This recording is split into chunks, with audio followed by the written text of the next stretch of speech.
Hello. We'll give everyone about 2 minutes to settle in from the lobby. So we're looking at an 8:32 start time.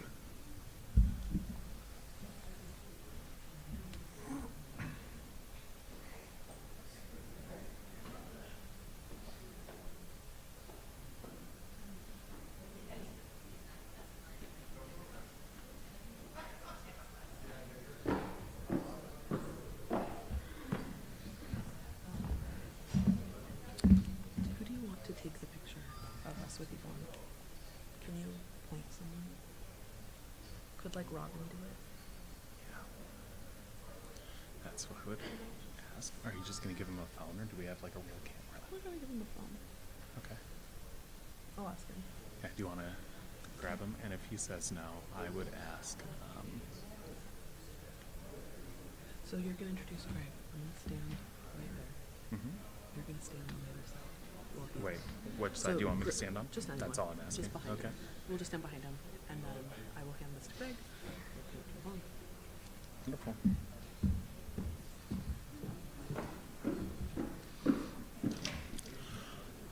All right. Good morning. Although not a part of the official remarks, I will say for those of you who are here in person at 8:30, you all deserve a gold star. It's an early start for a conference. And to those who are streaming on YouTube, welcome. We're so glad to be able to include you in the conference. My name is Joseph Stewart. I'm a postdoctoral research fellow and incoming assistant professor of history at Brigham Young University in Provo, Utah. It's a pleasure to welcome you all to the Juanita Brooks Conference on Utah History here at Utah Tech University, which sits on the ancestral homelands home to Paiutes, or the Nungwa people, the Paiute Indian tribe of Utah, which comprises the Cedar Band, Kanosh Band, Kusharam Band, Indian Peaks Band, and Shivwits Band, and the Kaibab Paiute tribe. As we begin this event, we acknowledge and honor the original and current indigenous inhabitants of the various regions from wherever you're tuning in, whether here in St. George, Utah, or throughout the world. A land acknowledgement is a critical step towards working with Native communities to secure meaningful partnership and inclusion in the stewardship and protection of their cultural resources and homelands. Acknowledgement is a first step and not a final step. It's not enough. We all have a responsibility to the land and the people whose lands we are on. And as historians and those invested in history, we have special responsibilities to Indigenous people, and for those of us who work with students, to Indigenous students. This symposium is part of the Juanita Brooks Lecture Series, which last night Elder Stephen Snow gave the Juanita Brooks Lecture. It was created in the series was created in 1984 and endowed 2 years later by the O.C. Tanner Foundation. There has been, with a few exceptions, one lecture presented each year since. The JBLS is named in honor of Juanita Brooks, who is a past faculty member of Utah Tech University and is credited as the first person to apply modern historical research methods to a sensitive Mormon history topic in her book, The Mountain Meadows Massacre. The Mountain Meadows Massacre was a tragedy debated with little objectivity before Brooks, who dealt with the topic neither to, quote, whitewash nor to blame. She is a well-remembered and loved part of Southern Utah history, having an academic Southern Utah history lecture series and conference this year in Brooks's honor is fitting and resonates well with Utah Tech's commitment to its many communities. Brooks is a role model for LDS historians and women in research and academia. The series and now the symposium is possible due to an endowment from the Obert C. Tanner Foundation, and I'd like to think that Juanita Brooks would be particularly pleased that it was taking place where she could walk from her home to be able to attend if she was here. Although, as Elder Snow reminded us last night, she also would have been mortified that something was taking place to honor her legacy and her commitment to the practice of history. I'd like to thank the Juanita Brooks Lecture Committee and the folks at Utah Tech University, including Amy Echeverria, Jay Wilson, Francine Larger, and all those who worked with Dr. Christina Rossetti and I in putting together a program and making it possible for us all to be here today. Anyone who has ever worked at a university knows how much work goes into making sure that it runs smoothly so that students and faculty succeed. This conference wouldn't have happened without them. Christina Rossetti, assistant professor of humanities at Utah Tech University, and I are thrilled to see you all this morning. The conference has only been possible because of the generous donors who provided funds. We are grateful to the Utah Tech University's College of Humanities, the Utah Tech University Humanities Center, the Utah Tech University Library, the Charles Redd Center for Western Studies, and the Neal A. Maxwell Institute for Religious Scholarship at Brigham Young University, the Mormon Studies program at the University of Utah, the Smith Pettit Foundation, and Claremont Graduate University for their sustained support.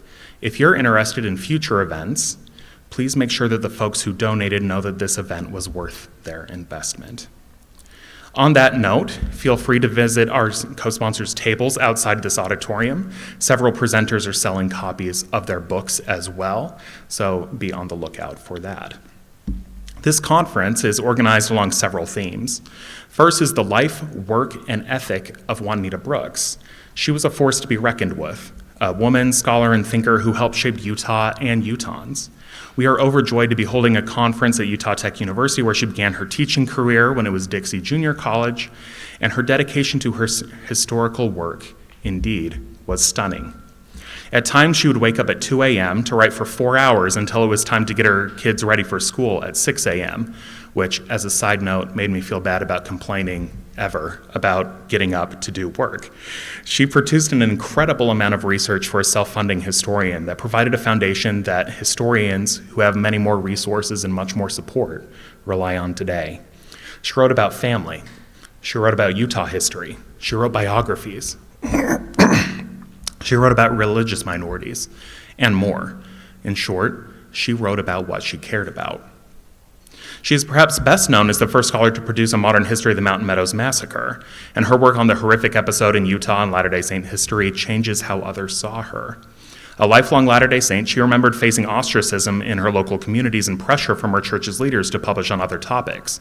But as she wrote in the introduction to the Mountain Meadows Massacre, her work was not designed either to smear or to clear any individual.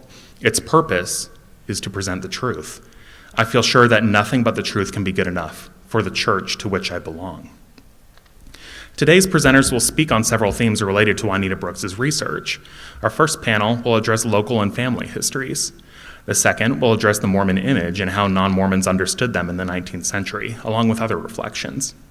Following a lunch break, we'll enjoy 2 more panels. The first is on Mormonism and colonialism, the relationship of the religion, the state, and the peoples who live in the Americas. I'll also note that the Church of Jesus Christ of Latter-day Saints has requested that we use the full name of the church, as well as Latter-day Saints as a designation. However, as many different Mormon communities under the broad umbrella of those who subscribe to the religious lineage, first started by Joseph Smith, inhabit southern Utah and throughout the world, many presenters will use Mormon or will use Mormonism to speak to cultural concerns rather than faith concerns. The fourth session will address Mormonism and violence, which I'm confident you can work out on your own, what that refers to.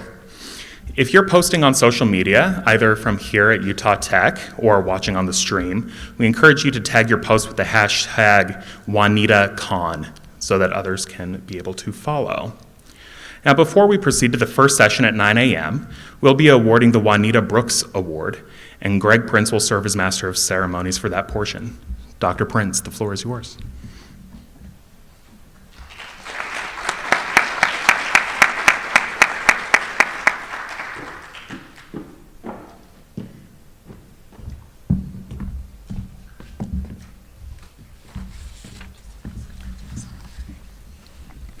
If you were to encapsulate Juanita Brooks's legacy to her tribe in a single phrase, it would be this: she spoke truth to power.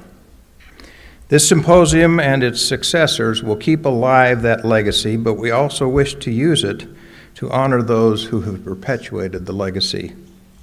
To do this, we've established the Juanita Brooks Award, which will be given annually at this meeting. The first recipient is Lester Bush.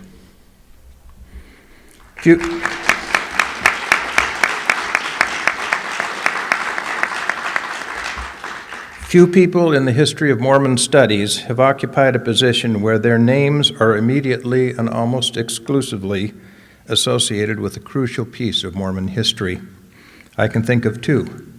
Juanita with Mountain Meadows Massacre, and Lester with blacks and priesthood. Juanita's 1950 book opened the door not only to subsequent scholarship, but also to eventual reconciliation and healing. Lester's 1973 article opened the door to the revelation just 5 years later that changed the church forever. But Lester's contributions continued. As associate editor of Dialogue, a journal of Mormon thought, he identified crucial and often controversial historical and doctrinal topics and then recruited authors to write about them. Among them were unprecedented and definitive articles on the Adam-God doctrine, the Second Anointing, and Tony Hutchinson's landmark study, A Mormon Midrash, LDS Creation Narratives Reconsidered, which more than anything preceding it defined the revelatory process of Joseph Smith. The articles published during his tenure in the aggregate represent a high-water mark in the journal's 6 decades of existence. A medical doctor, Lester also wrote a definitive article on birth control among the Mormons and an underappreciated book commissioned by religious historian Martin Marty, Health and Medicine Among the Latter-day Saints. And in his final contribution to Mormon studies, a timely and probing dialogue article with the provocative title, Gerontocracy and the Future of Mormonism. Lester's health precludes his being here, but his wife Yvonne will receive the award for him.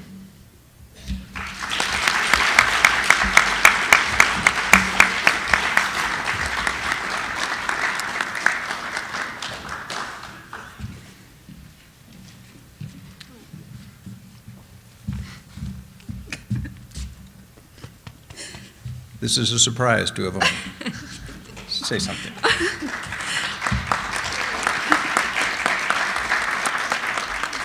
Needless to say, I'm overwhelmed, and this is such a tremendous honor.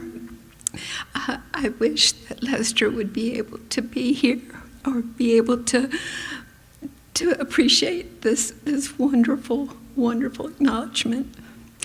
Thank you all. Thank you.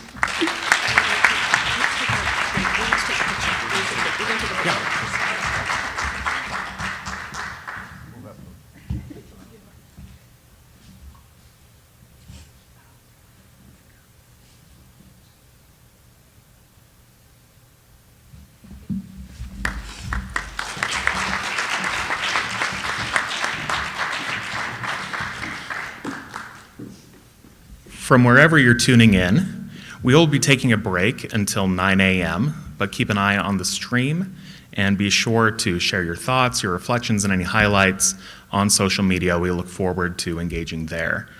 Just want to say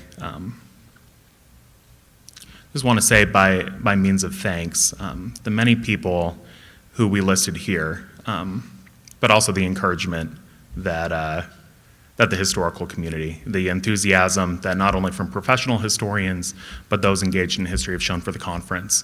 We hope that we've put together a program that will sustain future gatherings as well. We'll see you back in 16 minutes.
Good morning, everyone. Thank you so much for coming out for the first panel that we have for today. This panel is going to be covering local and family histories. My name is Christina Rossetti. I am an assistant professor of humanities here at Utah Tech. Go Trailblazers. And I'm going to be moderating this panel. Our first speaker for this panel is Gregory A. Prince. Gregory Prince is the co-founder of the Madison House Autism Foundation. He graduated as valedictorian of what is now Utah Tech, UCLA School of Dentistry, and received a PhD in pathology from UCLA. He worked at the National Institutes of Health and Johns Hopkins University, developing the thesis that respiratory, how do you say this virus? Respiratory syncytial. That RSV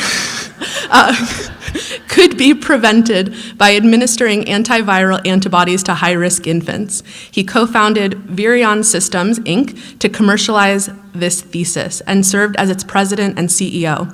Subsequent clinical trials ultimately resulted in the licensure by the FDA of Respigam and Synagis,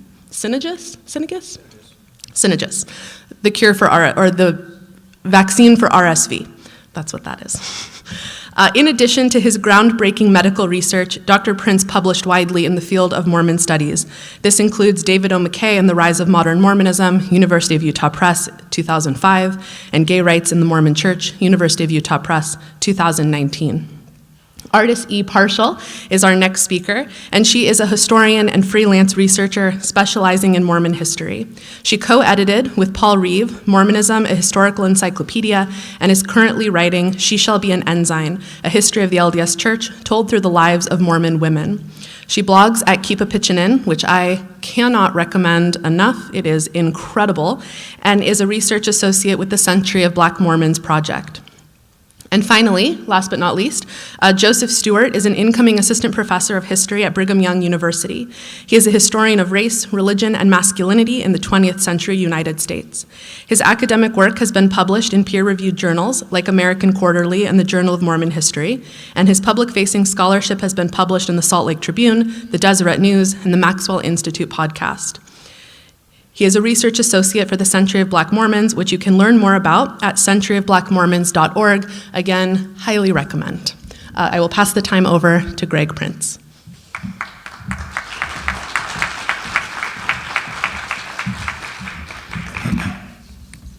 There was an opening segment many of you missed. Key in that segment was that we have established an annual prize, the Juanita Brooks Award, that was given to Lester Bush. His wife, Yvonne, is here. Raise your hand, Yvonne.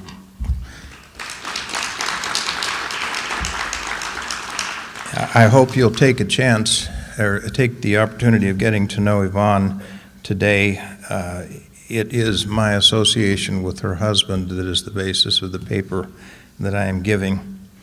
Juanita Brooks and Lester Bush were cut out of the same mold of cloth.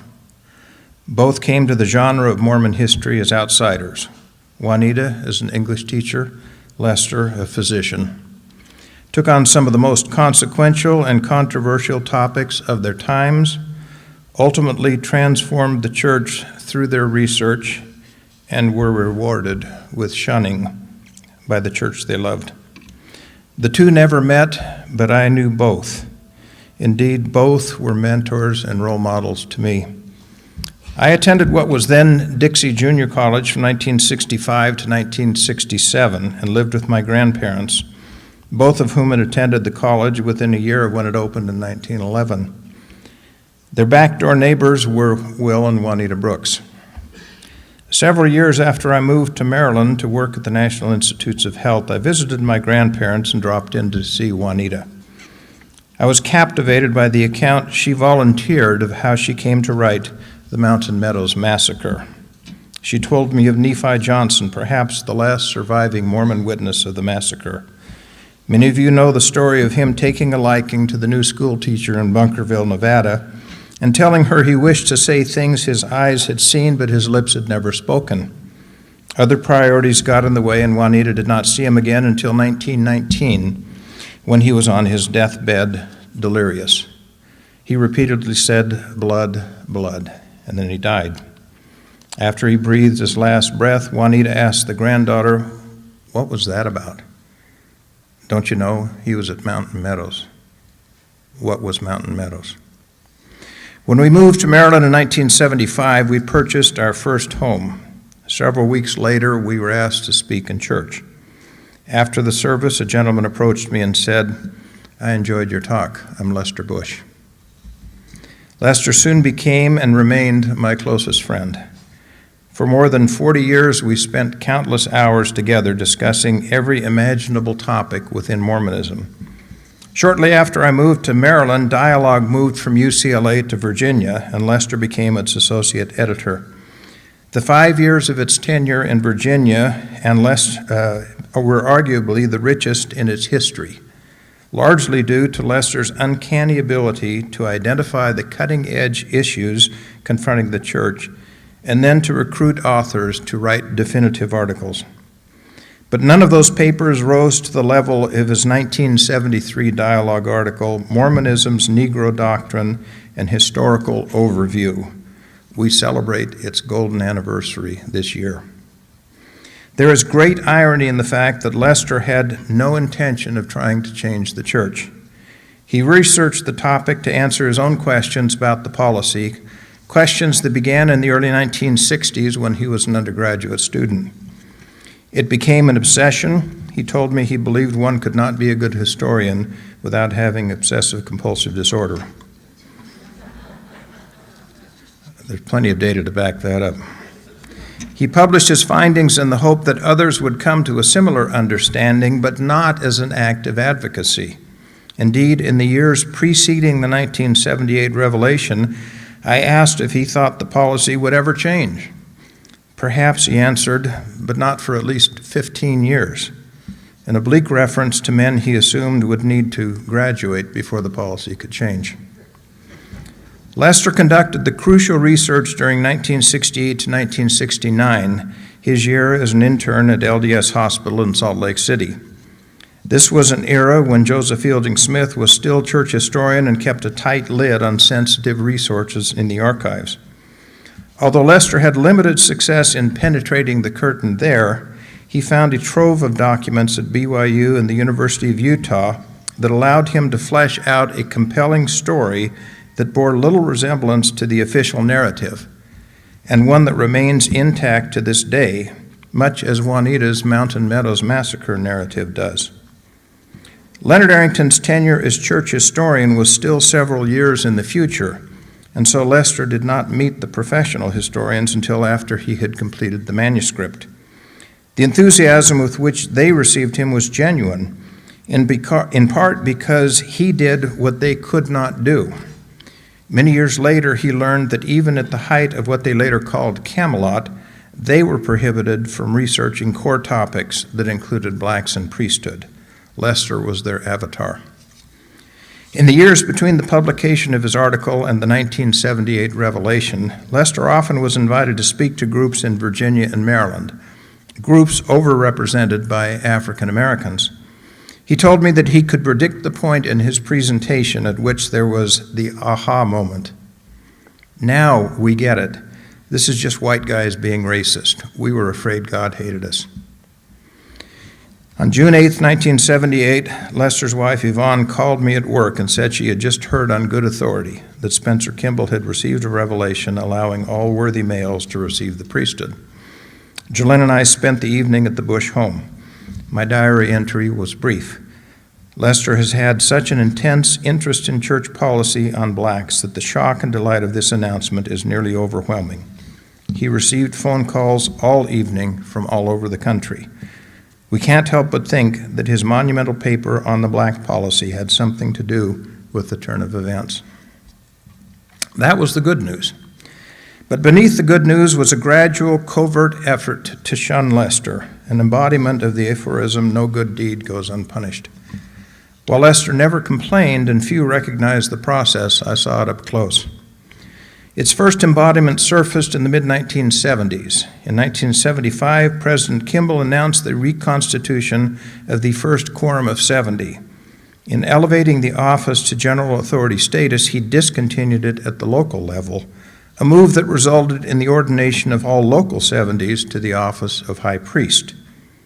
The move simultaneously redefined the role of high priest, which had been one of presidency.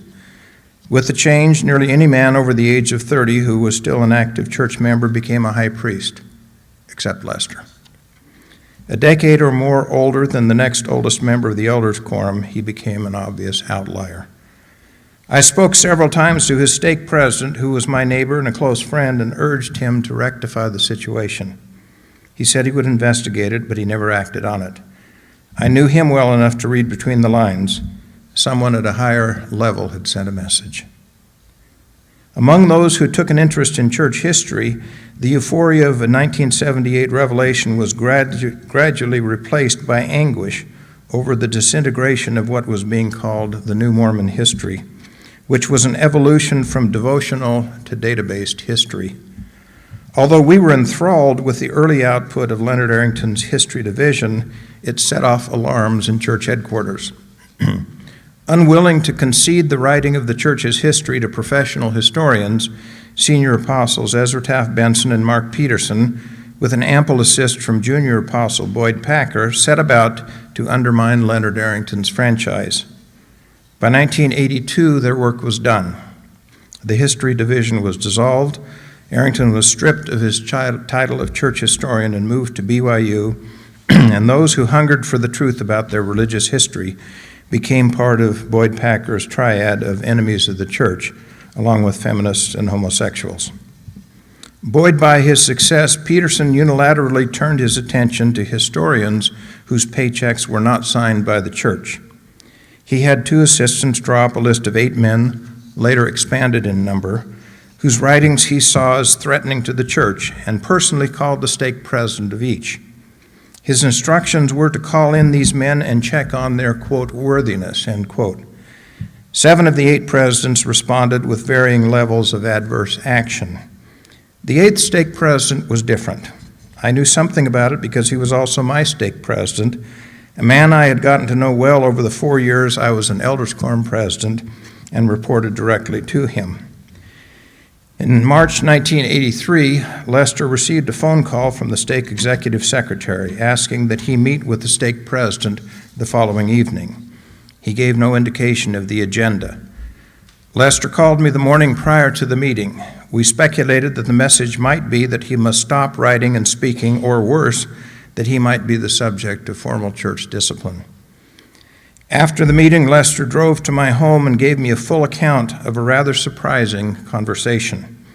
The stake president began by saying he had become aware that Lester had written important articles, and he wondered if Lester would tell him about them. Having assumed he would be on the defensive, Lester was prepared. He gave a 2-hour in-depth summary of his writings, with particular focus on Mormonism's Negro doctrine, and a detailed account of the problems he had encountered along the way. The stake president listened intently, and as the meeting ended, he invited Lester to meet with him anytime he wished to talk about historical issues. 2 months thereafter, Lester met again with the stake president, who said his prior mission had been the result of a call from Elder Peterson, in which Peterson had been very harsh on Lester and had indicated that he too should be harsh with him. The stake president was Bill Marriott. Knowing of my friendship with Lester, he later told me of the directive from Elder Peterson. His words to me, I wouldn't do it because it was wrong. Would that all church leaders had the moral compass of Bill Marriott. Although Marriott did not take adverse action, the shunning Lester received from other quarters, including remaining an elder and never having a church calling after the late 1970s, took a cumulative toll. By the mid-1990s, he had withdrawn completely from church activity. In the late 1990s, I had a conversation with a member of the first Quorum of 70. He asked if Lester had ever been subjected to formal discipline. I said he had not, that all the action taken against him was sub rosa. His reply, that's the worst. In 2000, Lester was writing a family history and asked if I would give him extracts from my diary that contained our interactions over the prior quarter century. Those extracts amounted to 100 pages. One entry speculated that his withdrawal from church activity was caused by the cumulative pain of shunning. Upon reading it, he said it was less a matter of having endured too much pain and more one of seeing the church change its colors concerning things of the mind, such that there was a decreasing amount left that spoke to people such as he. He later allowed that one of the reasons he had finally walked away from church activity was that he had never been invested socially in the organization. That is, he had never received any callings that brought him into the kind of contact that I had had in prior years. Shunning. 1 month after the inauguration of Barack Obama in 2009, we hosted a dinner in our home that included Brent Rushforth and Lester. Brent had been a director of dialogue when Lester's article was published. During dinner, Brent said he had had house guests for the inauguration, Jordan and Rebecca Kimball. Jordan was a grandson of Spencer Kimball. Brent told Jordan he had wondered for years whether Lester's article had any influence on his grandfather. Jordan replied, "You don't need to wonder." He then told a story that his wife later put on the record for me. It began with a conversation between Jordan, Ed Kimball, his father, and Rebecca. Quote, Ed brought up that he had been contacted regarding a rumor floating around about a Kimball grandson having discovered the Lester Bush landmark article in Dialogue, heavily marked up in Spencer Kimball's home office after his death. It stood out because it was the only article among the Dialogue issues heavily underlined in red, which was consistent with Spencer W. Kimball's style of marking up. We told Ed that we could confirm the rumor. Jordan and I haven't told many people, maybe only a couple over the years, about our discovery until we were at the Rush Force in January 2009. I remember Brent saying that he and others had wondered if Dialogue publishing Lester Bush's article might have made any difference in influencing church leaders before the 1978 revelation. And then both Jordan and I assured him that we thought it had and shared our discovery. In late 2014, I sent an email to Elder Jeffrey Holland, who I had known for over 40 years, and asked if anything could be done to affirm to Lester that his work had been beneficial to the church. He promptly replied that although he had no official role in church history, he would look for an opportunity. In February 2015, Lester was invited to give the Sterling McMurrin Lecture at the University of Utah. He called me the following day and said he was on the fence as to whether to accept the invitation, in part because he had had virtually no contact with the church for many years. I pointed out that I could think of only two people in the history of the church who would forever be considered the founders of scholarship on important topics: Juanita Brooks on the Mountain Meadow Massacre, and he on blacks and priesthood. Everything that had been written since their initial works had built on them without materially changing their findings. Lester could not name a third person. Game over. The lecture was in October. I thought it might be the opening for a meeting with Elder Holland, and so I wrote to him. In September, Lester and I received an invitation from his secretary to meet with him for breakfast the morning after the lecture. The night of the lecture, Lester, Yvonne, and I had dinner with Marlon Jensen, then the emeritus church historian. He listened intently as Lester told the story of how he came to write about blacks and priesthood, and he was visibly pained to hear of the harsh treatment and shunning it had caused. At several points along the way, he told Lester how much his writing had meant to him personally and how much it had meant to the church. Although Elder Jensen could not and did not attempt to apologize on behalf of the church, the fact that the prior church historian was so affirming went a long way toward healing wounds that had festered for 4 decades. The four of us then drove the short distance to the University of Utah campus for Lester's lecture. Bob Goldberg, co-chair of the event, ushered Lester and Yvonne to the green room. A short time later, when I saw Darius Gray enter the auditorium, I gathered him and Marlon and told them they were about to witness history. I then took them to the green room where Lester and Darius met in person for the first time. The following morning, we met Elder Holland for breakfast. As Lester told him about his life and about the article on blacks and priesthood, it became clear that Elder Holland knew only the broadest outlines of the story and nothing of the shunning by the church hierarchy in general and the action taken in 1983 by Mark Peterson in particular. Elder Holland said Juanita Brooks had been his English teacher when he was a student at Dixie College, and he idolized her for what she had done as a school teacher from Bunkerville, Nevada. He compared Lester to Juanita, saying, "You two are pillars on which important parts of church history rest." As he walked us to our car, he put his arm around Lester's shoulder and said, "Lester, you have made church history, and I am grateful for that." A few days later, Elder Holland copied me on an email. "Lester, I don't know when I have enjoyed a morning more than the one I had with you and Greg. I only wish we had had another hour or two together. I hope you will stay in touch with me and share anything you write. I will be edified and blessed by it." 3 years later, Lester and I flew to Salt Lake for the 40th anniversary of the 1978 revelation. It turned out to be my last trip with him. Early signs of dementia were apparent, and the following year, he and Yvonne moved to California to be close to their children as he made the inevitable transition to memory care. The morning of the anniversary celebration, I took Lester to the church library, which he had not seen. Hearing Lester was in the building, Steve Snow, then church historian, came down from his office to greet us. He was most cordial, and he reiterated how grateful he and others were for the scholarship that Lester had done. The wounds were healed.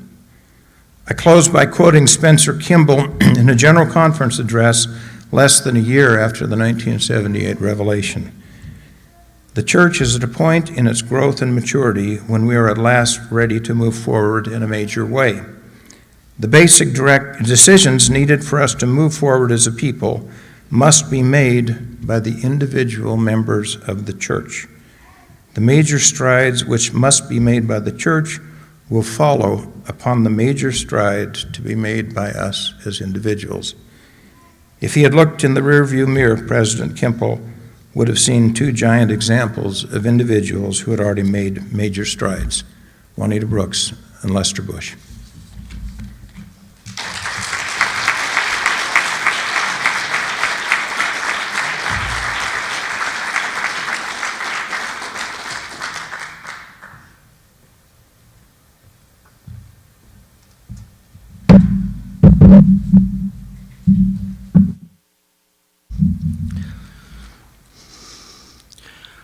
Juanita Brooks' 1969 article, just a copy and word for word. Excuse me, this is minuscule type, it would not enlarge.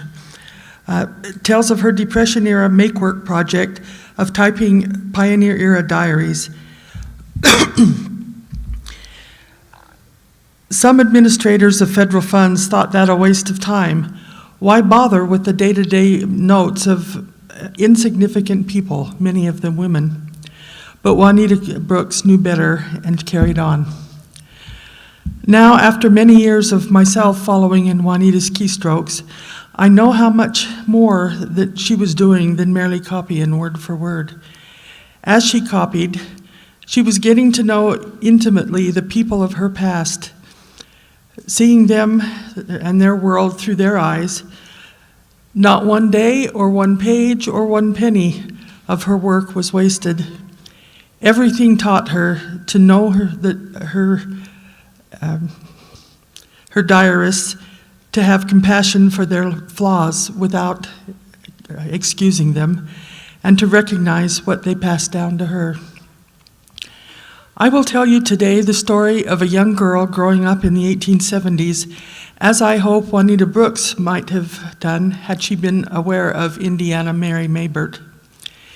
Indiana, Ina as she was called, demands the same compassion that Juanita extended to the men involved in the Mountain Meadows Massacre, as do those who might have saved her but did not, or who used her for their own ends.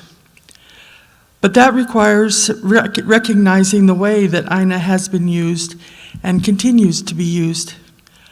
I will owe apologies to some colleagues before I'm done, but I simply want to do justice to Ina as I think Juanita would have done. Indiana Mary Maybert was born in Calcutta, India in 1863, and even at that early date and that faraway place, she was already a third-generation Latter-day Saint. Her grandparents were converts of the early 1850s, and Ina's grandmother, Amelia, raised 2 daughters in a home where the few missionaries and Indian members gathered for worship. Amelia, so far as is known, was an East Indian by birth, although the European names of her parents may indicate a broader racial mix than I have yet been able to trace. Her daughter's photograph, shared with me by a relative in Australia, reveals a black-haired young woman with recognizably Indian color and features. Their daughter that daughter married an English man, so her daughter Ina may have been lighter skinned, but no photograph exists to show us Ina's face. However, an 1879 report describes her as having a complexion which shows her India parentage.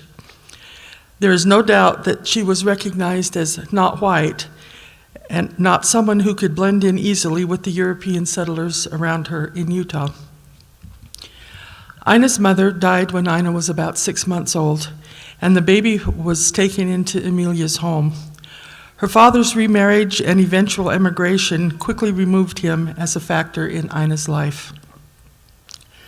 When Ina was 2 years old, in 1865, grandmother and granddaughter emigrated to Utah and made their home in Salt Lake City with one of Orson Pratt's families.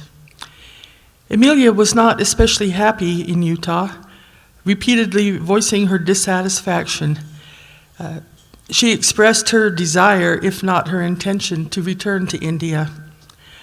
But she died in the fall of 1869 when Ina was 6 years old. According to Susie Young Gates' biography of her mother, Lucy Bigelow Young, Lucy promised to take charge of the little girl should Amelia die. I am a little wary of trusting Susan's report of the friendship between Lucy and Amelia and of Amelia's request, because Susan's memoir is so unreliable where Ina is concerned. But the documentary record does confirm that Ina was living with Lucy Young and her daughters Dora, Susa, and Mabel in the Lion House by the summer of 1870. Excuse me. Ina grew up calling Lucy Ma, but she would not, either then or later, use the surname Young, as other adopted children did. Ina would always be with, but not of, the Young family. Ina and Mabel were the same age, and according to Susan's report, they were raised like twin sisters. That may be, although they did not do everything together. When they were 8 years old, Mabel was baptized 2 weeks before Ina. Likewise, when these twin sisters were admitted to the newly opened St. George Temple, Ina was welcomed about 2 months before Mabel. Ina at age 13 and Mabel on her 14th birthday. Brigham Young moved Lucy's family with Ina to St. George late in 1870, where they joined 1,100 some odd other residents. It's hard to know just what life was like for Ina as a teenage girl in the 1870s. One potential source, Susan's account of her mother's life, studiously avoids mentioning Ina outside of a brief biography, which, while strictly true, distorts Ina's life and conceals as much as it reveals. Beyond that biography, Ina is missing from the reminiscence. We know that Ina's home life was unstable in the extreme. A year in the Lion House and 2 years with Lucy in still somewhat primitive St. George. Then Ina was sent back to Salt Lake City to be raised by her sister Dora, only 11 years older than Ina was. And that occurred during Dora's disastrous first marriage, where there was alcohol and other abuse in the home where Ina was living. At age 13, Ina was sent back to St. George. By the time she was 15, Ina was mostly on her own, with Lucy and Dora heavily involved in the work of the St. George Temple, and Sousa in the north fighting to cope with her own unhappy marriage. When Lucy embarked on a greatly extended Eastern genealogical tour, Ina was left behind to find a home of her own among strangers, and the course of her life from that point on is the focus of this paper.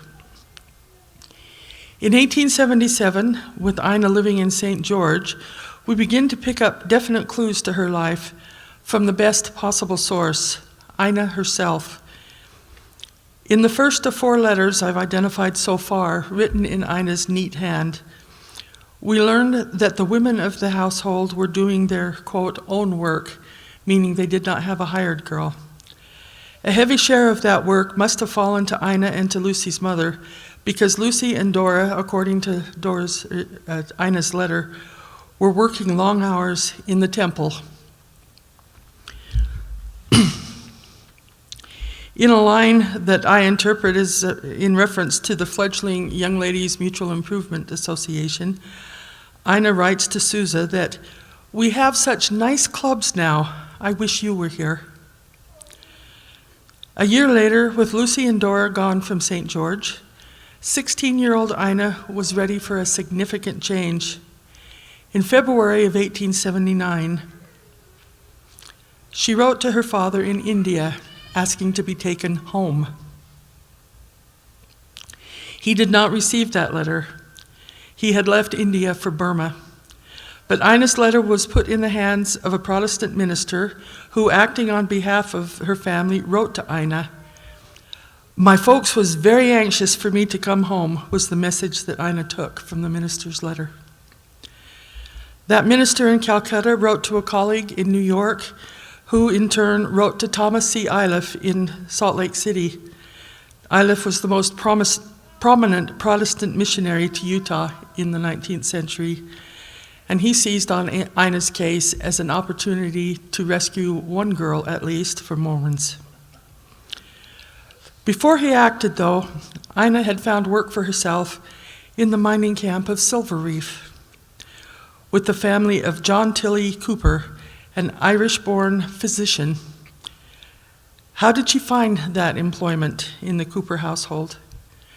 I do not know, but it seems unlikely in the extreme that it was with the assistance of the Young family. Ina wrote to that Dr. Cooper, quote, "is so bitter against the Mormons, he hates them." Even as a young girl in a rough mining camp, Ina was safe with the Coopers, but she desperately wanted something more. She leaped at an offer from Sousa to send her to school in Provo, where Sousa had set up the domestic science department at what would become Brigham Young University. "The sooner I go, the better. Susie, I hope it won't be much trouble and expense, and how I will study," she wrote in gratitude. Dr. Cooper, for all of his supposed bitterness against Mormons, wrote to Sousa, "Ina Maybert has spoken of you as about the only friend she has, at least the only one she can count on. She says you wish to send her to school in Provo. I am much interested in the fate of the little one and will be glad to assist in any program that will benefit her." Plans were made for a team to stop in Silver Reef to pick up Ina on the 23rd of November, 1879. It seems so long to wait. Now I have the chance of going to school. I hate to lose a day. Oh, you are so kind to little Ina. I will study so hard, she promised. But on the morning of November 23rd, before the team arrived to pick her up, Dr. Iliff, the Methodist minister, knocked on the Coopers' door. He showed Ina a letter from the minister in Calcutta, and all of Ina's plans changed in an instant. I am going to Salt Lake with Mr. Iliff, where I shall live in his family and go to school until April, when him, his wife, and myself are going to New York, where we will meet Dr. Thorson, the minister who had written to Ina from Calcutta. And with them from New York, I will go to India. My folks want me to do this, and it may be my last chance of ever going home.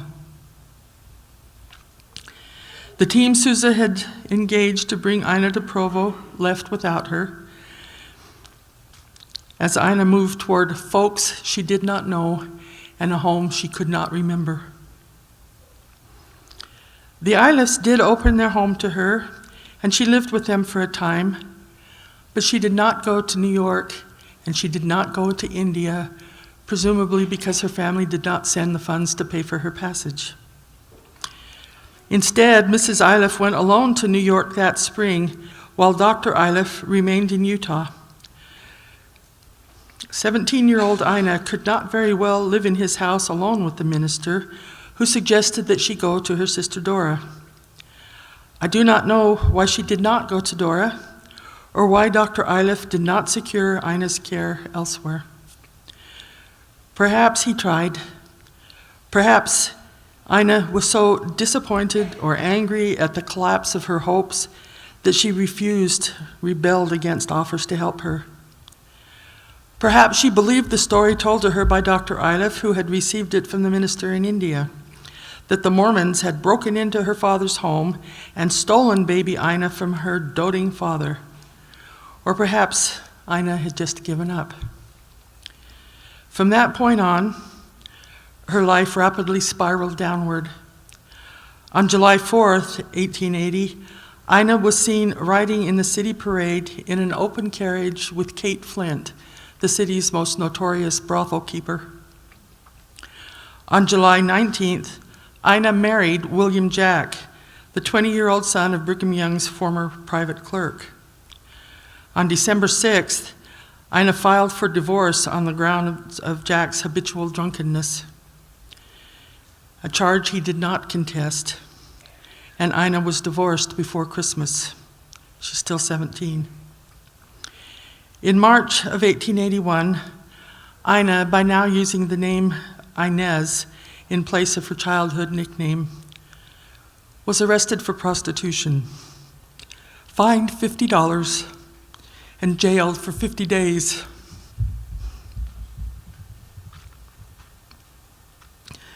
Shortly after her release from jail, Ina boarded a train to Butte, Montana. Someone knew she had gone and where, because in August, the Butte newspaper published her name in a list of letters being held at the post office. I'd like to hope that that letter was written by Sousa or Dora, but I do not know. It seems unlikely in the extreme to have been written by Lucy, who was in the East all during these months of Ina's troubles. If Lucy mentioned Ina in any of her letters to her daughters, Sousa has carefully edited any references from the letters in Lucy's biography. We know how Ina supported herself that summer and fall in Butte, and we know how it all ended.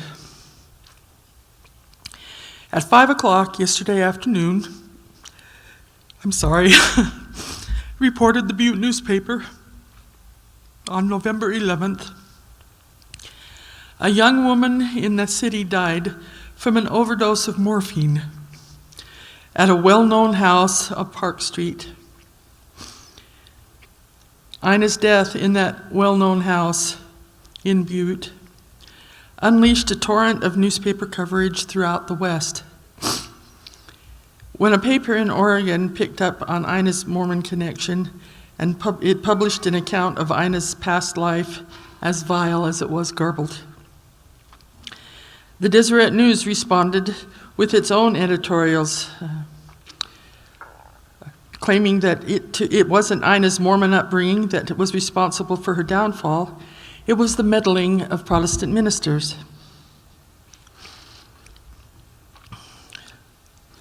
The Tribune, Salt Lake Tribune, scoffed. She lived all her life with Mormons, and from the house of a daughter of the greatest scoundrel and Mormon of modern times, went directly into a house of ill fame. That is the dreadful record, and a million lies on the part of the news will not wipe it out.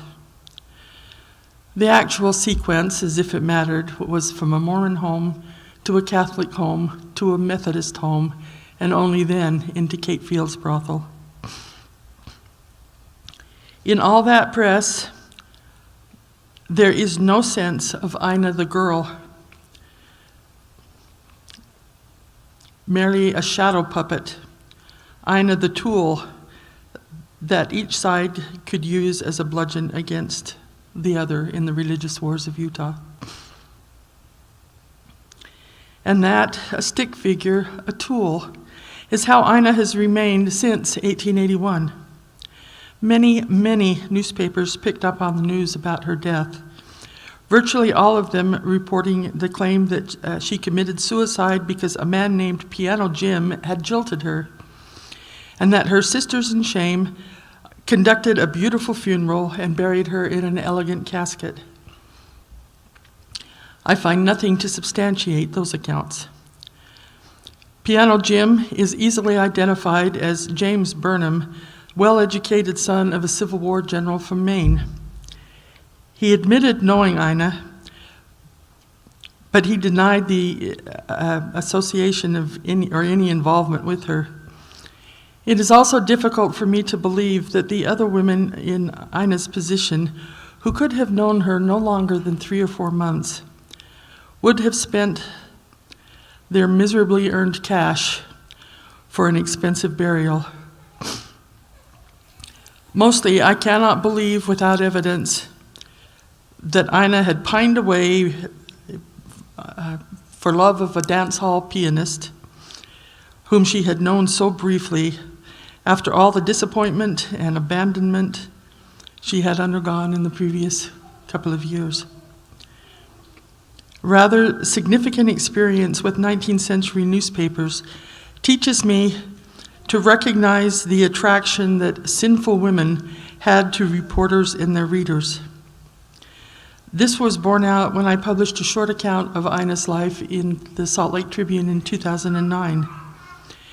It was the most viewed article on the paper's entire website that weekend. When I suggested that the word prostitute be removed from the digital headline, readership plummeted. Ina appears briefly in at least half a dozen books featuring the on prostitution in the Old West.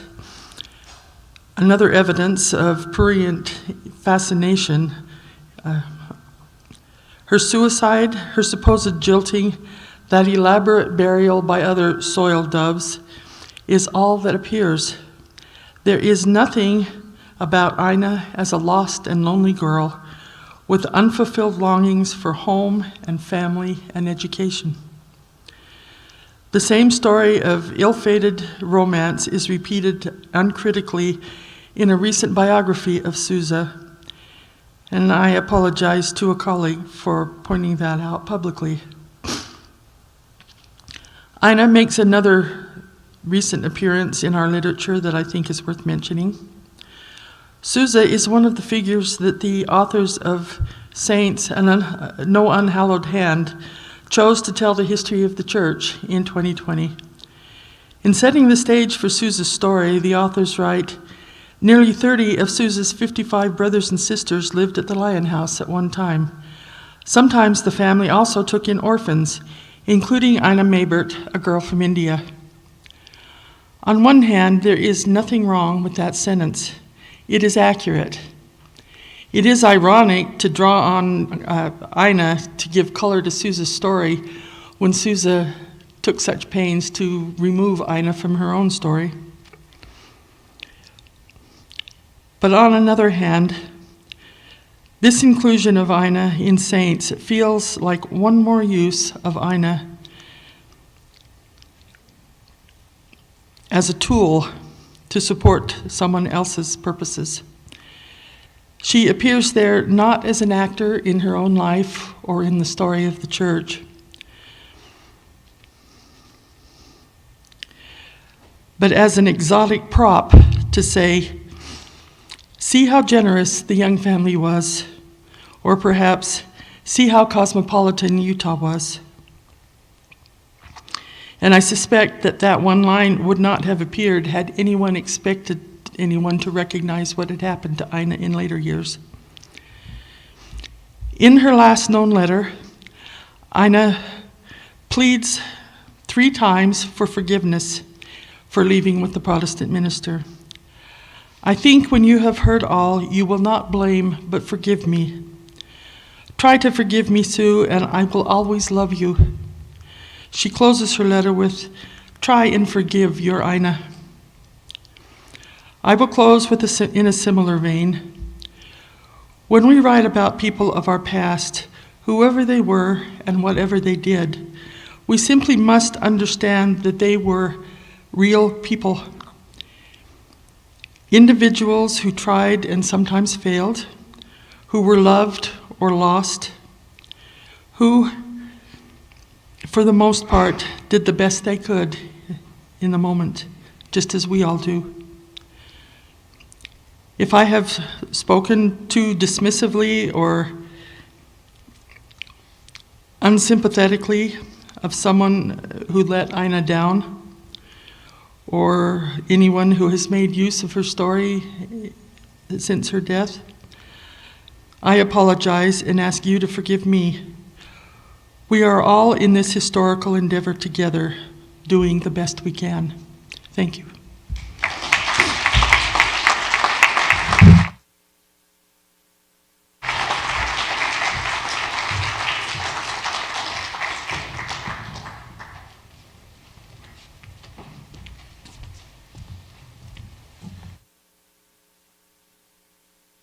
I blame the conference organizers for putting me after 2 such outstanding papers. It's an honor to speak with Greg and with Artis, 2 friends who have done so much for Latter-day Saint and Mormon communities. Today I'm going to be speaking, if the PowerPoint comes up, about Gobo Fango, a young man from South Africa who was brought to the United States by a white Latter-day Saint family in the late 1950s or early 1860s. I conducted research on Gobo Fango's life during my first years as a researcher for the Century of Black Mormons project, which I would encourage all of you to check out at centuryofblackmormons.org. I'd like to start, though, with an episode from Juanita Brooks's life. I'm confident that many of you know that Juanita's first marriage following the death of her first husband, Ernest Pulsifer, in 1920 from lymphoma. And in 1933, she married Will Brooks, a widower, whose 4 sons soon became her own children, and they later added 3 more sons and a daughter to their family. The law might have said that Will Brooks's sons were stepchildren, but she always considered herself their mother. That relationship, though, wasn't always easy to navigate. In an article in Dialogue, a journal of Mormon thought, Brooks explains how she won over one of her sons, Claire. Claire had been playing with a brother and a cousin outside, and like most children, had been focused too much on his primary goal, having fun, to notice that he had been burned to a frazzle, in Juanita's words. When Claire returned home, his father, Will, reached for mentholatum, just here on the left, which is a mix of menthol and other equally unpleasant things for sensitive skin. Juanita said that mentholatum was Will's favorite remedy for everything, and he applied it to his son efficiently, if not gently. Claire, like any of us when being treated for sunburn by someone focused more on the application of the solution than on the comfort of the person in pain, Juanita exclaimed, "Don't you know better than that? Let me show you how to treat a sunburn." She hurried to the family center and returned with some cold cream skimmed from the milk pan. She carefully patted it on and remembered it being so soothing to her son that he soon fell asleep. Juanita's gentle care allowed Claire to start the healing process and to spend as little time in agony as possible. So what does this have to do with Gobo Fango? I hope by the end you'll see. Gobo Fango was a member of the Osha Nation in South Africa's Eastern Cape Colony, who was born on or around 1855 after what is known as the Eighth Cape Frontier War. The fact that it was the Eighth War, and that there would be several wars after that, reveals much about the world that Gobo was born into. Dutch settlers had brought cattle to African ranches that they had established, which brought a lung disease that devastated the local livestock that indigenous Africans relied upon for food and labor. One Osha priestess named Nonkawuz convinced her followers that slaughtering their cattle would cause them to be resurrected twofold and thereby provide more meat and be a burden for their people. Her uncle, a convert to the Anglican Church, mixed her prophecy with biblical apocalypticism, and the word spread quickly. The prophecy failed, and when combined with the accumulating pressure of colonization and the cattle epidemic, the resultant famine left thousands of Osha struggling to survive. Fango's mother was one of the starving, and according to later records, Fango's mother left Gobo with Henry and Ruth Talbot, white property owners in the area, while she went to ask others for food. At one point, Fango's mother died, and according to Talbot family traditions, the Talbots fed Fango and cared for him and bound them to him until he was of age to do for himself. The Talbot family later claimed that Fango was like an adopted member of their own family, though the historical record indicates that he was more of a servant. The Talbots joined the Church of Jesus Christ of Latter-day Saints in 1857 in Queenstown, South Africa. No contemporary records that suggest that Fango received baptism at that time, nor at any other. He would not have been 8 years old when he was taken in by the Talbots, the requisite age for baptism in the church. And research of South African mission records conducted in the late 20th century, both by the church and by independent researchers, investigating the claim that Fango was baptized, bear no fruit supporting that claim. On February 20th, 1861, the Talbots and other Latter-day Saints boarded the ship Racehorse from Port Elizabeth, South Africa to Boston, with the final goal of gathering with fellow saints in Salt Lake City, Utah. The Talbots reportedly planned to leave Fango in South Africa until he was able to convince them to take him with them.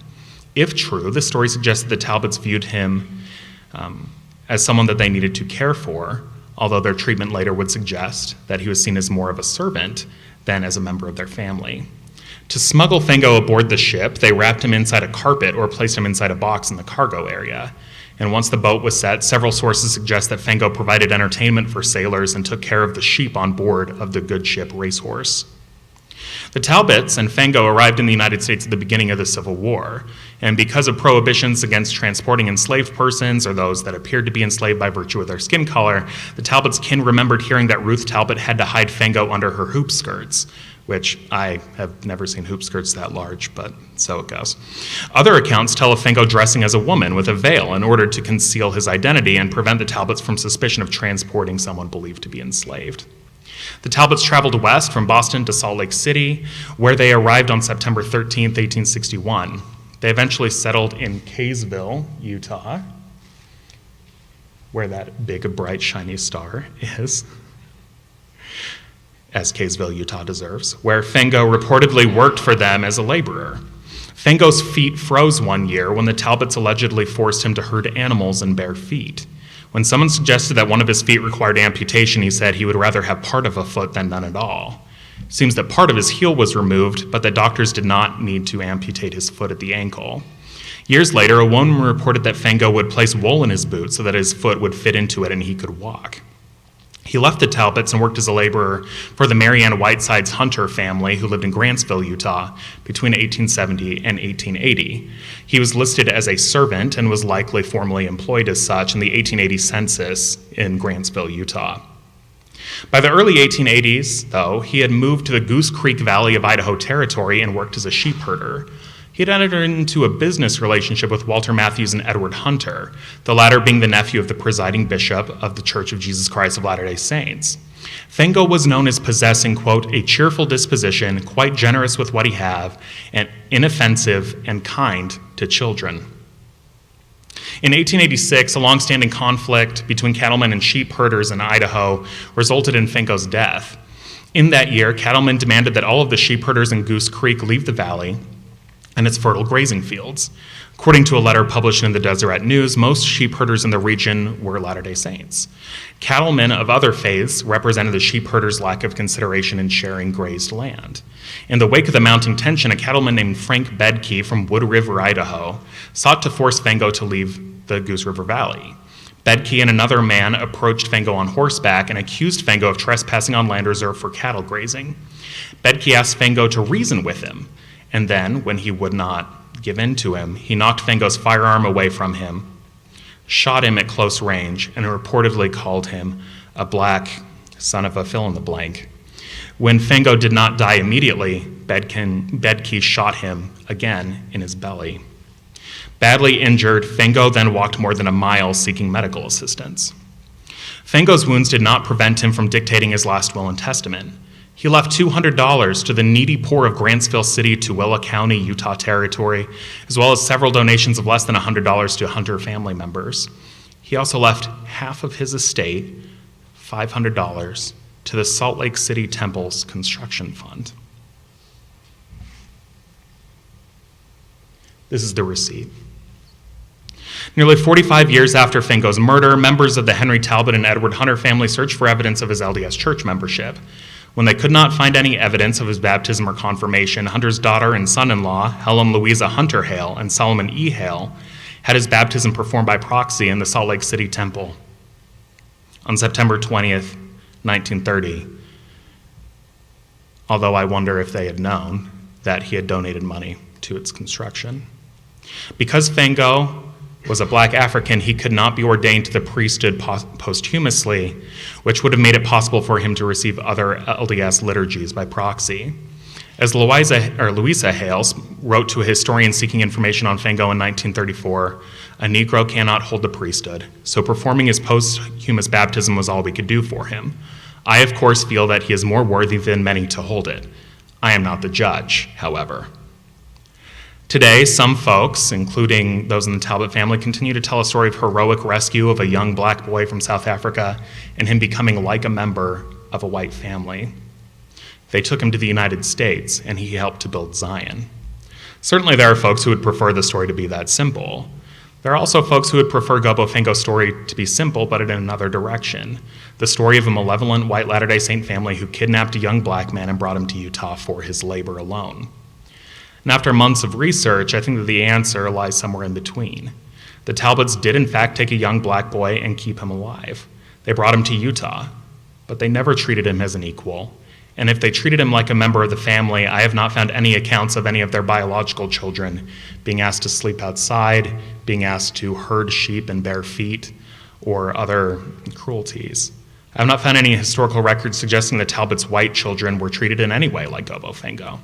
Families can be generous. They can also be cruel. They can save a person.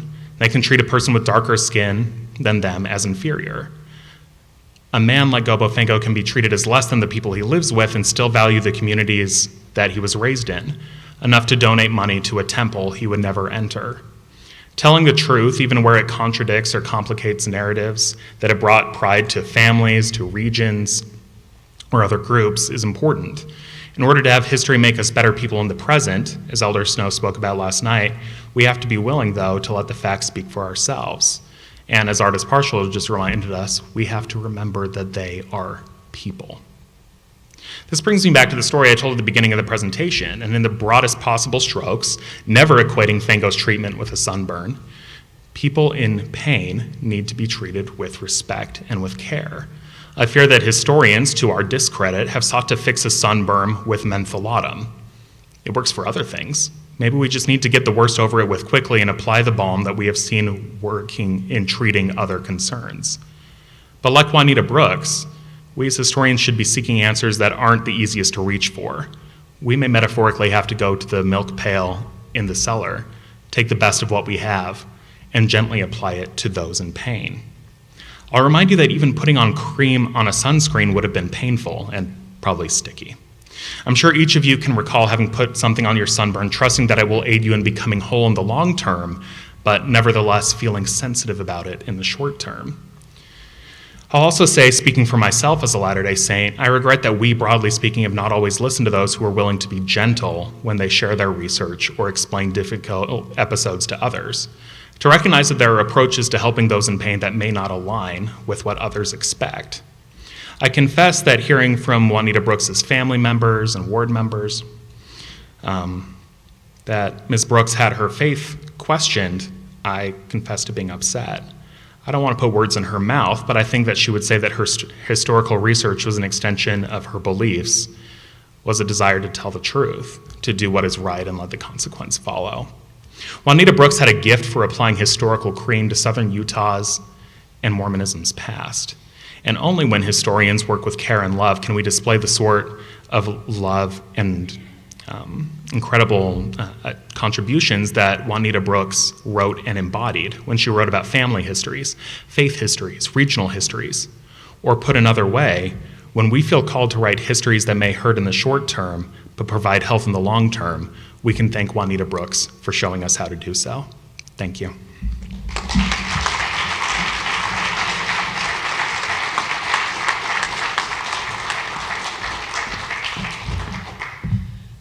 So we have about 15 minutes for any questions that you might have for the presenters. So if you do have a question, if you could come down, state your question, and then I will restate it for YouTube and also for everyone else, and then the presenters can answer. So come on down. Don't be shy.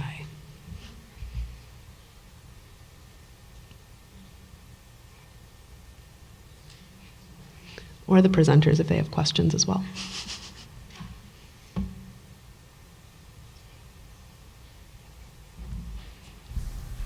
Oh, we have people coming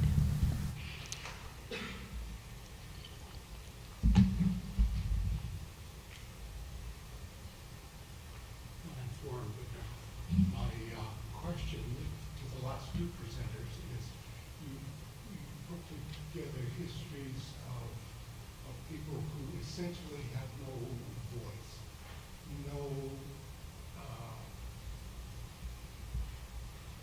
nothing where you can really get at them personally. How have you taken on that challenge to give voice to the voiceless?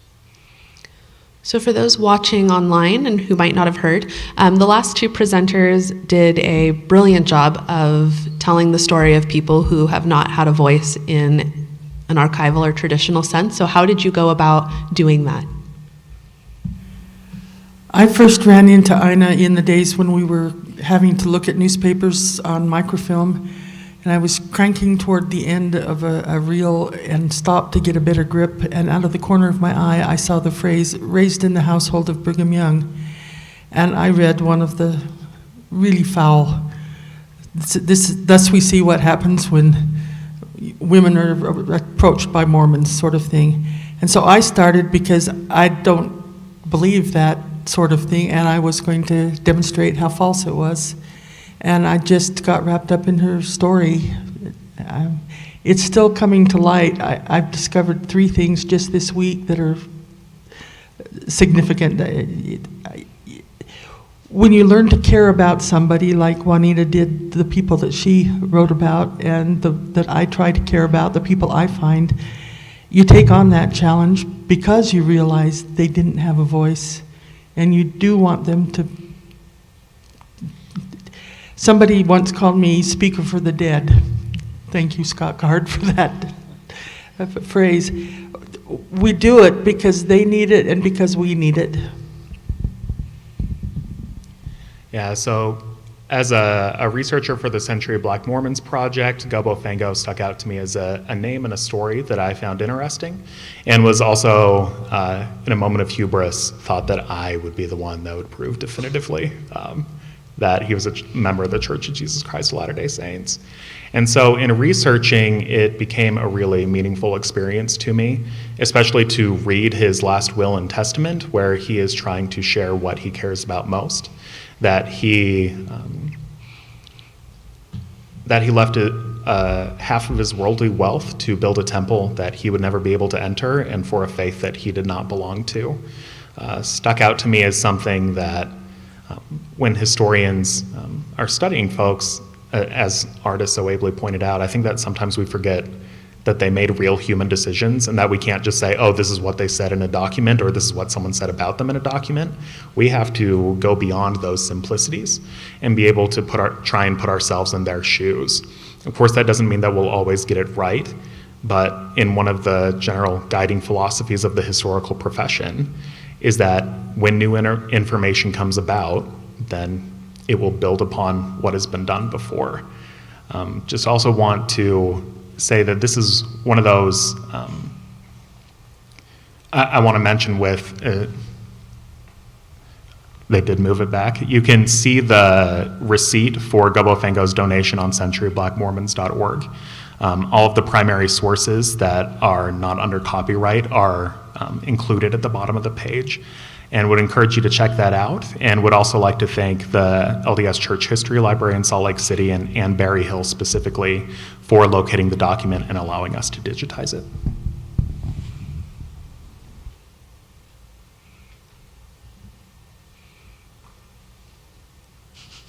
So thank you, panel. This is very enjoyable. This is a question for Greg. When did Lester feel validated? Was it early on when the church historian said this is great stuff? Was it after the revelation in 78? Or was it that time of healing that you spoke of with Elder Hall and Elder Snow and Elder Jensen?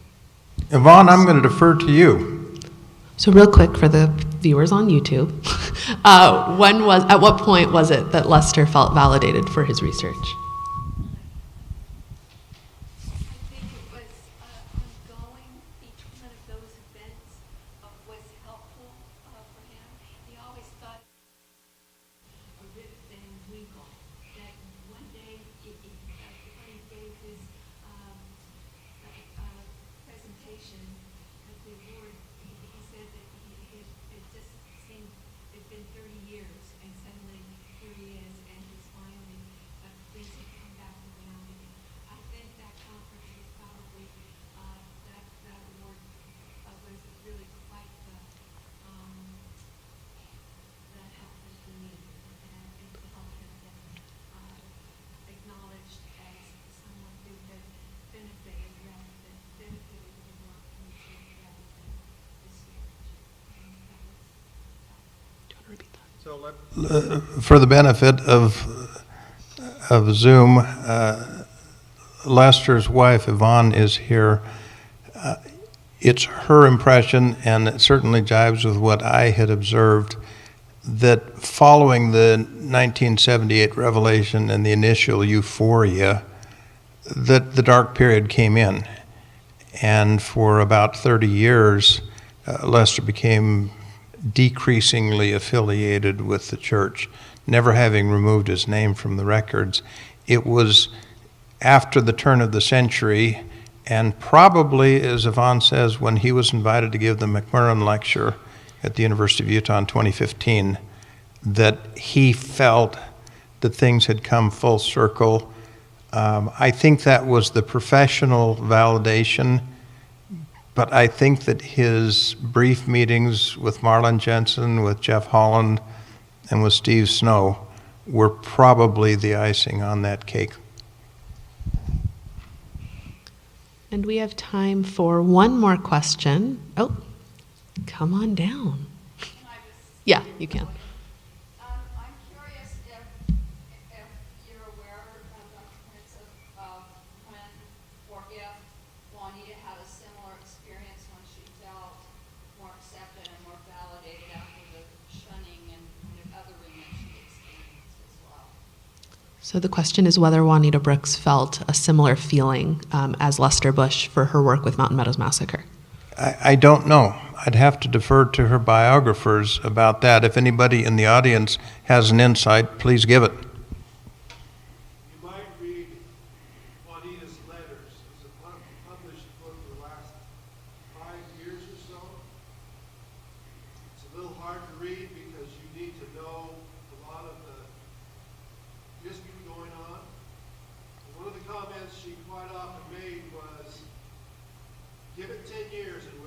happened after the book was, after Mountain Meadows was published. And some of her letters refer to that and some of the things that happened. Right. And referencing general authorities and things like that. Yeah, the response was that in the published letters of Juanita Brooks, there's an indication that she felt that she was validated. I had a conversation with Floyd O'Neill, who was a professor of history at the University of Utah. He said he had been at a luncheon where Juanita spoke. I don't know what the year was, but after her remarks, he said a self-righteous member of the church to which she belonged got up and chided her for having taken on this controversial topic. He said she calmly responded, "The church to which I belong believes in the truth and the whole truth, and if that's not good enough for you, perhaps you need to find a different church." Now, he followed that up with a very irreverent statement that I will quote verbatim. He said, "That room got so quiet you could have heard a mosquito fart."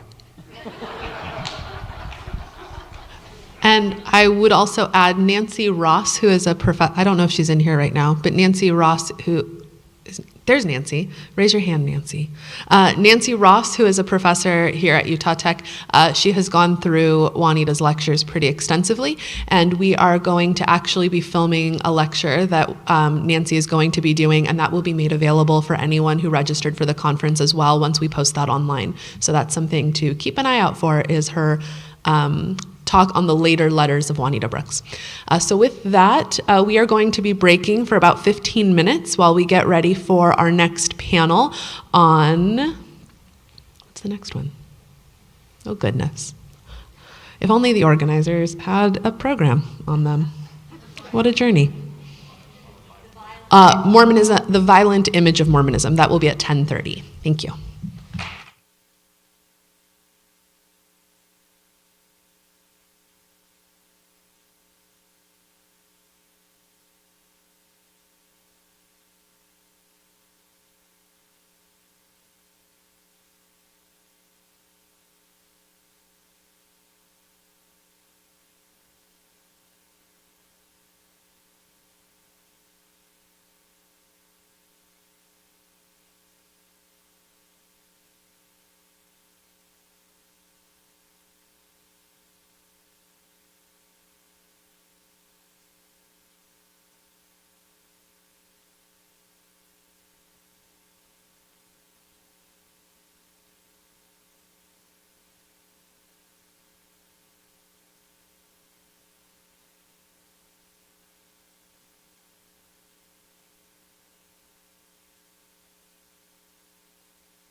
Again, we meet around the board to discuss Mormonism and the violent Mormon image.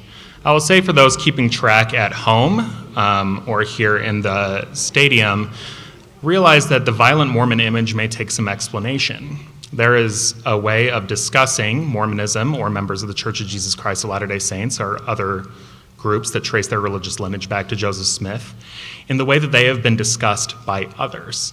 This is a trend going back into the last 25 or 30 years, and some of the most important work in that time period have discussed how others have deployed the idea of what a Mormon is rather than the history of what individual Latter-day Saints or a church does.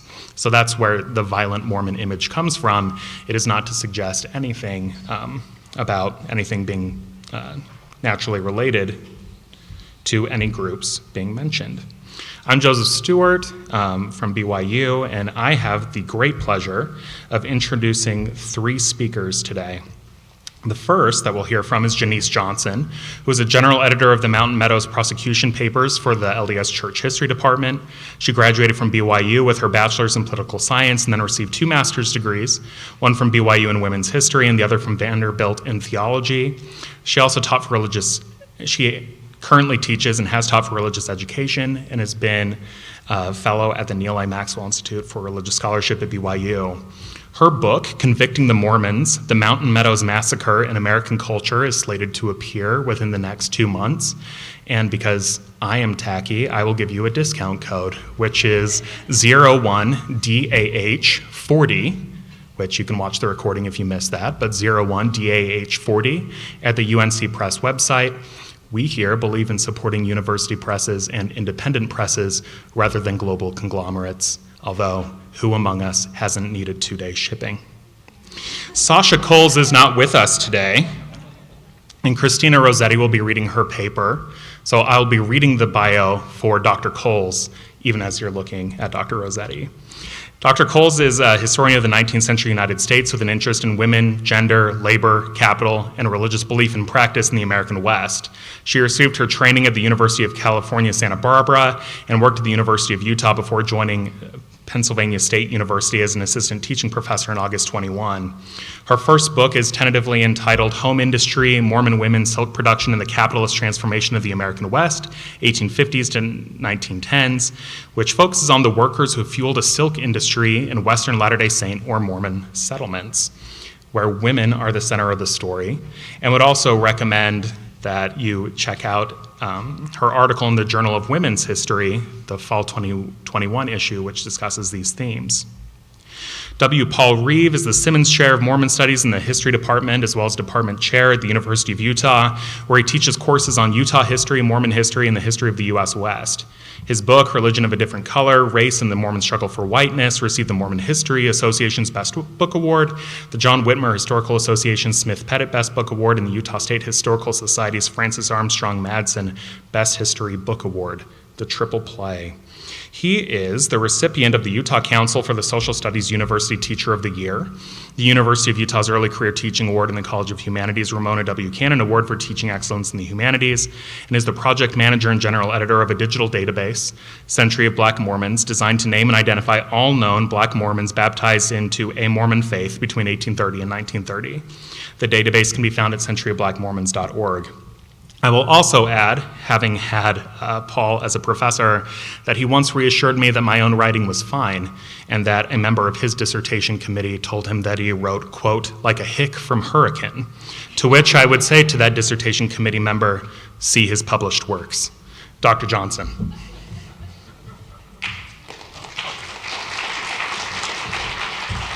A little bit of a change. Christina is going to be reading Sasha's papers, then followed by Dr. Johnson, then Dr. Reeve. Thank you. As a reminder, I am not Dr. Sasha Coles, although I wish I had her brilliance in writing about women and the economy in Utah. I was so pleased to have been invited to speak at this event honoring distinguished historian Juanita Brooks. It has created a great opportunity to learn more about her biography and scholarship. I would like to contain my remarks to two themes that appear in such high relief for me when pursuing her contributions, as well as the contributions that subsequent Mormon studies scholars would generate to honor Juanita Brooks at meetings convened in a similar spirit to this one. My themes today are the, quote, Mormon experience on the margins and, quote, the enemy within. To explain that further, I'm working on a book about Mormon women and silk production in the 19th century Utah Territory.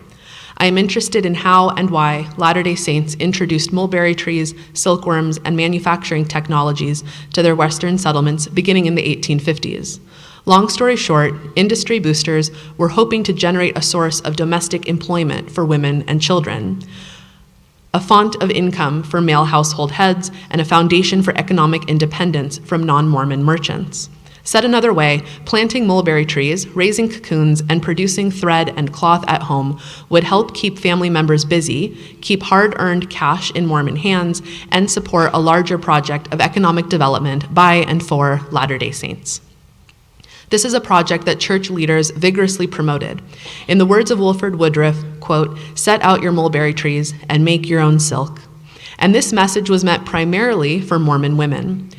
Women could, quote, do a good deal in regard to maintaining the independence of Zion, Woodruff said, by going to and carrying out the counsel of President Brigham Young in raising your own silk for dresses, bonnets, and trimmings so that your adornings may be the workmanship of your own hands. This initiative took on an extra layer of significance in the years leading up to and after the completion of the Transcontinental Railroad in 1869. I've written elsewhere about how the railroad produced severe anxieties about the economic capacities and religious character of Latter-day Saint communities in the Utah Territory. That is why we see a heightened commitment to silk among church leaders in this period, as well as silk-centered activities in both the retrenchment movement and Relief Society. For several decades after that, the Relief Society functioned as a clearinghouse for silk industry decision-making and raw material exchange. And it's the minutes of the St. George Relief Society particularly that I would like to use today to reflect on the significance of this gathering centering on Juanita Brooks. Much of what I've described thus far has been drawn from my dissertation, which covers Mormon-made silk from the 1850s to the 1910s. I'm currently in the process of transforming that dissertation into a book manuscript. As I began to chart out possible new directions and emphases for the book, I became keenly aware of the fact that my research hasn't made it even as far out as Salt Lake City. The domiciles of the Brigham Young family, Forest Farm and the Beehive House, for example, as well as the, quote, leading sisters, Zina D.H. Young, Eliza R. Snow, and other women who operated as the economic and religious Mormon elite, are prominently featured. But it is so clear that the metropolite cannot be the whole story. I know from previous studies and from my own explorations that Relief Society's emergence in the 1860s encouraged silk experimentations throughout the Mormon corridor. I attempted to at least signal to that fact in one of my dissertation chapters, which leveraged Relief Society minutes to understand the silk endeavor in St. George. Most people are familiar with this region's reputation as, quote, cotton country. What is less known is how a cohort of Latter-day Saints hoped it would become a silk-producing country as well. And this brings me to Juanita Brooks. To know Juanita Brooks's life and work is to know Mormon life in southern Utah and northern Nevada. One might say, on the margins, and the significance of this place to what we know about the Mormon experience.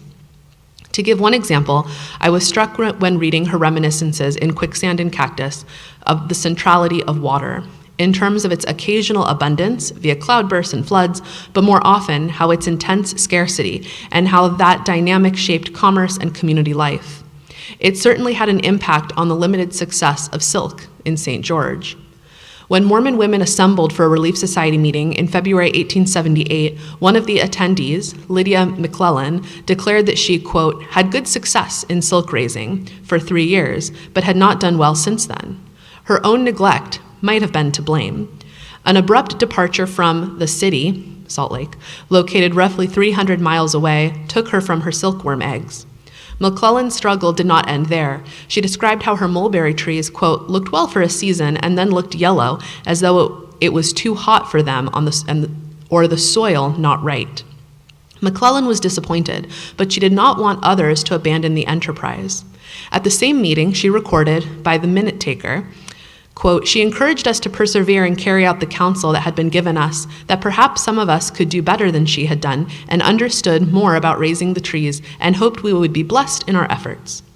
It turns out that there is quite a bit of tree talk in the St. George Relief Society minutes from this period. Comments range from enthusiastic proclamations about environmental transformation to a practical awareness that a local silk industry would not take hold without enough trees. Take the comments of Mary Eyring in June 1889. Quote, "President Brigham Young gave the sisters the mission to raise silk." There's an exclamation point there. Eyring said, the minutes read that she, quote, "urged all that could to plant mulberry trees in the waste places, and said they made beautiful shade, besides supplying the family with the best kind of wood." But still, some silkworms found themselves starving instead of spinning, or even serving as substitute chicken feed. Pro-mulberry tree propaganda was not unique to St. George. I've seen it in issues by boosters in other Mormon settlements. But what St. George elevates is the inability of local producers to grow enough trees to maturity due to the environmental constraints they were facing. Mulberry trees are hardly organisms, but they are very susceptible to shocks to their system, especially when they are 3 years old or younger. They will die if they get too much or too little water. And this was much more likely for Latter-day Saints living in southern Utah. It is likely that what Lydia McClellan was describing and what other comments are hinting at is that fledgling trees simply did not get enough water at the right time. This ran strongly against the promise industry boosters made about silk being an easy, pleasant, all but guaranteed certainty. That might have been closer to the truth for some, but that seemed to happen primarily for the, quote, leading sisters in Salt Lake City. I'll move now to the second theme, the enemy within. I am confident the other scholars invited to this gathering will offer more well-thought-out insights on this point as it relates to the Mountain Meadows Massacre. I'll do my best here to explain how this dynamic appears in my research on women and silk in St. George. Often when I'm describing my work, there's some confusion at the fact that Latter-day Saints applied themselves to homemade silk, considering the other challenges involved in the process of settlement. In St. George, Relief Society women tried to exert control over difficult circumstances. But silk had its appeal in a setting where Latter-day Saints had concerns about non-Mormons and also about each other. In some respects, the remoteness of St. George had its benefits. Relief Society women reported a sense of comfort at enjoying a greater distance from outside influence that were felt much more keenly in the North. But they still identified important problems. Women discussed keeping boys from starting trouble in the streets and embracing bad habits, namely smoking. According to them, girls and young women also needed observation and protection. In September 1881, St. George Stake President John T. McAllister warned against Mormon girls visiting nearby mining camps and bringing a, quote, bad influence back with them. As historian Paul Reeve has found, church leaders resented the presence of gold and silver miners in the Utah-Nevada border region. Here, Latter-day Saints and non-Mormons fought over land, resources, and religion. Gentile intrusions were on their minds. But much of their conversation in Relief Society meetings was about the robust work schedule that included temple work, childcare, and demands of agriculture, and disaster relief. Relief Society members commented frequently on the hunger, sickness, and death that plagued the town. And of course, women were the ones primarily responsible for providing relief, more specifically to the sick and suffering. In January 1883, Anna L. Ivins explained how, quote, there had been so much sickness and death and so many funerals in the Fourth Ward that they had felt as if they could not work. It was always hard for them to find the time to accommodate such robust unpaid labor agenda. As Joanna Nixon explained in March 1884, we have a good many responsibilities upon us, but more and more seems to arise for us to do, like picking fruit during the summer and fall seasons, or cleaning the temple. This job occupied Mormon women in St. George as early as 1881. The minutes reported 5 or 6 women performing this task each week. In this context, silk seems not to make that much sense. A luxury fabric when there are limited resources and so many responsibilities already? But the Relief Society records reveal, and something that is critical to explaining homemade silk's appeal, is a concern that Latter-day Saint women had about an internal enemy, the economic destruction that they might bring to themselves and on each other. More specifically, these settlers worried about the appeal, cost, and symbolic meaning of fashionable clothing. Consider remarks from Hannah Crosby in November 1879. She felt a, quote, strong repugnance to her girls having anything to do with Gentiles, and she felt we had fashioned enough of our own and needed no more. These women worried about maintaining separation from non-Mormons and also spending too much money, but they didn't want to abandon appealing clothing entirely. As Anna Ivins described in February 1883, quote, with regard to dress, she did not think we were obliged to do without any trimming, but thought it quite unnecessary to follow outrageous fashion, and also believed that if we possessed the Spirit of the Lord and would permit ourselves to be guided by its dictates, our dress would be always neat and becoming.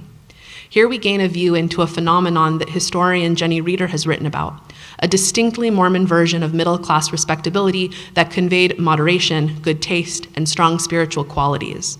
A homemade silk dress could satisfy this agenda while also staving off the problem of economic destruction. Local silk remained mostly out of reach, not just in St. George, but in other Mormon-dominated Western communities. Many factors prevented Latter-day Saints from generating a competitive silk industry, namely the superior quality of silk imported from Europe and Asia. But I'll end here with a statement about why I think it's still worth studying and taking seriously. What we gain is a more textured understanding of how Mormon women pursued intertwined religious and economic agendas, and that pursuit looked very different in St. George than it did from their leading sisters in Salt Lake City. Thank you.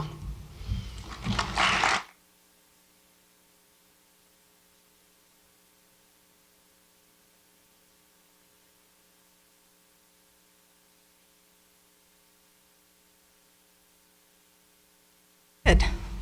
There are slides. That's good.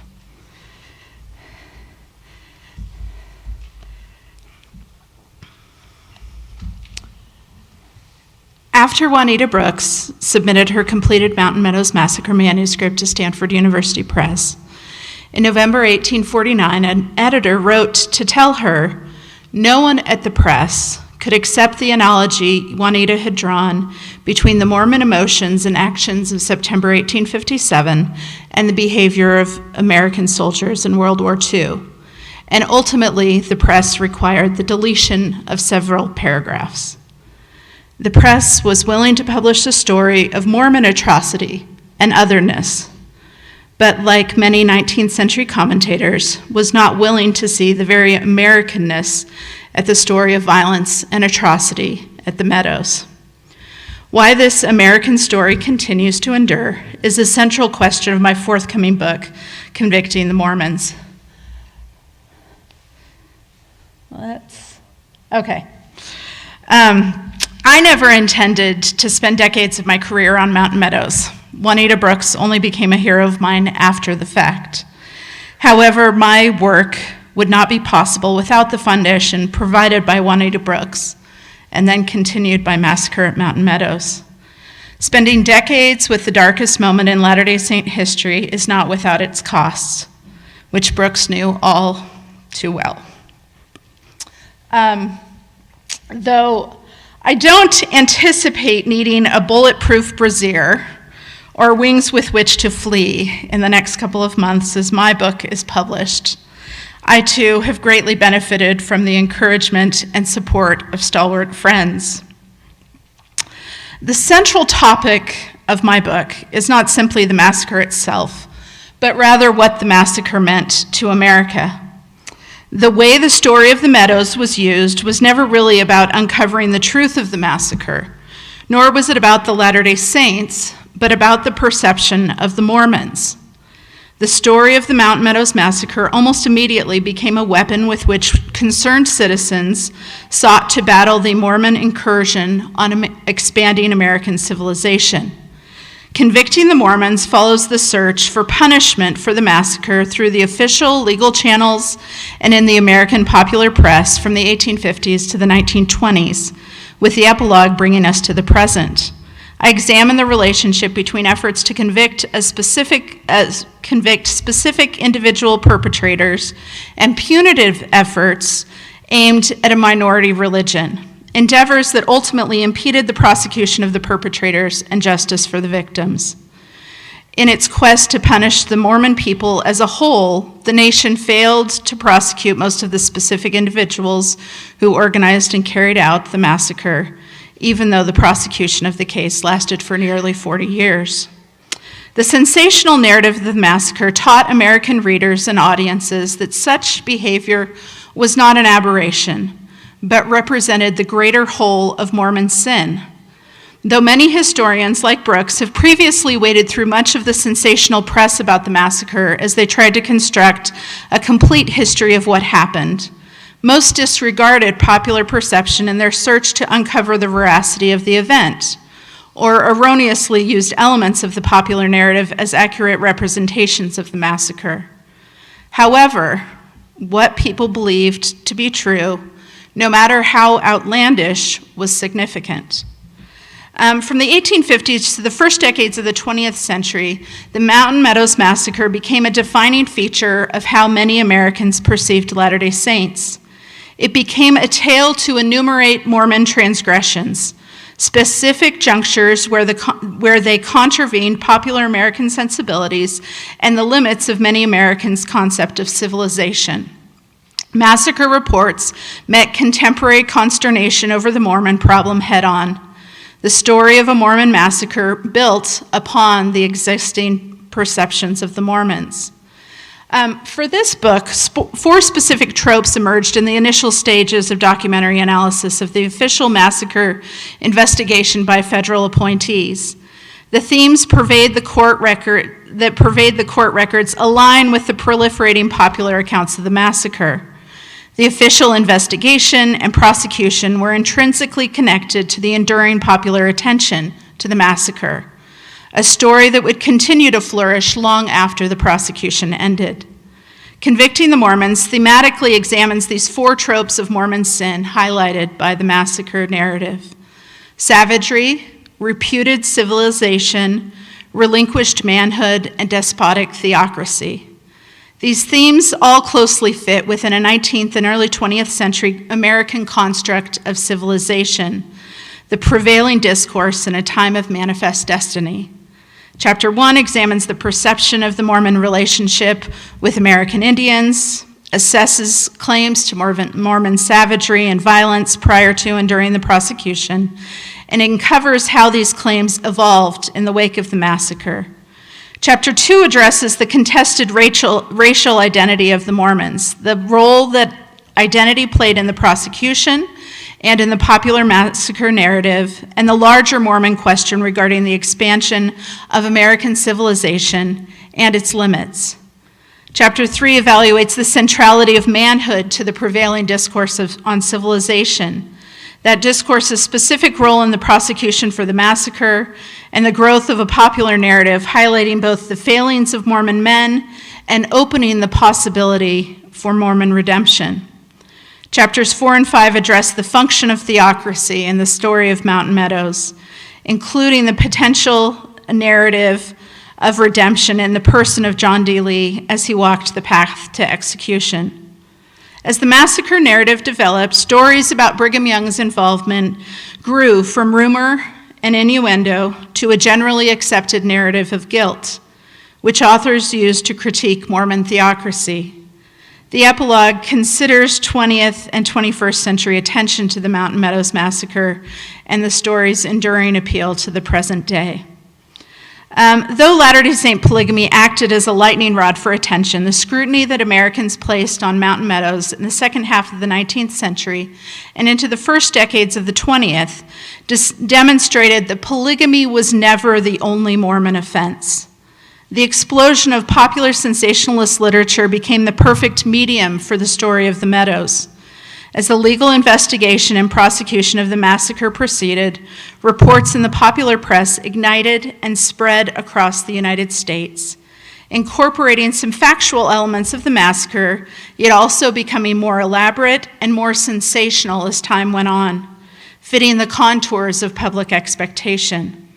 Newspapers in major urban centers reported on the massacre, as did those in small towns across the country.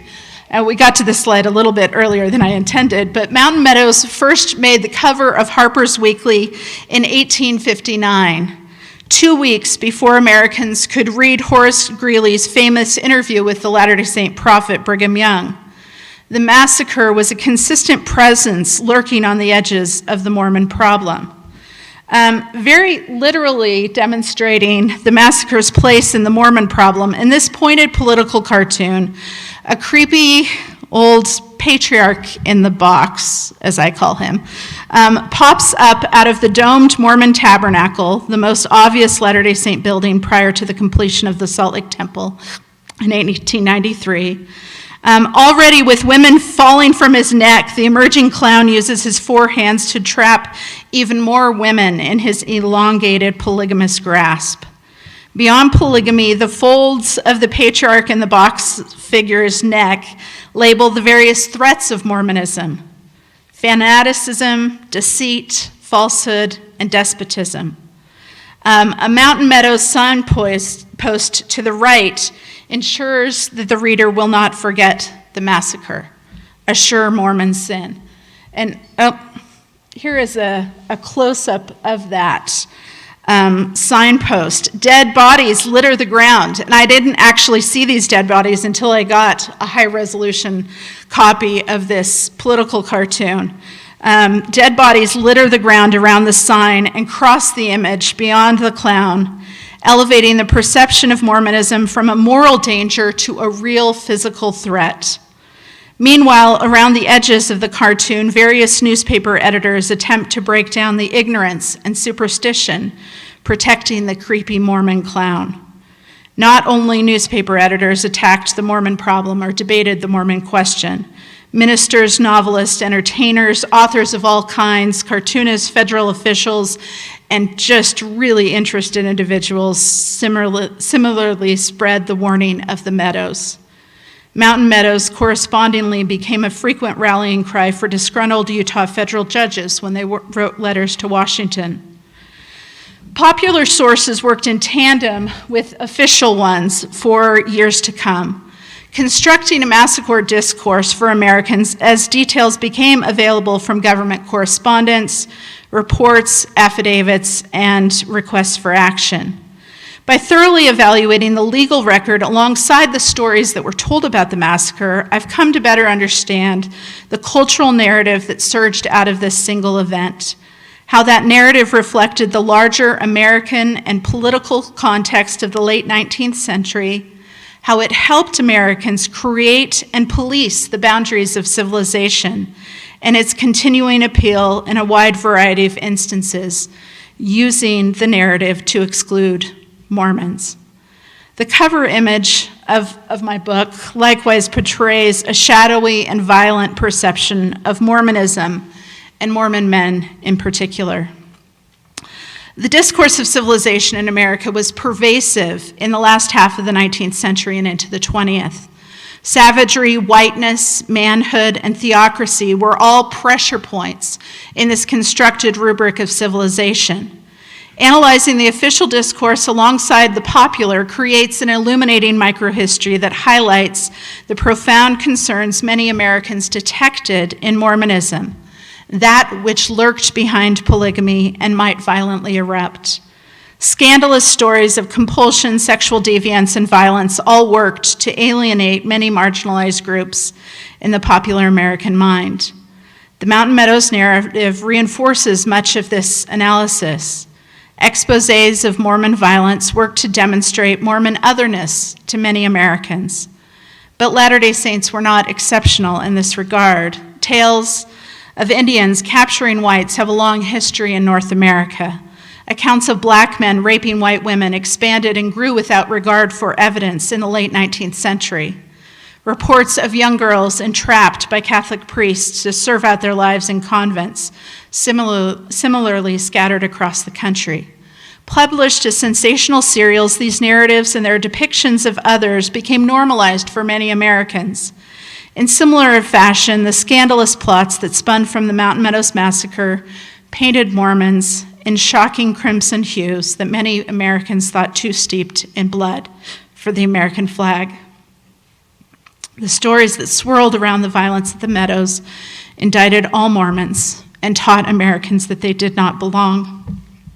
Now, around the turn of the 20th century, fiction expanded as a foray for the story of the Meadows, While not always substantively different than those works presented as history or news in the 19th century, fiction enabled multiple threads of discourse, ideas of savagery, white civilization, and manhood, all to be woven into a narrative that centers Mormons. In Jack London's 1915 reincarnation novel, The Star Rover, prison officers torture Darrell Standing, an imprisoned university professor, with a straitjacket that could be laced tight enough to induce severe angina. Standing learns that by putting himself into a trance, he can escape the effects of torture. While in his trances, he travels back through the stars to experience past lives.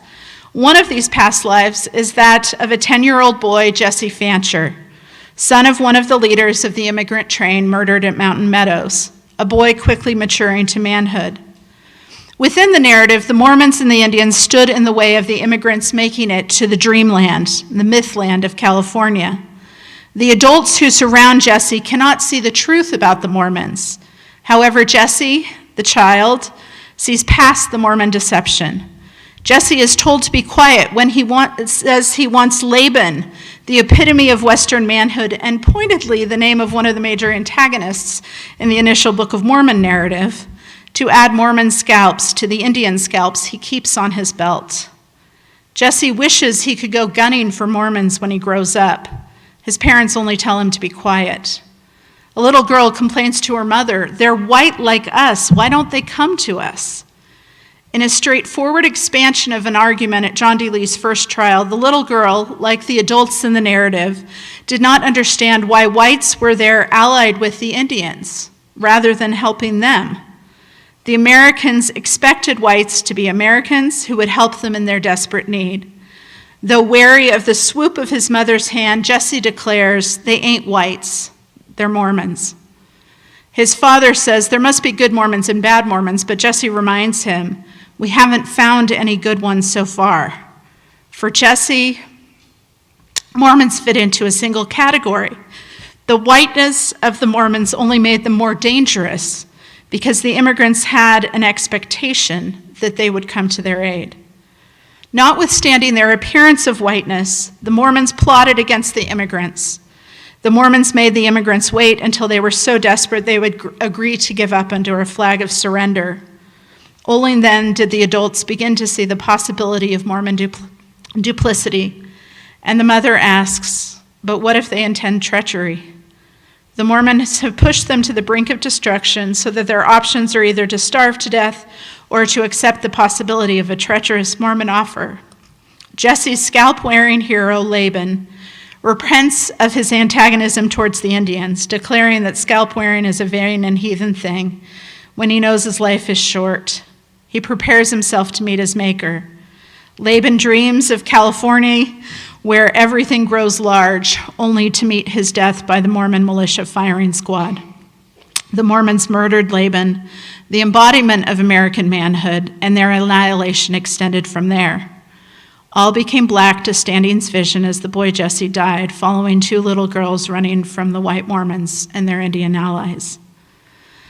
Star Rover is a classic Jack London story demonstrating his enduring obsession with white civilization and American manhood, both in his fictional characters and in his journalism.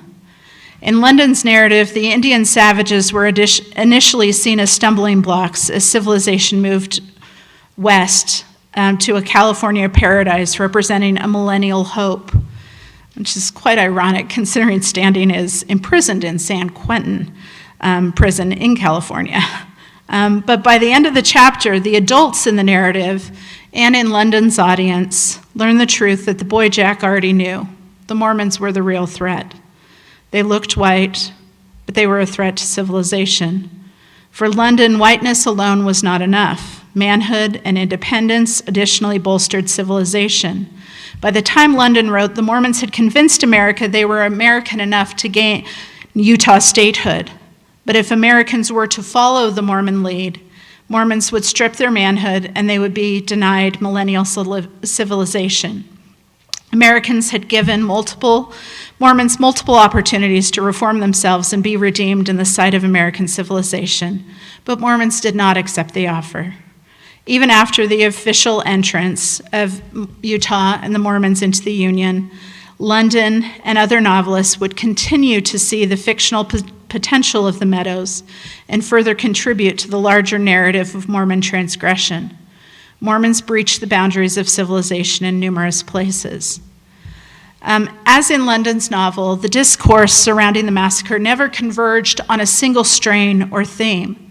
It was always multiple dialogic threads woven together not to punish the individual perpetrators of the massacre, but to create a much larger argument of the complexity of the Mormon problem and its seriousness. No single Mormon sin was enough to eradicate the Mormons, but the convergence of Mormon sin, their multifarious transgressions of the boundaries of civilization, might require more substantive action. In his influential 1859 treatise on liberty, John Stuart Mill noted the existence of a civil zaid against the Mormons. Though Mill wrote after the massacre, it was not yet a consistent element of the popular narrative that expanded regarding the massacre's place in the Mormon question. Mill specifically referred to the American legislative and popular press's war on Mormon polygamy. Nevertheless, the Mormon question could easily be recast as a civil zaid. The popular painting American Progress by John Nast famously depicted ideas of manifest destiny, bringing light to a dark continent. As she floats above it, Columbia, the white female personification of America, dressed in white, brings civilization and knowledge via the telegraph line to the frontier. Indians are found on the dark edges, fleeing from the light as the white settlers move west. Feminizing notions of civilization hid the darker and violent aspects of civilizing the frontier and reminded American men of their responsibilities to protect civilization. Though Latter-day Saints could be seen in the wagons moving west with the light of civilization, they saw themselves that way. And within the Mountain Meadows discourse, Mormons fled from the light to hide in the darkness. Rather than bringing light and civilization to the dark frontier, Mormons had elected to leave the light of Christian civilization and enter the savage darkness. The way both the official and popular sources shaped the Mountain Meadows narrative demonstrated concerns about American civilization on many fronts, not just marriage. The fact of the massacre strained Americans' evolving definition of civilization in the late 19th century, particularly regarding race, gender, theocracy, and violence. In consequence, boundary maintenance became more important than justice. This discourse would successfully punish the Mormons for their infractions well into the 20th century, and again surge in the early 21st century. Its success would both limit the work of bringing massacre perpetrators to justice and ensure the continued allure of the story of the Meadows and the search for Mormon punishment. Thank you.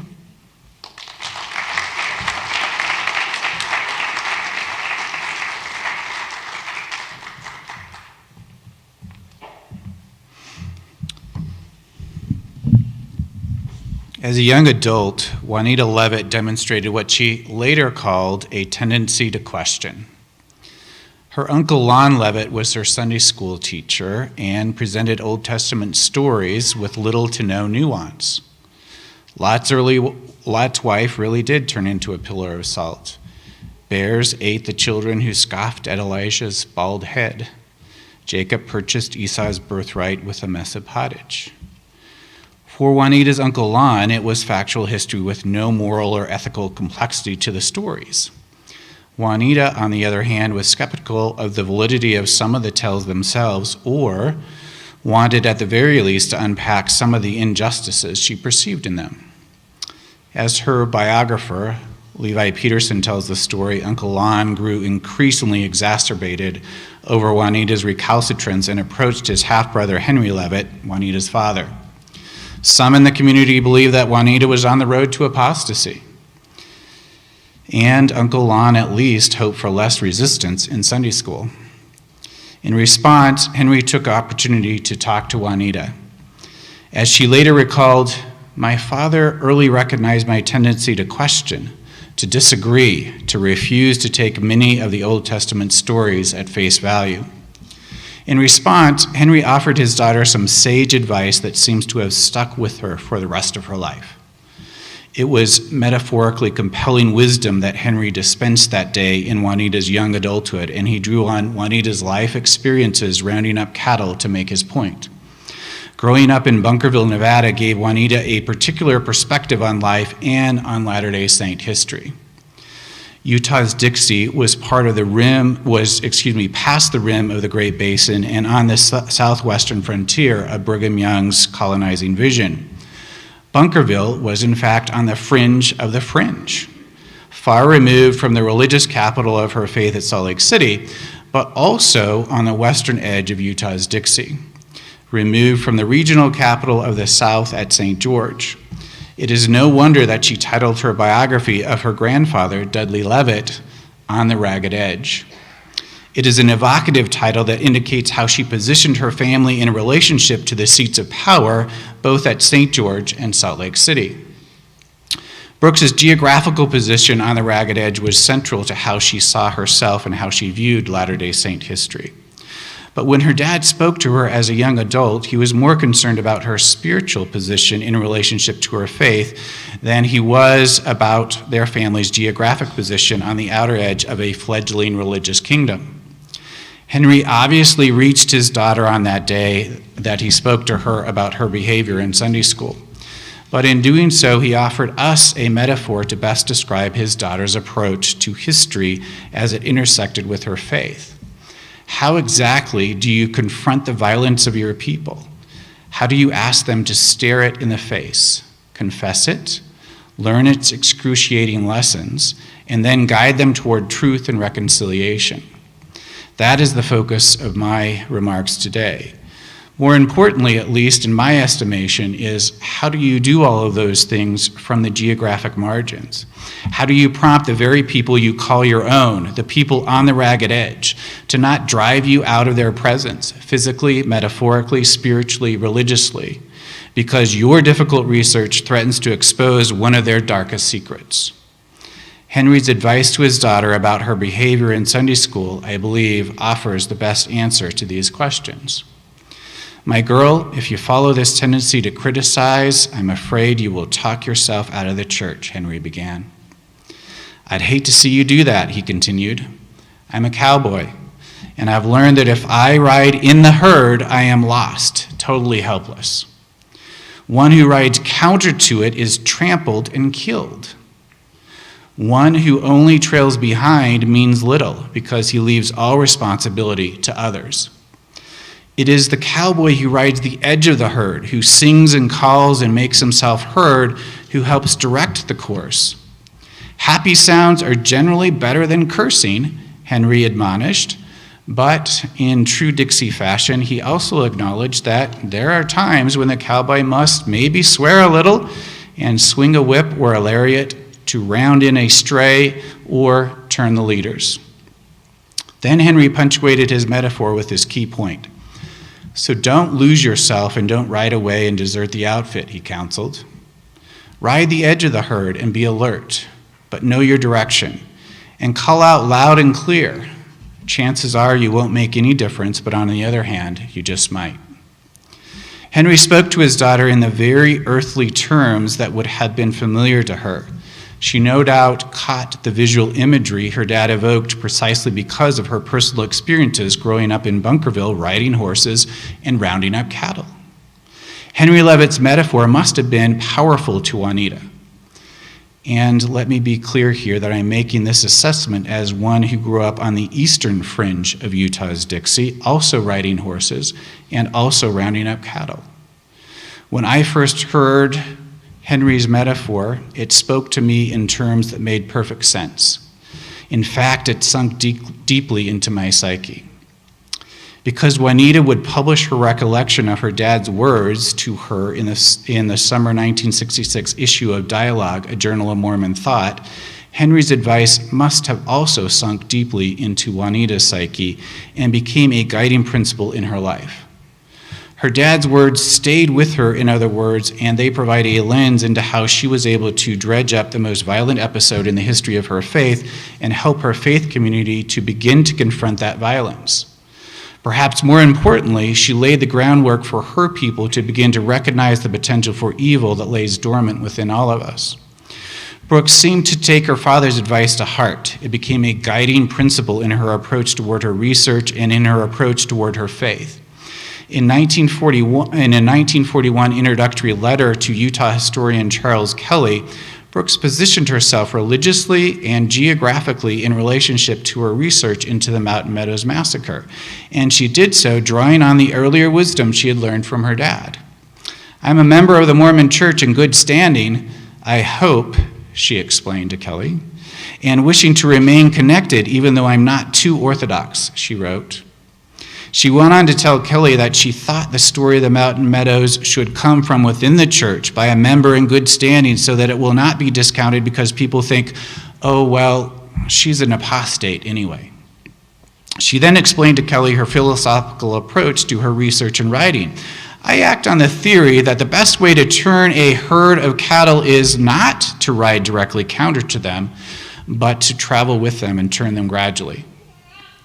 She clearly drew on the earlier lesson from her father and saw its applicability to her research and to her faith. "I draw my figure or metaphor from my own experiences," she told Kelly, something she would also explain to historian Del Morgan 3 years later. In her letter to Morgan, Brooks described a southern Utah source she had been studying recently, which detailed the environment of southern Utah and its landscape. Brooks indicated her connection to that source and its historical lessons because she had grown up in southern Utah. "This source was speaking my language," she wrote, "for I know that country, its heat waves and floods and hot barren wastes. How well I know it," she exclaimed. It reminded her of something that Morgan had said to her previously, that the frontier is right inside me. It was something she now acknowledged. "Well, that southern desert frontier is right inside me," she told Morgan. "It is a fact of which I have never been very proud and which has sometimes caused me some embarrassment," she admitted. "Like the time in New York City once when I gave myself away by saying, 'Whoa,' out of turn." Despite such embarrassment, she returned to her knowledge of the land and its inhabitants as a marker of her ability to understand historical sources produced in the region and, better yet, to understand the people of the region. "I know about cattle dying of thirst and people getting near the dying point too," she told Morgan. "I was my father's boy for years while he ran the mill across that desert, so I know horses, cared for 12 head almost entirely, and cows and outdoor life." She knew of death, too, and its cultural rituals. "I assisted whenever there was a death," she explained to Morgan, "and know the problems attending keeping a body presentable until the second day, while some of the good sisters sewed all night to get the clothing ready. And the frontier remedies? They are legionary. The superstitions are even more numerous," she claimed. Juanita Brooks knew her people, understood the climate, the geography, the harsh realities of eking out a subsistence there, and she knew their folkways, their faith, and their failings. How then does one go about confronting an episode of violence among one's own? For Brooks, the answer seemed to be unflinchingly, and with honesty, and with integrity. In 1949, as her manuscript was winding its way through the publication process, Brooks admitted, "I do not want to be excommunicated from my church for many reasons, but if that is the price that I must pay for intellectual honesty, I shall pay it. I hope without bitterness," she added. It is an indication that she considered the possibility that the publication of her book could lead to her excommunication, and that she was willing to put intellectual honesty above membership in her faith if she could not have both. It was a character trait that garnered respect and became a hallmark of her scholarship. Obert C. Tanner, a Salt Lake City philanthropist and businessman, wrote to her in 1968, almost 2 decades past the publication of her magnum opus, The Mountain Meadows Massacre. "I sit back and think of you as one of the Lord's lie detectors, carefully separating the bogus from the genuine, and may I add, courageously writing what you find. That's so very, very, very important, Tanner proclaimed. In my estimation, Brooks's commitment to intellectual honesty comes through most clearly in her chapter in the Mountain Meadows Massacre called The Zealous South. It is the chapter in which she most clearly calls out the sins of her people, not merely the sins of Latter-day Saints in general, but the sins of Southern Utah Latter-day Saints, her people, the ancestors of the people she lived amongst and that she herself descended from. I can only imagine the trepidation she felt and the conviction it took to evaluate the sources and arrive at her conclusions. My purpose today is not to evaluate how her conclusions have held up over the ensuing years. Certainly, historians since Brooks have uncovered new evidence and offer new understandings, and we will hear from two of the leading experts on this subject this afternoon. I will leave it to Barbara Jones Brown and Richard Turley in their sobering new book to teach us what they have learned, and I strongly recommend you read their book and Janice's when it comes out. My purpose here is to evaluate what Juanita Brooks did do in her chapter, The Zealous South, from the vantage point of 1950, not 2023. I offer only a cursory assessment of how she approached such a horrific episode of Latter-day Saint violence. In doing so, I believe it is essential to remember the vantage point from which Brooks wrote, that she situated herself on the ragged edge. The title of the chapter itself, The Zealous South, is an evaluation of her people, an assessment that their zeal outpaced their reason and led to massacre. In her chapter, The Zealous South, Brooks did not flinch. She notes the cultural obedience that seemed to dominate among the saints. She quotes Heber C. Kimball, "If you do things according to counsel and they are wrong, the consequences will fall on the heads of those who counseled you, so don't be troubled." She evaluates George A. Smith's speaking tour, which preceded the massacre, and noted the militaristic nature of Smith's speeches. She noted Smith's approval of the ardor of Isaac Haight. In this case, she contends that George A. Smith did not counsel his subordinates to use violence. He let them feel that he admired their spirit and would not condemn them if they found it necessary to take matters into their own hands. That is what she meant when she titled that chapter The Zealous South. In doing so, she helps us to account for why it was that more people did not stand in opposition to the order to murder instead of following it. It is the single most haunting question for me even today. Why is it that more people did not resist the order to murder in 1857? And Brooks offered at least the beginnings of an explanation in 1950. At the conclusion of her chapter on the Zealous South, she writes, "So the wind grew into the whirlwind.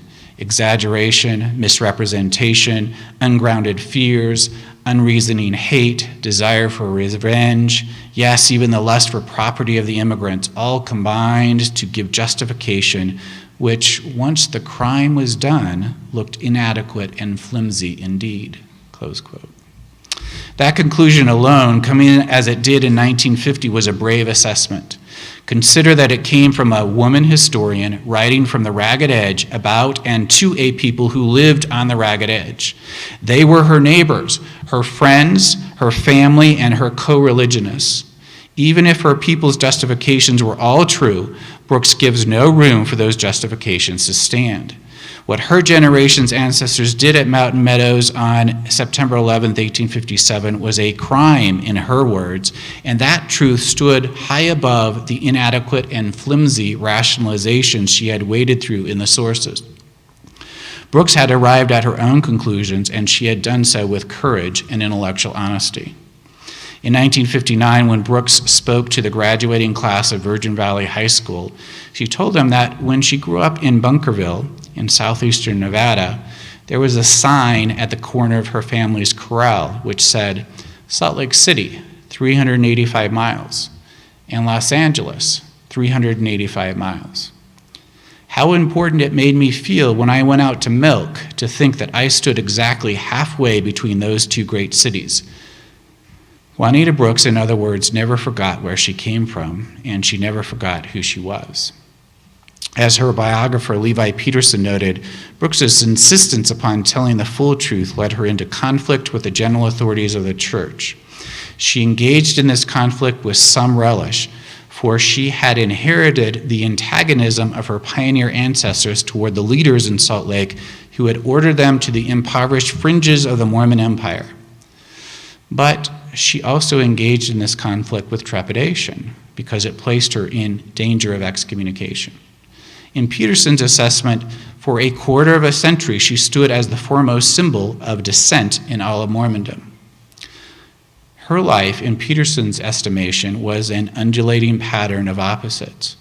But in his assessment, she possessed an extraordinary potential for reconciling those opposites. In addition to reconciling her personal opposites, I'd like to suggest that Brooks also began a long and slow process of reconciling the people of her faith and the people of Utah's Dixie to the violent atrocity in 1847 that hung like a cloud over them.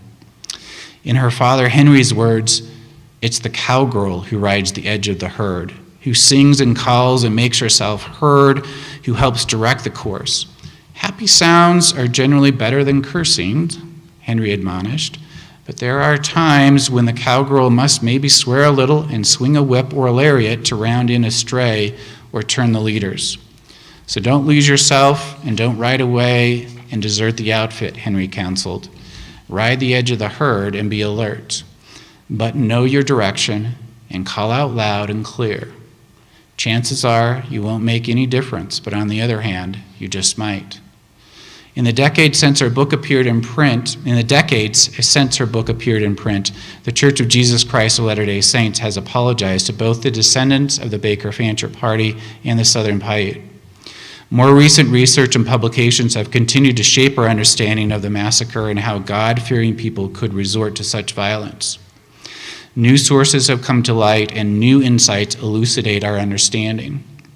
Yet, in the 70 years since her book came out, it seems clear to me that Juanita Brooks rode the edge of the herd with dignity and grace and thereby directed its course.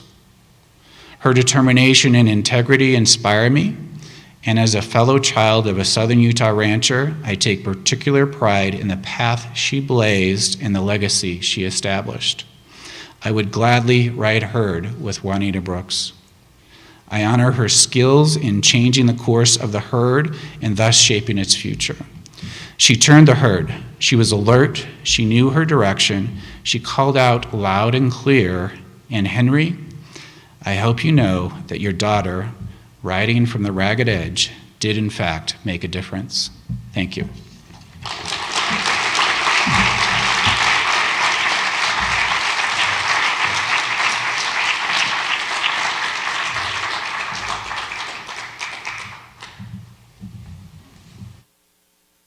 Thank you all.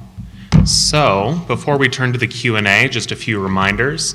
The first is that if you could just make yourself heard so that I can repeat the question so that those following on YouTube will be able to hear it and for the historical record, and then they will be able to answer the question. Two reminders with this. The first is that the people that you are asking questions to are people and not, in fact, very smart robots. The second is to please ask your question in the form of a question. And so with those reminders out of the way, would love to hear any Q&A from the audience. Yes, please. This is not a question, but just a comment in regards to the paper on silk cultivation. If you are ever in Rochester, New York, go and visit the Susan B. Anthony House, because there you will see a dress that Susan B. Anthony wore that was made with silk made in Utah. Of course, you know, Susan B. Anthony knew a lot of Mormon people, and you'll see the results of their labor, even if it wasn't that successful. Sometimes you can't lead from the ragged edge or from the front. So the first is a suggestion to be able, especially if you're attending the Mormon History Association in Rochester, New York this year, to go to the Susan B. Anthony Museum and see a dress that was made with Utah silk. Thank you for sharing that. Others?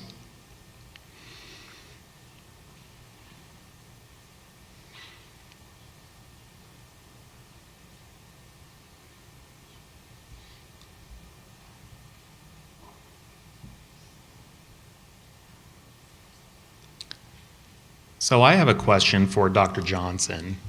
And that question is, as you're studying the Mormon image that goes with the Mountain Meadows Massacre, but also being intimately familiar with the documents created by and for those who perpetrated the massacre and others related with them, how do you keep in mind the sort of like ham-fisted caricature being made of Mormons versus the intimate knowledge of what individual Latter-day Saints did on September 11th, 1857 and afterwards?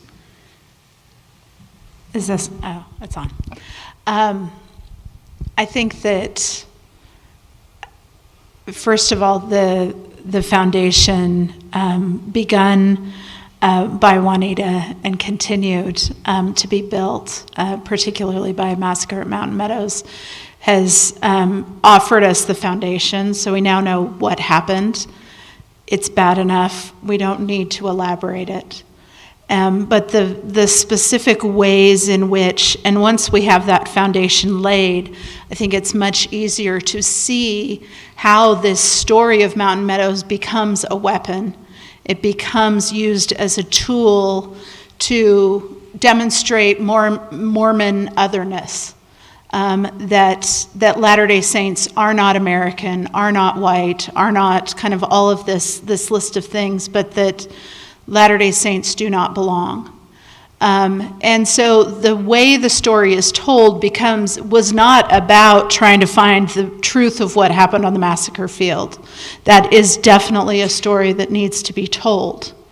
But it becomes something else. The way the story is used becomes something very different. But I needed that foundation to be able to move on and do the work that I did to see how this story was used in the 19th and 20th century and continues to be used. I mean, the night that I finished my manuscript, I watched the last episode of Under the Banner of Heaven and wrote my final paragraph and sent in my manuscript. But the story of Mountain Meadows continues to be used as a weapon against Latter-day Saints. Other questions? Yes, please, in the back. Oh, sorry, here in the middle. Bill. A question for Denise. Does the critique of Mountain Meadows show up in the Reed Smoot controversies? Is it ever used as a weapon against Smoot and his candidacy? So there. Just rephrase the question, too. Oh, okay. I think this might have died. Is it on? Oh, okay. So it comes up, it is all over the place in the news. Oh, sorry. During the Reed Smoot trial, the Mountain Meadows narrative does come up. There is a senator from Tennessee who's kind of as a last-ditch effort when it looks like after these, 7 years, or 4 years?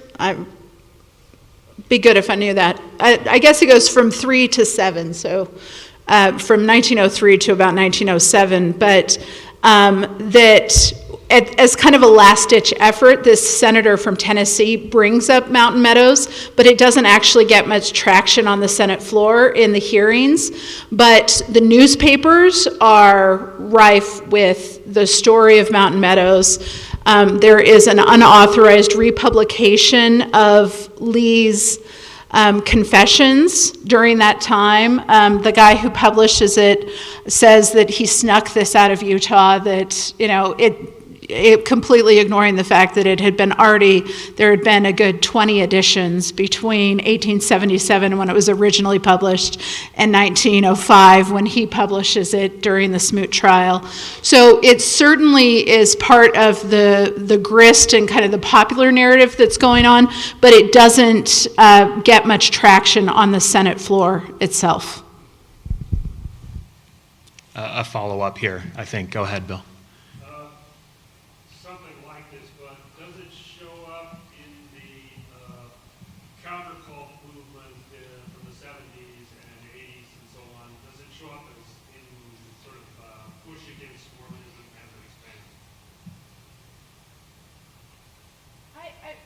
70s, we get William Wise's account of Mountain Meadows. So that's a historical account. It has some limitations.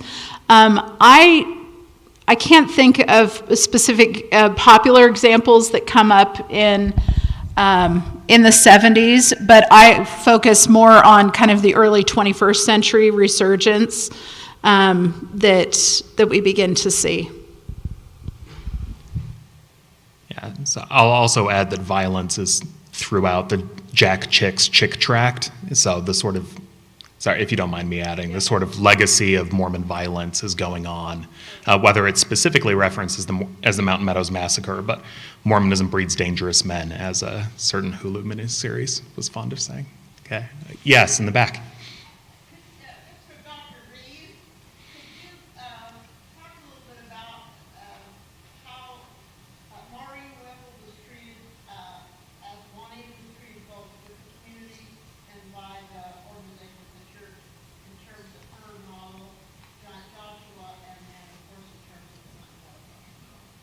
Just rephrase.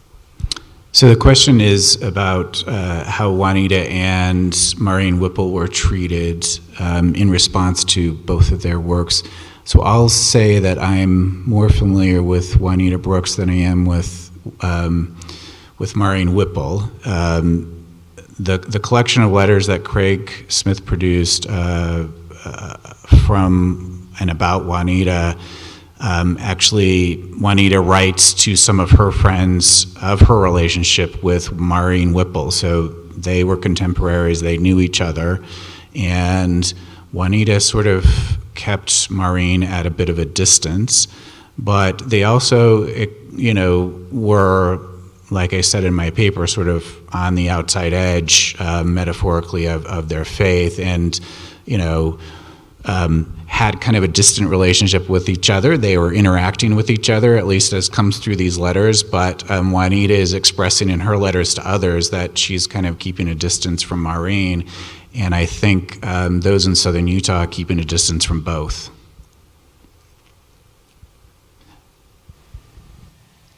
Yes, Lori and then Cassie.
So to give you all a few seconds to think about this, it's a two-part question, both of which are quite thoughtful.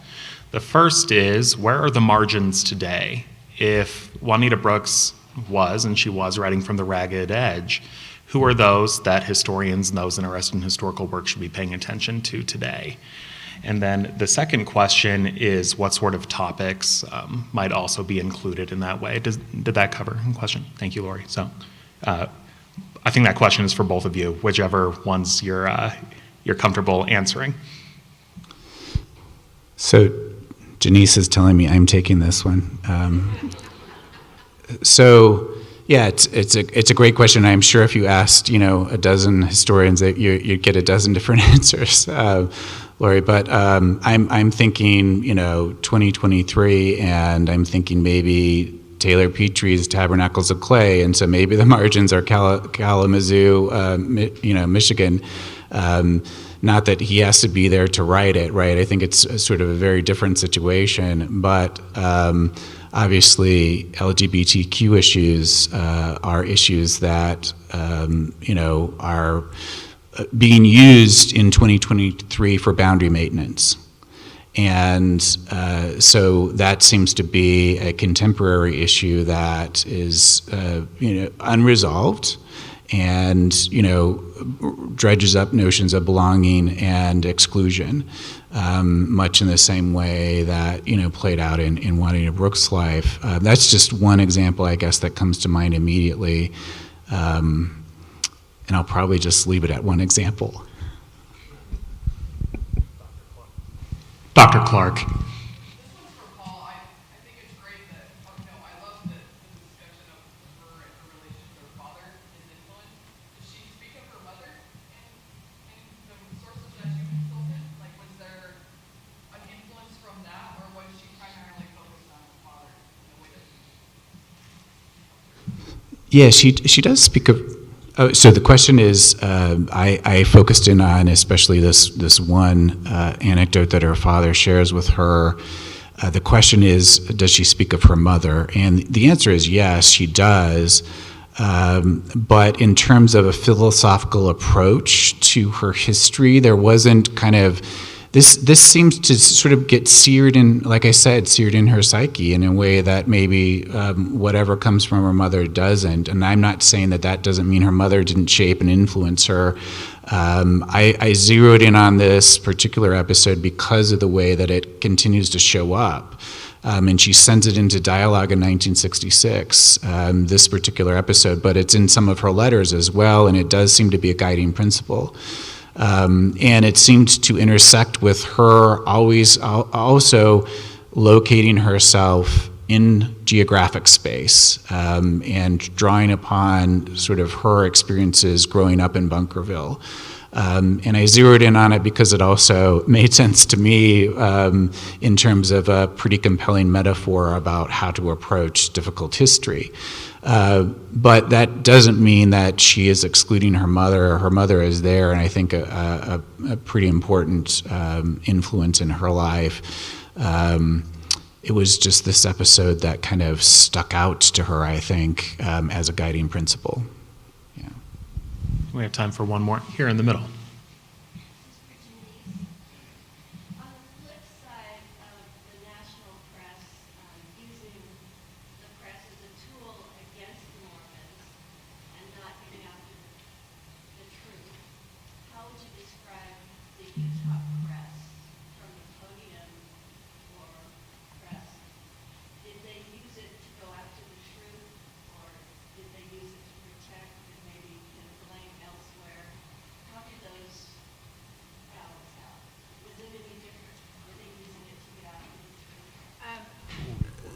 So the question is specifically about the Utah Press and how Utah Press uses the narrative of the massacre. Now, some of this, I think we have the very able Rick and Barbara later today are going to give us some of that narrative of the aftermath. But I started working on Mountain Meadows as a research assistant for Ron, oh my gosh, why am I blanking on Ron Walker's name? Wow, that was really weird. For Ron Walker, and for months I just read the Salt Lake Tribune. The Salt Lake Tribune is definitely using it as a weapon to point out the larger failings of the Latter-day Saints. But interestingly, and they are bringing out certain elements of the narrative. So there's kind of this twofold thing going on because they are more focused on the specifics of what happened than perhaps the popular press is certainly influenced. And throughout the book, I look at the relationship between the prosecution and the popular narrative, and sometimes it's the prosecution affecting the popular narrative, and sometimes it's the popular narrative that comes in and is directly affecting the prosecution. So it's always this relationship. I think the Tribune definitely takes this antagonistic role in assessing Mountain Meadows and does use it as a weapon, but they also have this other goal of actually trying to find out what happened. I think that the Deseret News and the Latter-day Saints are under so much fire at this point. For the most part, they're trying to just ignore it. You've got personal distress, on the part of Brigham Young, but for a lot of it, it is you have these efforts that don't hit the press, that they're trying to understand what happened. But within the press, there's just not as trying to report the story, but not use the story in certain ways, or try to say that this is not representative of us as a whole. Please join me in giving a round of applause to our speakers.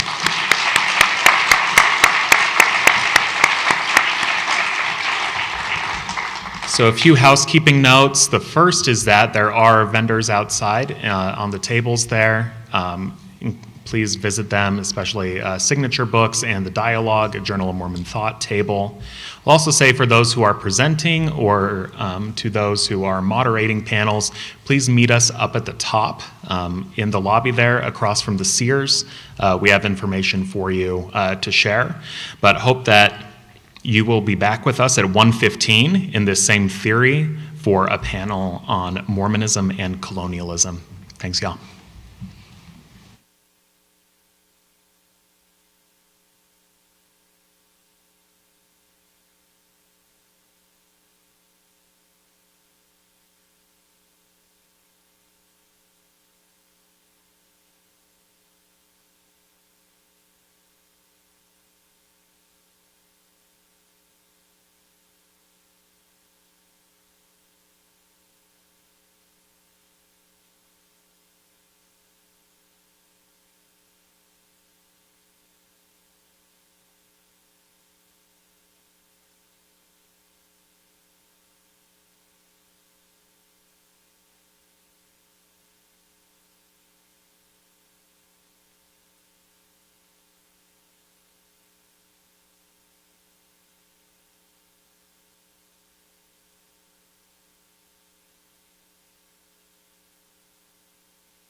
Welcome back, everyone. I hope you had an enjoyable lunch. We're going to get this next session started, as we are already running a couple minutes late.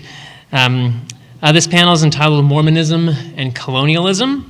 My name is Brendan Rensink. I'm an associate professor of history and associate director of the Charles Redd Center for Western Studies at BYU. I'll be chairing. My job primarily is just to introduce our three wonderful speakers and then try to moderate some of the Q&A afterwards. We're going to go in order that's on the program, and I'm going to come up and introduce each one of them individually as we move through these three papers. We'll first hear from Professor Amanda Hendricks Komodo, an assistant professor at Montana State University, where her research focuses on religion and sexuality. Her recent book, published in 2022 by University of Nebraska Press, entitled Imperial Zions, Race, Religion, and Family in the American West and the Pacific. She brought a pile of copies. I think they're at the dialogue desk, so please go pick one up. And her paper today is entitled The Faith of Our Fathers Living Still, Latter-day Saints and the Legacies of American Colonialism.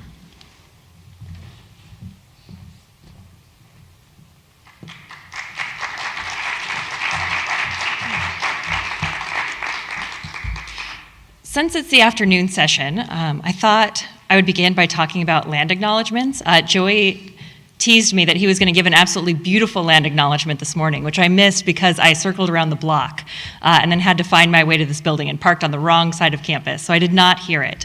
But in recent years, land acknowledgements have become somewhat controversial. Indigenous scholars, in response to that, have called for academics to go further than just giving a simple land acknowledgement and to situate themselves within the histories that they are telling. I think Juanita Brooks is actually a fairly early example of somebody who's trying to do the work of situating themselves in the stories that they tell. Her books, whether they're on Mountain Meadows, Emma Lee, or the Southern Indian Mission, I think are in some ways explorations of who she is and the place that she occupies in Latter-day Saint history. My first book, Imperial Zions, Race, Religion, and Family in the American West and the Pacific, analyzes how colonialism became embedded in Mormon families in the 19th centuries. In many ways, this book is doing or tries to do what Juanita had done earlier. This book is in many ways family history. I was born near the Fort Hall Indian Reservation in southeast Idaho, and I've spent most of my life on Shoshone territory. My great-grandmother worked as a school teacher at the reservation boarding school before marrying a Shoshone man, who she then divorced and then married my great-grandfather. My father's family is descended from people who converted to the Church of Jesus Christ of Latter-day Saints in upstate New York and then followed the Saints as they moved to Ohio, Missouri, and then Illinois. Several of my father's ancestors appear in my book, and sections within it wrestle with their legacy. After I finished the book, I became increasingly interested in how other writers have made sense of the displacement that the establishment of Zion entailed. In this talk, I'm going to focus on two Idaho writers, Annie Pike Greenwood and Minerva Teichert, who asked readers to consider the costs of progress. And since we're in Utah, and people from Utah generally have no idea of Idaho geography, or very little sense of Idaho geography, we're going to start out with a picture of the true Zion, Idaho. So let's see if I can get it to point. I am from, let me actually get closer so I can read. I am from Bingham County. Here's Bannock, which is Pocatello. And then Bingham is right above it. So I grew up in this area. We're going to talk about Power County, which is where Minerva Teichert is from. That's right here.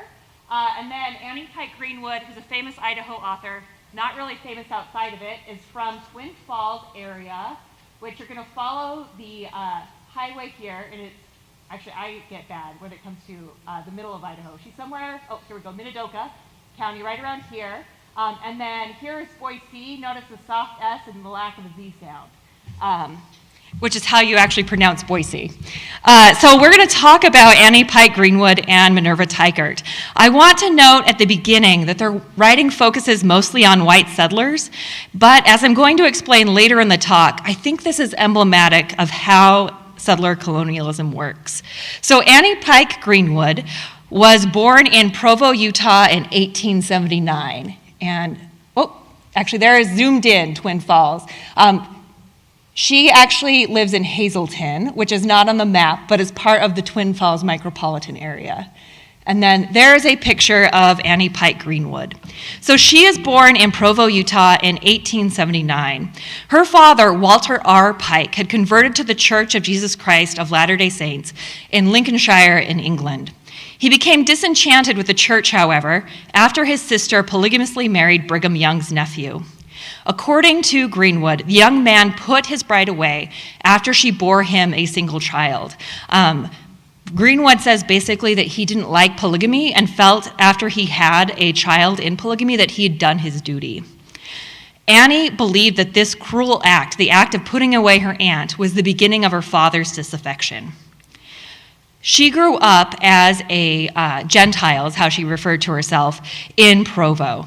At the time, Provo did not have separate schools for Latter-day Saints and Gentiles. As Artist Partial has pointed out, her English teacher, Alice Louise Reynolds, encouraged her to write. She published poetry in the Young Woman's Journal and the Relief Society magazine. Her first essay was published in the Salt Lake Tribune, and she became a reporter for the Salt Lake Tribune in 1904. The essay described her trip to St. George. The article detailed her experience eating, quote, ripe figs from the trees, and, quote, it exulted in the possibility that she could have, quote, strawberries and roses fresh from the garden, end quote, on Christmas Day. Her most famous work, however, is We Sagebrush Folks. Greenwood rejects the term memoir for this book, but it's the closest term for what she's doing. It recounts her experiences as a farmer's wife in Hazleton, Idaho, and calls attention to the poverty, isolation, and physical trauma that farm women experienced. In 1905, Annie married Charles Oliver Greenwood Jr. Charles had yearned to be a farmer after owning a single cow he named Daisy as a child. Although Daisy died of indigestion, I'm not quite sure what she's referring to, her death did not end Charles's dream. Charles and Annie moved to Hazleton, Idaho in 1913. The recent construction of the Milner Dam allowed Americans to see the area as a potential haven. What had been known as, quote, the land that God forgot, end quote, became known as the Magic Valley. Annie did not share Charles's enthusiasm for farming. She arrived in Idaho wearing, quote, a suit of mixed blue, green, brown wool straight from Best & Company, New York, and very little blue shoes, end quote. She soon realized that her clothes were out of place, an anachronism in her words. That first night, she dined on navy beans and fried sow belly, complete with, quote, the tits. Things did not improve. We Sagebrush Folks focuses on the ever-presence of death, sexual assault, and unrelenting labor. The book is published in the 1930s. What's interesting about it for a 1930s book is she talks about incest in Hazleton, Idaho. She talks about sexual assault. She talks about a failed abortion in which the woman dies. It is a book that you would not expect to come out of 1930s Idaho. Annie also watches as her neighbors slowly lose their grip on reality. She tells a story of one woman who was clearing sagebrush when, quote, suddenly she seized a hen and chopped its head off, end quote. She then did the same to, quote, another and another and another. Her children were terrified, quote, all around her were bloody, flapping, headless chickens, end quote. And then she says that the woman turned on her husband and said she was going to do the same to him, but they were able to subdue her before she attacked her husband with a knife. In another scene, uremic acid builds up in Annie's pregnant body. She finds that she, quote, feels drowsy nearly all the time and sometimes walks the floor in terrible agony, end quote, trying to soothe her arms, which are filled with unbearable pain.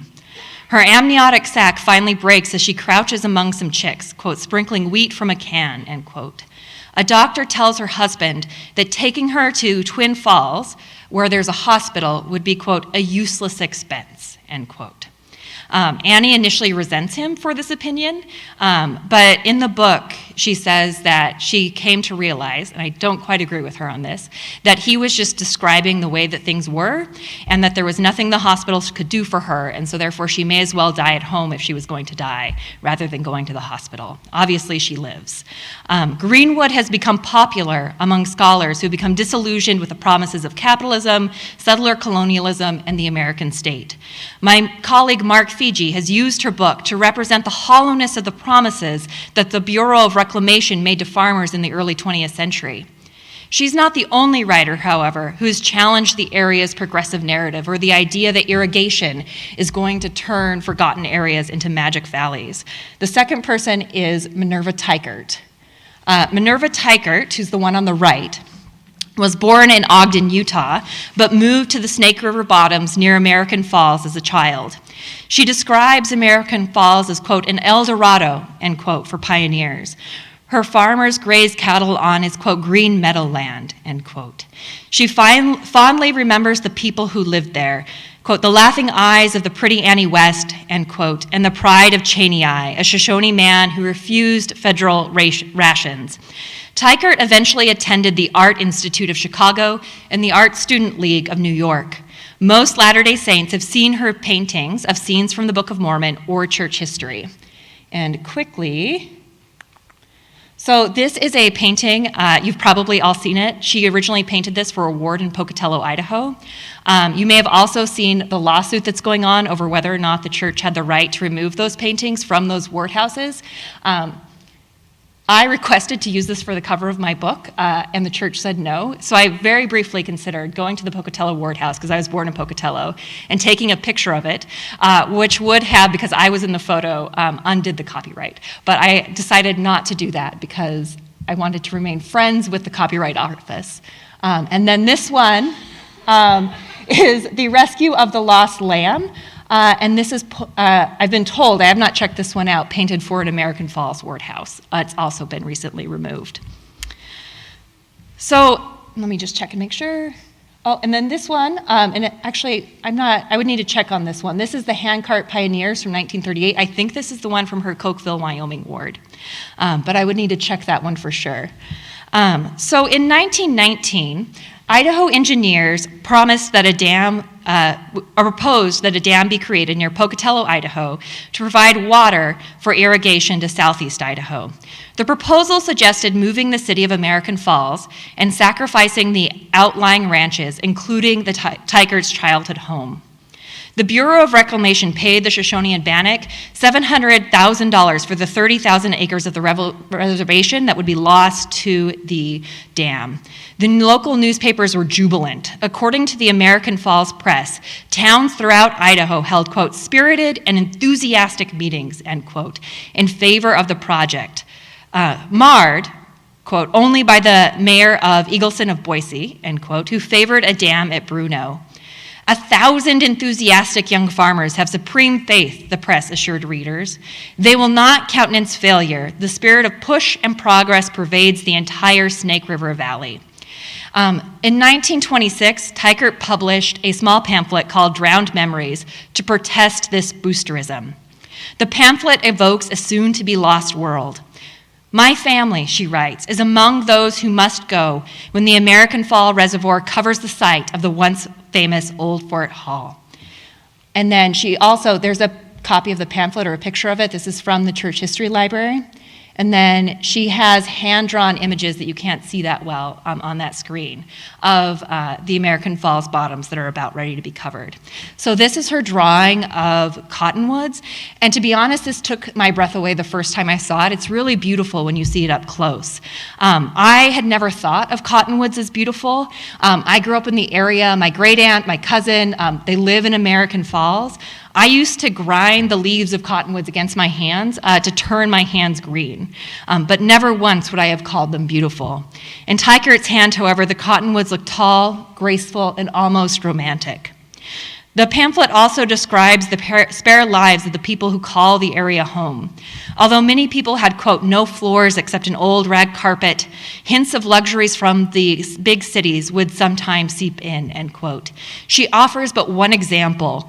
Lowney's chocolates, which were wrapped in silver paper, stocked the shelves. The people who inhabit her prose square dance to celebrate the opening of a new store, shouting, "Bird hop out and the baboon in, 3 hands around and you go again," as children slouch against the wall, falling asleep. Teichert wants the people who have read the pamphlet to have a sense of what is being sacrificed. She ends Drowned Memories with the drawing of a man lying either exhausted or dead. His saddle is beside him as he lies here on the ground. His fingers are trailing in the water, and if you look, it's called Drowned Memories. And this is a man who has either sort of been killed by what is being destroyed, or he's sobbing and mourning for what is being lost. Teichert knew that she could not stop the construction of the American Falls Dam, and she could not stop it from covering her home. But she hoped that people would stop and give a thought to the community that the water was going to swallow. What can these two lives tell us about the American West? One obvious theme is the false promise of irrigation. If we look to the present American Falls, in some ways the town has fulfilled the boosters' promise to be, quote, a damn good town, end quote. Present-day American Falls boasts a soda shack, a grocery store, an indoor golf simulator, and a dance studio offering hip-hop, jazz, and Pilates. Around 11% of the population lives below the poverty line, which is actually slightly below the national average. The town, however, struggles with the same difficulties as many Idaho towns. The bodies of residents absorb nuclear radiation from the nearby Idaho National Laboratory, which has led to higher than average thyroid disorders and increased rates of cancer. Wildfires have also increased in the region. A few years ago, I went home for my sister's wedding. I was surprised to find pieces of ash falling from the sky in mid-April. The sagebrush had caught fire near Firth, Idaho, that's about 5 miles away from where I grew up, and burned several thousand acres. I had known wildfires as a child. It was unheard of, however, for sagebrush to catch fire in April. The narratives that Greenwood and Teichert tell are powerful. Although they write extensively about the Church of Jesus Christ of Latter-day Saints in other places, they rarely mention Mormons in the pieces this talk has examined. I think this is partially because they realize that their themes, environmental degradation and the disproportionate costs of settlements being borne by women, extend beyond any particular church or people. Despite this expansiveness, however, their narratives are incomplete.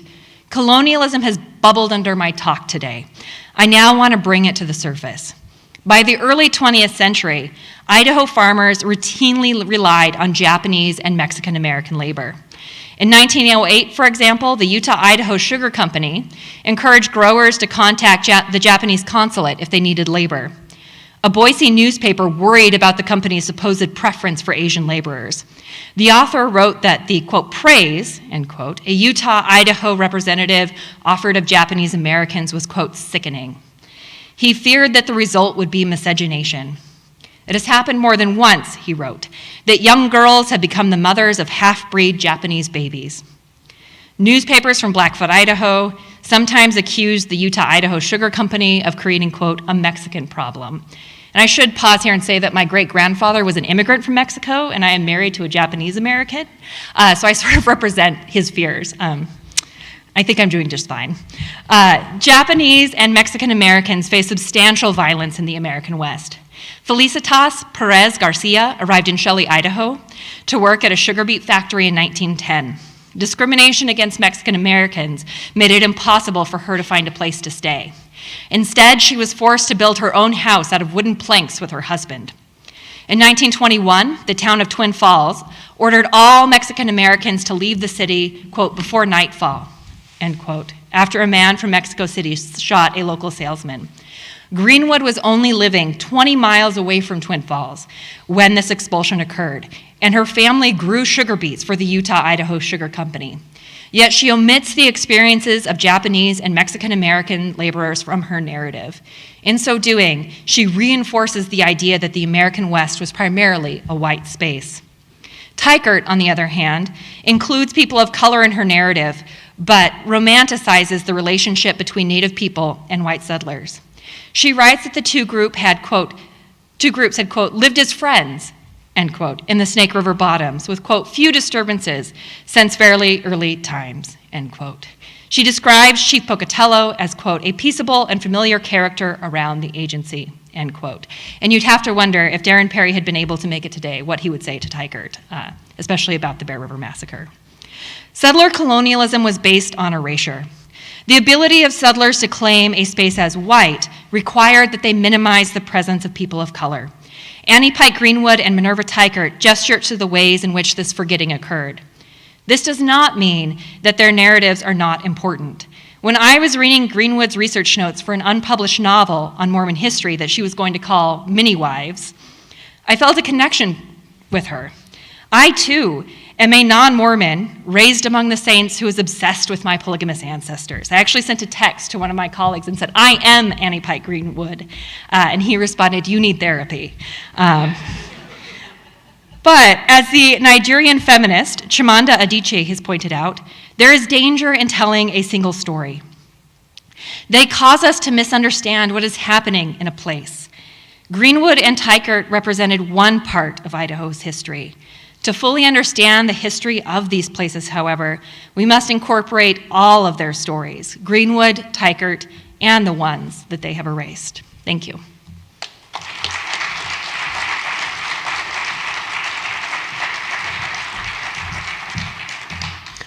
Our next speaker is Janon Graham Russell, a PhD candidate at Harvard University. Last year, she held a fellowship at the Tanner Humanities Center at the University of Utah, and she is currently finishing her dissertation, currently entitled Imagined Islands, Mapping Race, Ethnicity, and Religion Among Haitian Latter-day Saints in Utah and Massachusetts. Her talk today is entitled Mormocana, Religious Geographies and the Making of a Mormon Ethnic Identity.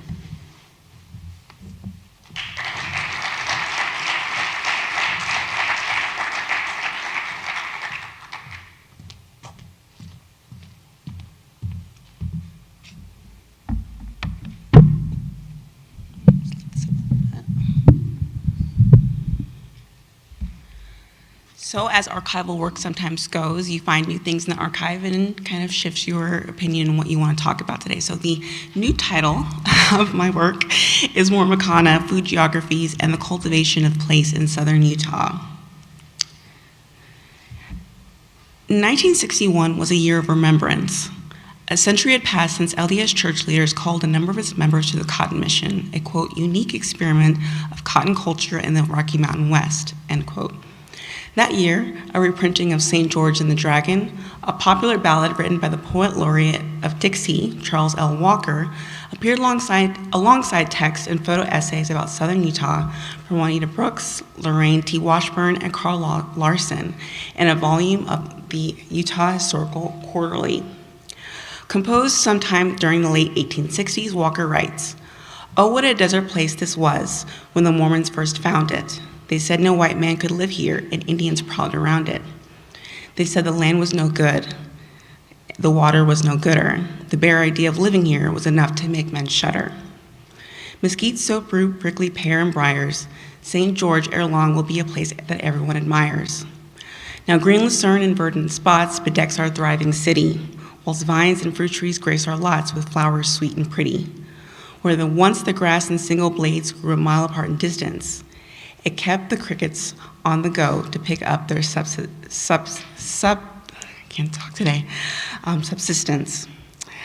The sun, it is so scorching hot, it makes the water sizz, sir. The reason that it is so hot is just because it is, sir. The wind with fury here doth blow, that when we plant or sow, sir, we place 1 foot upon the seed and hold it until it grows, sir." The title evokes the lore around St. George, a Christian saint who was believed to have slain a dragon to prevent the sacrifice of a princess. Depictions of the story often feature George on his horse, piercing the dragon's skin with a lance. In this moment, George overcomes death, represented by skulls that lie around his defeated foe. The interaction between St. George and the dragon is meant to emphasize the value of valiancy and the triumph of good over evil. Specifically, in depictions in the Middle Ages, triumph over paganism. Walker raises the image of the conquest of the desert, going from desert place to where no white man could live, to a place of abundance.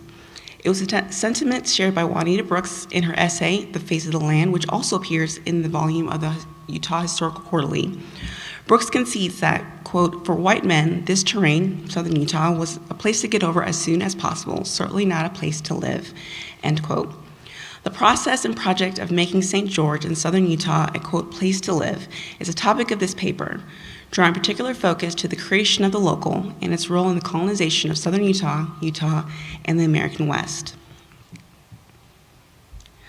From the construction of buildings and monuments to political policies, there are a number of ways to create the local. My paper considers localization through the creation of place in southern Utah as one of a few mechanisms involved in this process of settler colonialism. I reflect on colonization on the scale of the local through the incorporation of horticultural practices, such as the development of orchards and personal gardens. I draw particular attention to the cultivation of pomegranate in the late 19th and early 20th centuries, shifting from a commodity that for some invoked, quote, the Orient, Africa, Spain, and California, everywhere the Moor and Spaniard had been, end quote, to a product, quote, among the first to make Dixie a home to Utah's pioneers, end quote, and one that continues to, quote, become a tradition with each new friend, end quote. It is here that I think about the cultivation of pomegranate beyond its economic role and examine its propagation as a part of a broader rendering of Dixie culture. I argue that making Dixie a home required in part the, quote, mythic reimagining and, quote, of landscapes, turning the desert place to a thriving city. While I'd be remiss to overlook the importance of gardening and efforts of self-sufficiency at the time, I suggest the emergence of gardens in Dixie's front, back, and side yards helped facilitate the mythic reimagining of southern Utah's landscape by helping, quote, transform conquered land into native land for Mormon settlers and their descendants. I also think about the development of tablescapes through the production of recipes. As Kay Holbrook taught us, recipes can reveal their value systems of populations. They reveal household structures, local and national economic systems, and agricultural practices. Further, the production of cuisines, as Jack Goody argued, act as, quote, not only structures of production and distribution and of social and cosmological schemes, but of class and hierarchy, end quote. Simply put, foodways tell us a lot about ourselves. Using the example of Dixie salad, which according to Mrs. Grace Hartley of Logan, Utah, is, quote, a St. George specialty, end quote, I want to, in part of the pun, sink our teeth into the social and cultural aspects of recipe development and its relation to the process of localization. As Deborah Castillo writes, recipes are a theory of possibilities. These possibilities reflect the multiple voices that can emerge from a region and ethnic community. My paper highlights how white Southern Utah women made Dixie salad their own through the incorporation of local ingredients as well as the dissemination of lore surrounding its origins. Overall, my intervention encourages us all to reflect on settler colonialism as a multi-layered process and project that it is not only tasked with removal of indigenous populations, but further, the incorporation of micro-practices that refashion the places into the local. In his thesis, The Rio Virgin, A Turbulent River, Mormon Pioneers in the Creation of Landscape, 1854 to 1921, Spencer Wayne McConkie details the transformation of southern Utah's landscape through natural and man-made means. In these, quote, hybrid landscapes, Mormon settlers built canals and introduced crops that were more suited for southern Utah's landscape. One of these is our subject of study, pomegranates. One story of how pomegranates came to Utah suggests that the first bush grew in southern Utah from seedlings carried by the Mormon battalion upon their return from California. Another relays that members of the Cotton Mission brought pomegranates to the St. George area. Several Cotton Mission members came from the southern United States, quote, where pomegranates had been found growing wild as early as 1773. But we'll begin our story with one of the earliest references to pomegranates in southern Utah. So the year was 1867. St. George was the host of the Gardeners Club Fair, a two-day exhibition of fruits, manufactured fabrics, and articles for apparel and household use, among others, held in the Gardeners Club Hall, which is actually a couple minutes away from here. The hall was the meeting place for the St. George's Gardeners Club, an association organized, quote, largely through the enthusiasm and encouragement, end quote, of Joseph E. Johnson in 1865. This association promoted the improvement of gardening methods and produce. While Johnson was not among the first settlers in southern Utah, he came to be known as the father of the Dixie fruit industry because of his extensive horticultural knowledge and efforts, as well as investment in the fruit culture of Utah. Johnson flexed his horticultural knowledge as he surveyed the assortment of fruits gathered for the 1867 fair, commenting on the state of the lone pomegranate from Brother John Oakley's garden. We noticed, quote, "We noticed with pleasure one pomegranate. It being immature, we were unable to determine its value in the list of fruits," end quote. Though Oakley's horticultural pursuits in St. George predated Johnson, it was Johnson who first explored the potential of pomegranates in southern Utah in greater depths. Johnson noted in 1877 that while pomegranate grew well in the South, he concluded that they found it to be of no important commercial value. It was a conclusion that would be tested in the following decades as the economic value of pomegranates in southern Utah ebbed and flowed well into the 20th century. At the end of his commentary, Johnson adds an important addendum, quote, no garden grounds would be perfect without it, pomegranates. The gardening practices in the 19th century moved into, through, and beyond practical purposes as horticulturalists incorporated technologies to improve tastes and textures of fruit and vegetables. It's clear that practicality was at the forefront of Brigham Young's mind. Days after the announcement of the Cotton Mission in Dixie Country, quote unquote, Young sent a letter to Orson Hyde. Alongside his request for Sanpete families who could take on the newly established mission, Young added, quote, "It is expected that the brethren will become permanent settlers in the southern region and that they will cheerfully contribute their efforts to supply the territory with cotton, sugar, grapes, tobacco, figs, almonds, olive oil, and other such articles as the Lord has given us the places for garden spots in the south to produce," end quote. In St. George, Mormon settlers grew, quote, "many varieties of apple, pear, peach, plum, apricot, nectarine, fig, pomegranate, currant, and grape from the lots they, quote, selected or were given," end quote. However, it was not long before local horticultural endeavors such as St. George's Gardeners Club and Tokerville's, I've been practicing that for a very long time, Tokerville's Gardeners Association. I was like, I can't come to southern Utah and mess up these names. Gardeners, I'm from Colorado. Gardeners Association began to encourage gardening to improve the landscape. The aesthetic qualities of pomegranates have long been recognized from California to Georgia. Pomegranates adorned the gardens of southern nurseries, orchards, and gardens in the 19th century, becoming a proud, quote-unquote, proud tradition. Newspapers in southern Utah joined the chorus of discourses on the aesthetics of pomegranate bushes in encouraging settlers to grow pomegranates on their land. In an article from the Washington County News in 1922, the paper implored residents to beautify their home surroundings, specifically their gardens, noting, quote, "Let Dixie be praised for its nice gardens. Plant lawns, plenty of flowers, roses, etc. But above all, do not forget to plant figs, pomegranates, and grapes." They continue, suggesting that individuals, quote, "plant more figs and pomegranates. They are both beautiful and they are profitable. Besides, every lot in Dixie should have some of these growing on it. Roses and other flowers, lawns, etc. help to beautify the city, but they do not compare with figs and pomegranates," end quote. That same year, the Young Women's Journal published Browsings in Dixie Backyards, which traversed a number of Dixie yards in the area. In it, Frank R. Arnold recalls a conversation with Ms. Velate, a Tokerville resident. She notes that pomegranate is common in the area, pointing to the practice of, quote, "everyone sticking a bush," quote, on their lands. She adds, quote, "We think everything of the fruit. The seeds are so nice in salads, and you can use them on icing to mark out words or a figure," end quote. Likewise, St. George residents added pomegranate bushes to their yards. Edward Hunter Snow, who was the president of St. George Stake from 1901 to 1925, is known to have, quote, "planted pomegranate bushes north of the house and just below his farm," end quote, in St. George. Then each of the families, end quote, are said to have planted some near their houses as well. Over the next several decades, southern Utah's fruit industry declined as subdivisions replaced orchards. In St. George, the once prominent gardening clubs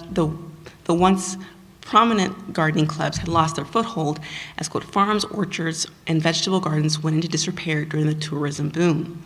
Still, the cultural significance of pomegranates remained. In 1975, Mrs. Liberta W. Bowler of Hurricane paid tribute to pomegranates in her short essay titled simply "The Pomegranate." According to the author of the collection titled The incredible pomegranate, Bowler, later changed to Bowler Altermont, is credited for popularizing the pink sweet, also known as the Utah sweet or Dixie sweet variety, by distributing cuttings to California. That was something I did not know. This variety is, quote, tender, pale pink, very sweet. The entire plant, foliage, flower, and fruit is paler colored and smaller than Wonderful, which is the commercial variety that we often see in stores. The flavor is not only milder, but completely non-acid. The seeds are soft, making it much more acceptable for most palates. While there are a number of varieties, Bowler notes that Utah Sweet is the type that she liked to use in her Dixie salad recipe. In southern Utah, the path from the garden to the table is paved with pomegranates. Pomegranates became a popular ingredient in southern Utah dishes, particularly dessert dishes in St. George. And while a number of pomegranate recipes rose to the top of favorite dishes in and around southern Utah, Dixie salad remains as one of the most noted. Like the introduction of pomegranates to Utah, it is difficult to trace the exact origins of Utah's Dixie salad.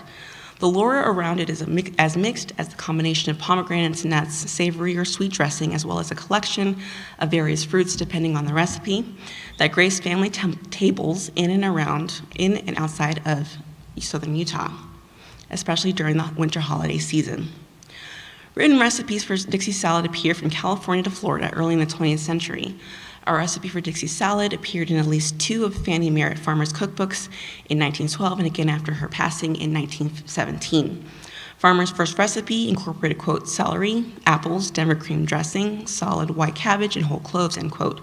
5 years later, another edition of her cookbook outlined a dish that combined, quote, pared apples, small tomatoes, hard-boiled eggs, Virginia salad dressing on top of French lettuce, end quote. In California, the Los Angeles Times prize cookbook, published in 1923, featured a Dixie salad recipe that contained, quote, 1/4 pound grated cheese, 1 can of deviled ham, pimentos, onion juice, lemon juice, paprika, salt, pepper, and ketchup.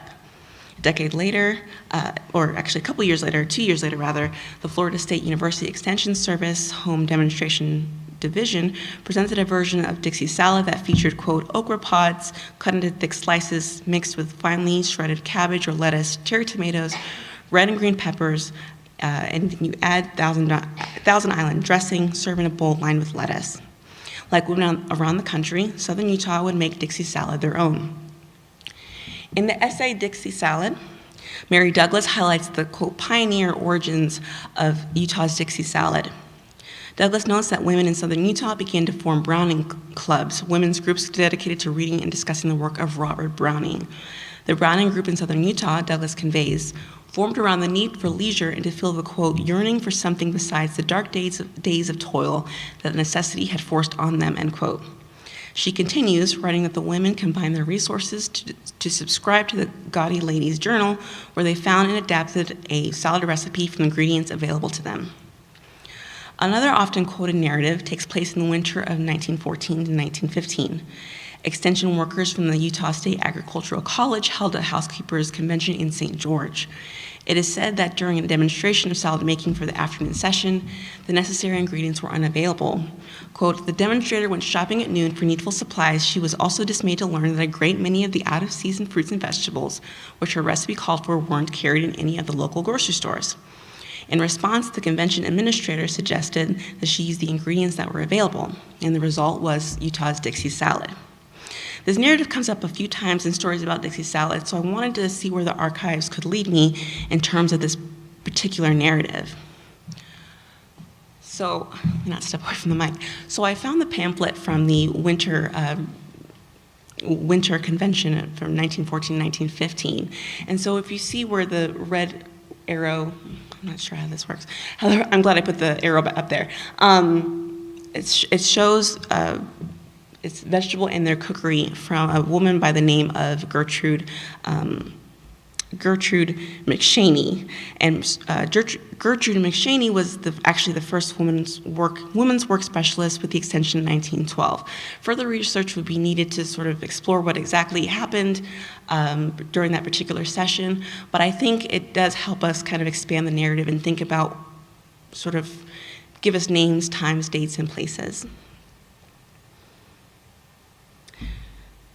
Ingredients Cooking practices, recipes, tastes, and eating traditions in a community inform the development of local cuisines.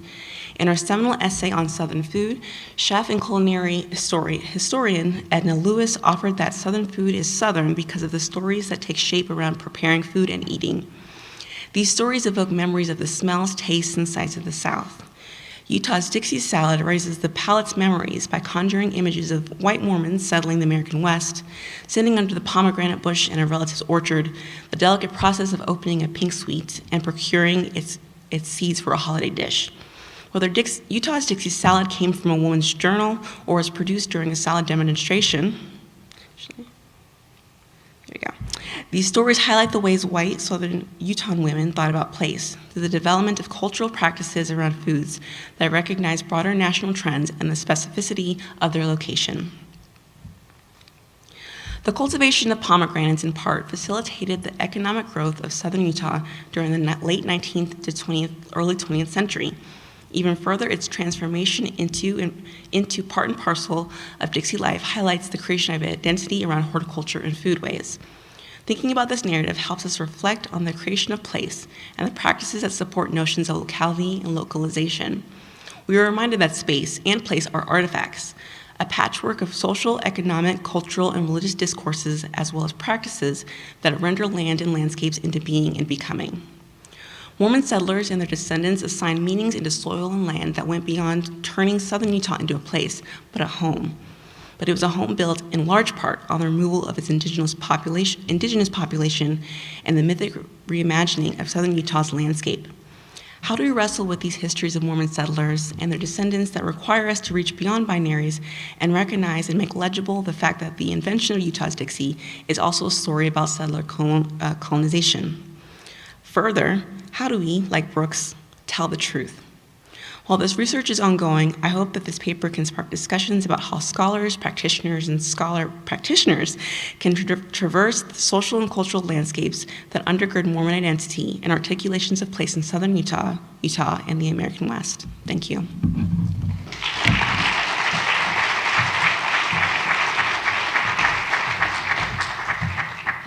Well, now I'm feeling like we need a salad demonstration. Although some of those recipe ingredient lists sounded a little, I don't know, so maybe not. Our last speaker, then we should have a little time for some Q&A, is Elise Boxer. Elise is Dakota and an enrolled citizen of the Fort Peck, Assiniboine, and Sioux tribe, an associate professor of history and Native American studies at the University of South Dakota, and director of the Institute of American Indian Studies there. She studies Mormon settler colonialism and indigeneity. Her edited volume with J. Jeffrey Clark, entitled From the Skin, Defending Indigenous Nations Using Theory and Praxis, will appear in print this fall with the University of Arizona Press as part of their, I should note, very great Critical Indigenous Studies series. And her another forthcoming book, To Become White and Delightsome, Mormon Settler Colonialism and Indigeneity, is under contract with the University of Oklahoma Press. Her talk today is entitled The Promised Land, the Book of Mormon, and the Doctrine of Discovery.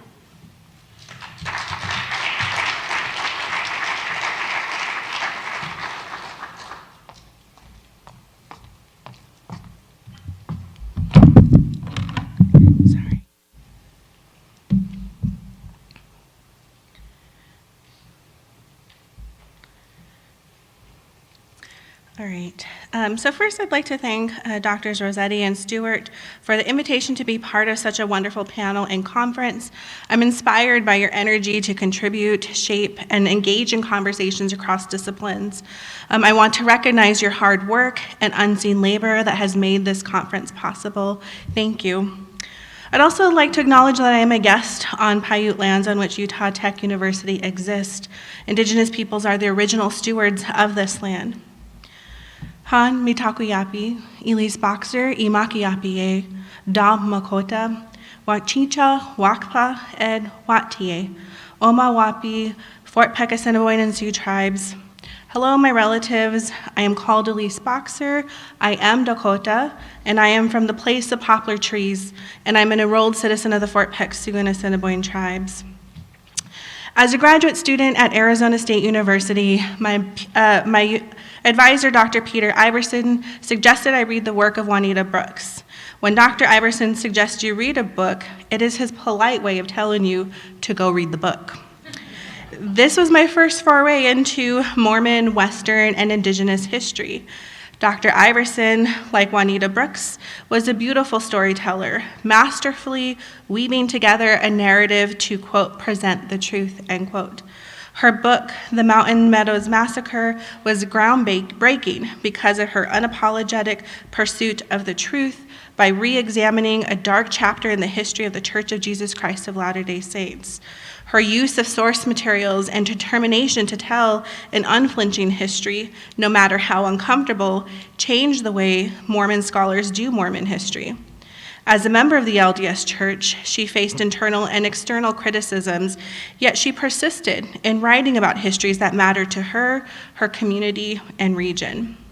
History is not objective. Our positionality matters and influences how we engage in histories that are deeply personal. And ultimately, the stories we tell matter, especially as they enrich our understanding of who we are as a people. As I look back at Dr. Iverson's recommendation, I'm confident he wanted me to read The Mountain Meadows Massacre because Brooks modeled the type of research and writing I wanted to do. As I contemplate the impact of Brooks' scholarship on the discipline and my work, I'm inspired by her commitment to ask difficult questions, to explore and confront our uncomfortable shared histories. These histories are complicated on the periphery, are complicated and at times painful, especially when the histories of Indigenous peoples exist on the periphery or objects of the Mormon settler gaze. Gina Colvin, New Zealander of Maori and settler descent, articulates in her introduction, Theorizing Mormon Race Scholarship in the Journal of Mormon History's July 2015 special issue on race and Mormonism, which explores, quote, the brooding tension involved in any religious project that inhabits space that it does not fully understand. Yet there is a shared complexity in these articles. They point to the messiness of Mormonism, and they refuse to offer easy answers to the hard questions that these narratives arouse, end quote.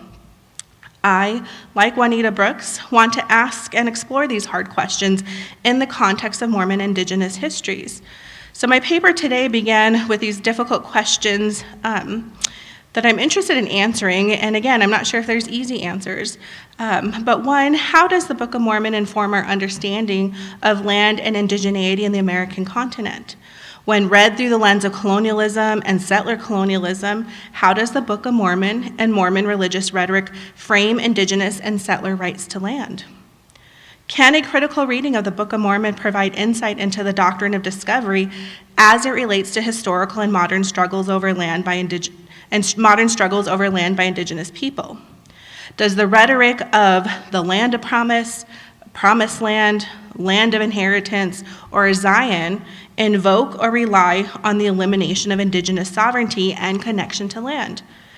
Does Mormon settler colonialism mirror the U.S. settler colonial project predicated on the removal and dispossession of Indigenous peoples? Now, my other work does explore this idea of like the construction of Lamanite identity based on like the Book of Mormon and the doctrine of discovery, but I'm really interested in these ideas of these subfields, right, of Mormon history and Indigenous history as they are in fact U.S. history, right? And so how can we have a conversation together, but more specifically in the context of Indigenous studies, what is missing is really the influence, I think, of like Mormons and how Mormons ultimately have impacted and have utilized what we would call federal Indian policy today. So that's kind of like, again, some early questions, and this is what my paper is trying to do. So the doctrine of discovery legalized the occupation of land by settlers in the New World as European countries went about their business of colonizing and claiming title to indigenous land. Any Christian European nation could discover new lands as they exercised their sovereign right to claim land. European settler nations recognize one another's title to land in the world, and that ultimately the doctrine of discovery justifies settler theft of indigenous land because of the religious and racial inferiority of indigenous peoples. This international legal principle, doctrine of discovery or doctrine of conquest, would later become the foundation for federal Indian policy. In 1823, the Supreme Court ruled in Johnson v. McIntosh that the federal government has the exclusive right to extinguish the Indian title to occupancy, either by purchase or conquest, by right of discovery. The title of conquest is acquired and maintained by force. The McIntosh decision undermined tribal sovereignty and eliminated indigenous rights to their land. The Supreme Court legitimized settler claims by asserting that indigenous people were, quote, fierce savages, end quote, unworthy of land ownership because they had been marked as the religious and racialized other. In essence, indigenous people held native title to land or tenancy status that could be removed at any time. Settlers actively pushed indigenous peoples to the periphery of settler society, eventually passing legislation like the Indian Removal Act to forcibly remove tribal nations from their homelands. Settlers benefited from indigenous removal, including Mormons, as thousands of acres of land opened up for proper settlement. Now, settler indigenous lands and indigenous views and relationships to land are fundamentally at odds with one another. I want to begin with a Dakota creation story to highlight how indigenous peoples are literally of the land and how our identity is rooted in the land. For Dakota peoples, there is not just one story. There are multiple stories, versions of the same creation story that exist alongside one another. There is not one that is more true than the other. They are all the truth. In Minnesota, Makoche, The Land of the Dakota, by Gwen Westerman and Bruce White, she retells the Dakota creation story of Bedote. And she starts with the creation story by saying, the place of first creation at the confluence of the Minnesota and Mississippi rivers, where the Dakota people came from the stars to be on earth. Two bluffs were formed from the earth, one called Chaske Tonka and the other Chaske Sintina. The earth opened herself in that way, and from the mud, the Creator made the first Dakota man and woman. Because Dakota were made from the earth, she is called Ina, or mother.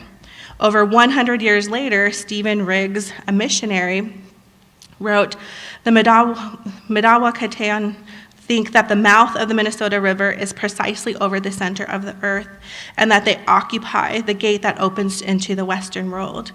In this place, the Dakota people flourished. We are respected in our homeland and by our Creator. Now, in telling of the story of Bedote, Dakota people are tied to a specific place in which they emerged as a people. Dakota identity is rooted to the land because Dakotas, again, are of the land. And on the contrary, settler claims to land, including Mormon settlers, require the elimination and removal of indigenous people. Religious rhetoric, including the Book of Mormon, is utilized to justify the erasure of indigenous peoples from their homelands. The Book of Mormon provides the necessary justification to marginalize indigenous peoples or Lamanites and subvert indigenous identity, history, and connection to land. The construction of indigeneity, including Lamanite identity, serves to eliminate indigenous peoples and advance the Mormon settler colonial project, the creation of a Mormon Zion in the Promised Land. Now, Mormon origin stories can be linked to the Book of Mormon. According to the title page, the Book of Mormon is a written record of the Lamanite people on this continent that begins in 600 BC and ends around 400 AD. The Book of Mormon begins with the spiritual experiences of Lehi, the family patriarch, who had a vision foreshadowing the destruction of Jerusalem. God commanded Lehi to take his family and depart into the wilderness. Lehi and his family left to live in this wilderness until God instructed him to leave Jerusalem with his wife, sons, wives, daughters, and other followers. And eventually, Lehi leads this group to depart for the land of promise. Like other migrants, Lehi, his family, and followers were seeking religious freedom and framed their arrival on the American continent born out of necessity. Lehi, his family and followers became settlers as they displaced indigenous peoples to create their religious settler society. And upon their arrival to this land of promise, Nephi records this account of their family traveling across the ocean and arriving on the American continent in 600 BC. For example, in 2 Nephi it reads, "We have attained a land of promise, a land which is choice above all other lands, a land which the Lord God hath covenanted with me, should be a land for the inheritance of my seed. Yea, the Lord hath covenanted this land unto me and to my children forever." and also those who should be led out of other countries by the hand of the Lord, end quote. This passage is similar to other settler rhetoric utilized by settler nations looking to the American continent to expand their empires.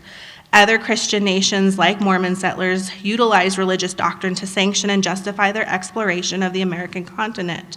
Papal bulls issued by the Pope to authorize nations like Spain and Portugal to colonize, convert, and enslave unbelievers. These religious documents divide people into, quote, infidels, enemies of the Christian name. Land in the New World would be claimed in the name of Christ, similar to Nephi's claim that again, quote, the Lord had covenanted this land unto me and to my children forever, and also those who should be led out by other countries by the hand of the Lord, end quote. The doctrine of discovery is premised on the belief that Christian nations have the legal right to claim lands. Although Mormon settlers do not claim land until the mid-19th century, Mormons had the ability to build in Missouri, Illinois, and then later throughout the American West because of their status as settlers. The doctrine of discovery is also rooted in the ideology that the American continent was a vast wilderness, a promised land, thus justifying colonization. The Book of Mormon also references and prophesies the colonization of the Americas. In 1 Nephi 13:12, Nephi has a vision that includes the building of Zion, in which he writes, "And I looked and beheld a man among the Gentiles, who was separated from the seed of my brethren by the many waters. And I beheld the Spirit of God, that it came down and wrought upon the man, and he went forth upon the many waters, even unto the seed of my brethren, who were in the promised land." End quote. Now, while Nephi does not explicitly name Christopher Columbus, many have interpreted this scripture as such. But regardless, Nephi's prophecy of colonization by a man among the Gentiles justifies the colonization of the American continent and the fulfillment of Mormon beliefs. In a church news editorial in the October 16, 1982 issue, the anonymous writer claims that Columbus was not the first settler on this continent, but he, quote, opened the doors for the permanent colonization of this continent. In truth, Columbus opened the door for the restoration of the gospel in modern times, and that is our primary interest in him. No one else did that. Let us not depreciate his voyage of discovery. It was in truth a fulfillment of the Book of Mormon prophecy, end quote. Now, Mormons cannot build Zion without the doctrine of discovery. The Mormon concept of Zion has multiple meanings, whether pure in heart, true believers who were of one heart and of one mind and dealt in righteousness. Zion was also place, a fluid definition that changed to suit the needs of Mormon settlers seeking to build a settler society free from religious persecution. For example, the Book of Mormon makes no specific reference to Zion as a precise location in the Americas, but the Doctrine and Covenants designates Jackson County, Missouri, as the future site of Zion, or the New Jerusalem. A new location was revealed to Joseph Smith on July 20th, 1831. Wherefore, this is the place of promise, and the place for the city of Zion, and the place which is now called Independence. The availability of and price of land at $1.25 per acre made Independence, Missouri attractive to Mormons. In practical terms, Missouri was a land of promise because indigenous people had long been removed by the 19th century, and Mormons viewed indigenous people to be a promised people, important actors in the creation of Zion, who nonetheless still needed to be removed in order for Mormons to realize their land of promise. And then just as a side note to Joseph Smith's 1831 statement, just the year before is when you have the Indian Removal Act. So you do have part of all of this in terms of looking at the displacement and elimination of indigenous peoples. So Mormon settler colonialism has disrupted, erased, and removed indigenous claims to land, identity, and history. The Mormon Settler Colonial Project racialized Lamanites to access land and naturalize their presence on indigenous land. U.S. and Mormon settlers occupied this in-between space in U.S. settler colonial society because despite their status as religious others, Mormon settlers could still access and utilize their whiteness to claim land. The racialization of Lamanites using the Book of Mormon reinforced Mormon settler fantasies of indigenous erasure. Now, like any scholar who wants to cram everything into one talk, I'm going to kind of just fast forward a little bit in terms of just thinking about this. And let me just see where I'm going to write. So I think I'll go ahead and just kind of conclude. There's a lot more information, I apologize. But Mormon settlers directly benefited from the U.S. dispossession of indigenous peoples while also contributing to indigenous displacement because Mormons often claimed the land as theirs and at various moments wanted to exist outside the U.S.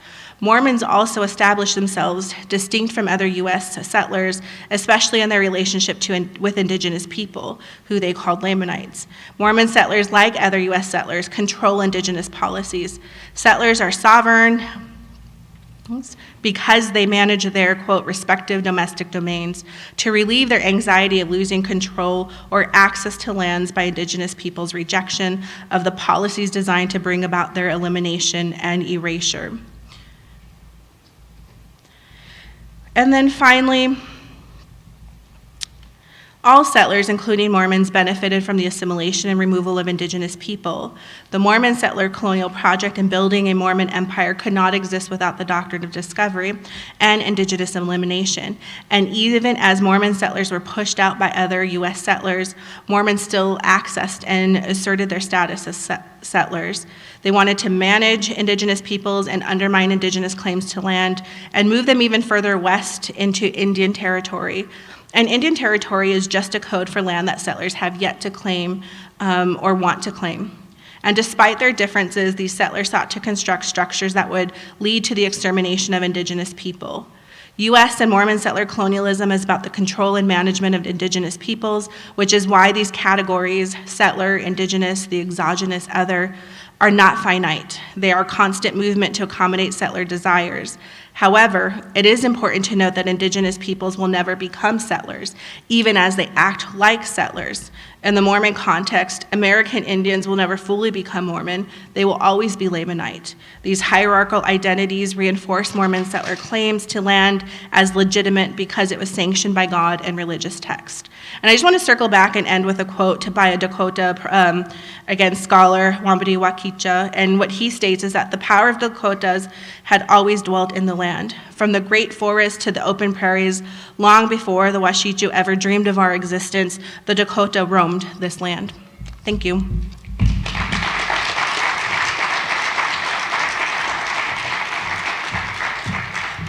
It looks like we have about 8 minutes for Q&A. If it's a general question, I'm going to try to restate it quickly for the live stream and then throw to the panel. If it's a specific question to one of the panelists, I'll have you guys restate the question. And you might want to turn that microphone on or figure out how to turn it on as we look for some hands.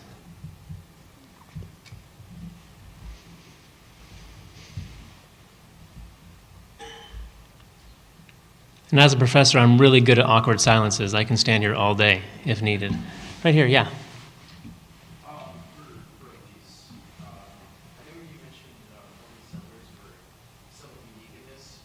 You say the Protestant and evangelical Christianity of the settlers in the Dakota lands similarly impacted the indigenous identity? So your question really is about this idea when I talk about Mormon settlers in Dakota territories, that if Protestant and other evangelicals had the same impact on Dakota identity. Yes, I think it's just a difference in how it's being framed. In terms of looking at Mormon settlers, I think the difference is in the approach of as interesting where they view indigenous people as this fallen but promised people, right? Still in need of salvation. Very similar to, I would say, other religious missionaries amongst the Dakota, except they interact with Dakotas in very different ways, whether like Stephen Riggs, who learns the Dakota language, who actually wrote a Dakota dictionary that we still use today as one of our orthographies. But I think their process is different, but the end result is the same in terms of the goal is still to assimilate indigenous peoples into mainstream American society, which again, and just if you pull it out even further, I mean, that's the rhetoric right behind Indian boarding schools of kill the Indian, save the man, and even today in terms of looking at Indian child removal, right, with the Indian Child Welfare Act. All of those, I see those as interrelated because the point is really to assimilate Native people. And if you don't have to recognize Native sovereignty, it actually opens up additional lands and ends the treaty obligation the U.S. has to Indian peoples today.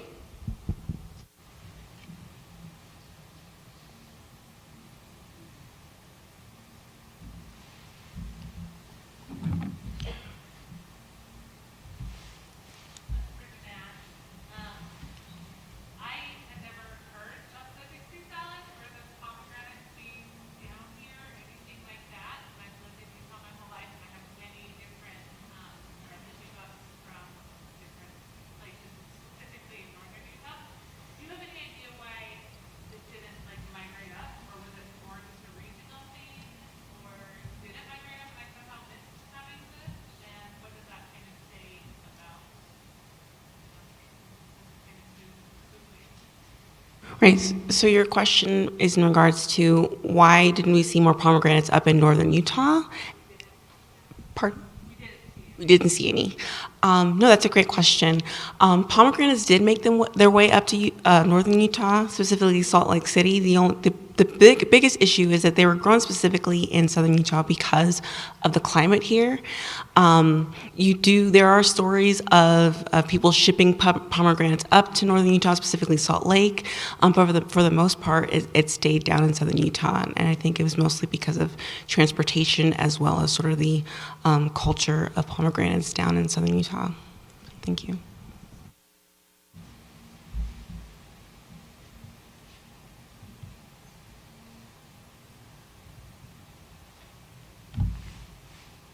According to my mother-in-law, there are pomegranates and there are pomegranates. Okay? Some have a hard core, some are sweeter than others, and you can only have a Dixie salad if you get your pomegranates from St. George. There you go. He speaks the truth.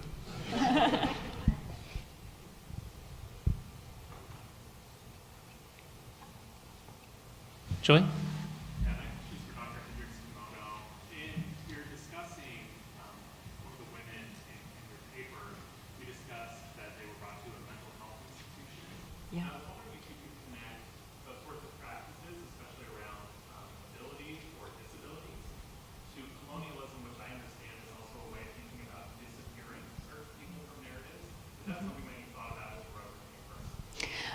So Annie Pike Greenwood's father, Walter Oh, sure, sorry. Joey asked if I could connect mental health and the disappearing of people to settler colonialism. So Annie Pike Greenwood's father, Walter R. Pike, is the director of the mental hospital in Provo, which is one of the reasons why she's so attuned to mental health crises in Idaho.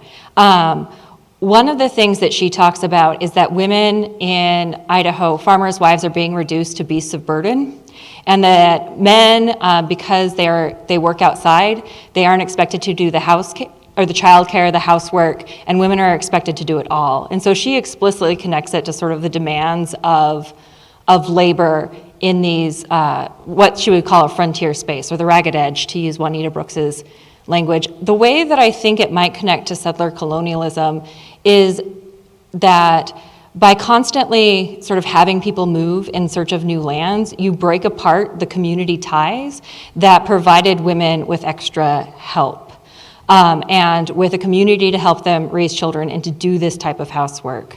Polygamy, theoretically, although who knows how much in practice, is supposed to provide women with an alternate community, and theoretically the Relief Society would as well. But at least for Annie Pike Greenwood, she sees those systems as having been broken down where she is living. And so she sees it sort of as the breaking down that is part of settler colonialism of these previous communities, and then the failure to set up a new community.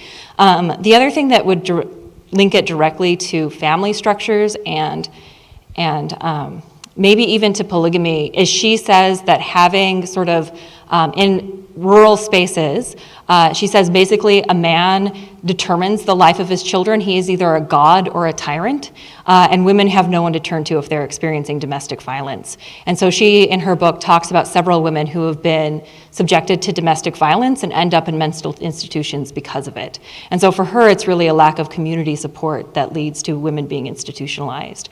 She talks about one LDS man whose wife tries to kill him, and then she has nowhere else to go, so he has her live in the barn because he's terrified of her, and then Annie's father, Walter, somehow convinces the man to let her back in the house. And so if you read her book, it's really about the breakdown of the family. There's a lot on sexual abuse, on domestic violence. She's really trying to call attention to what women are experiencing in these rural areas. Well, I think that's our time. Let's give our presenters one last round of applause.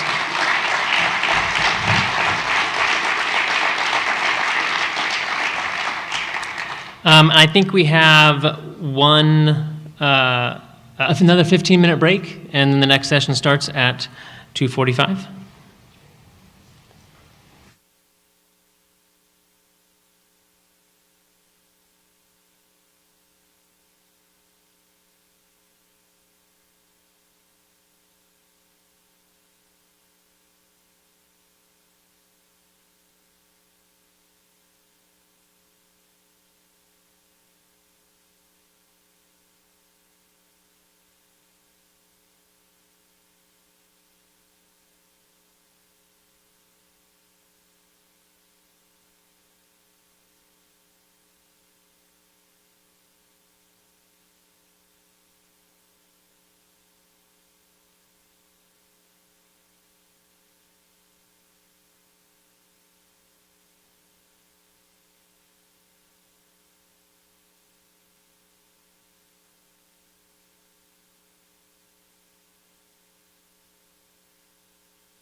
All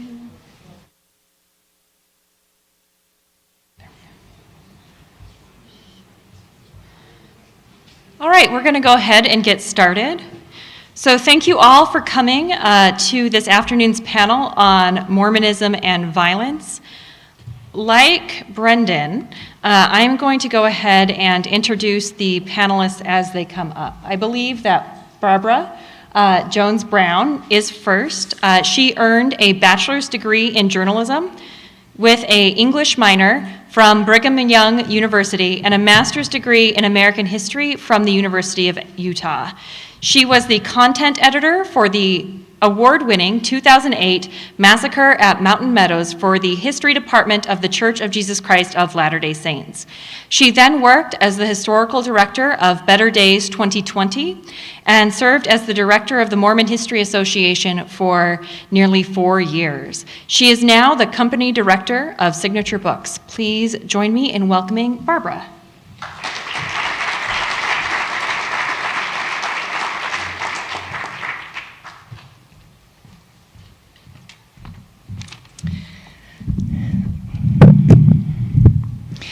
I feel so honored to speak today about the Mountain Meadows Massacre in the context of this conference named for my shero, Juanita Brooks, the first person to publish a scholarly work on this subject. Against all odds, Brooks wrote her path-breaking Mountain Meadows Massacre. Brooks changed not only the way, as my friend Elise Boxer just pointed out, she changed not only the way that the Mountain Meadows Massacre story is told, but the way Mormon history is told with her book. I left the clicker.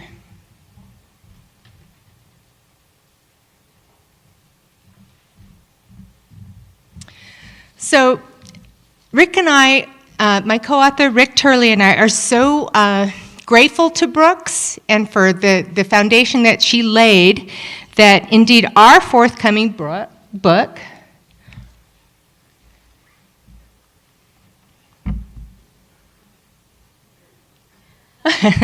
our forthcoming book is dedicated to Brooks. It begins with her and it ends with Brooks when she, as a 19-year-old, begins to learn the truth about her community's dark secret in a deathbed interaction with an elderly massacre perpetrator.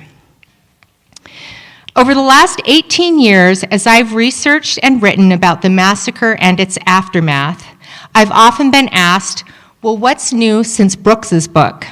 The answer is a lot. In the short time we have today, I and then also Rick will touch on just a few of our new findings, including those that have bolstered Brooks's theories and those that have debunked others. There we go. In a new preface that Brooks wrote to her 1970 reprint of the Mountain Meadows Massacre, she shared a source she had only just encountered, one that she felt strengthened her earlier but undeveloped theory that Latter-day Saint leaders used Native people as one part of their strategy to keep an approaching army from the federal government to keep them out of Utah. This source that she quoted was in her preface of that book. She recorded that on September 1st, 1857, a diary entry from LDS Church President Brigham Young. In this entry, Young described meeting with a group of central and southern Utah Indians in his Salt Lake City office. Quote, "I gave them some counsel and presence," Young's diary said. "A spirit seems to be taking possession of the Indians to assist Israel. I can hardly restrain them."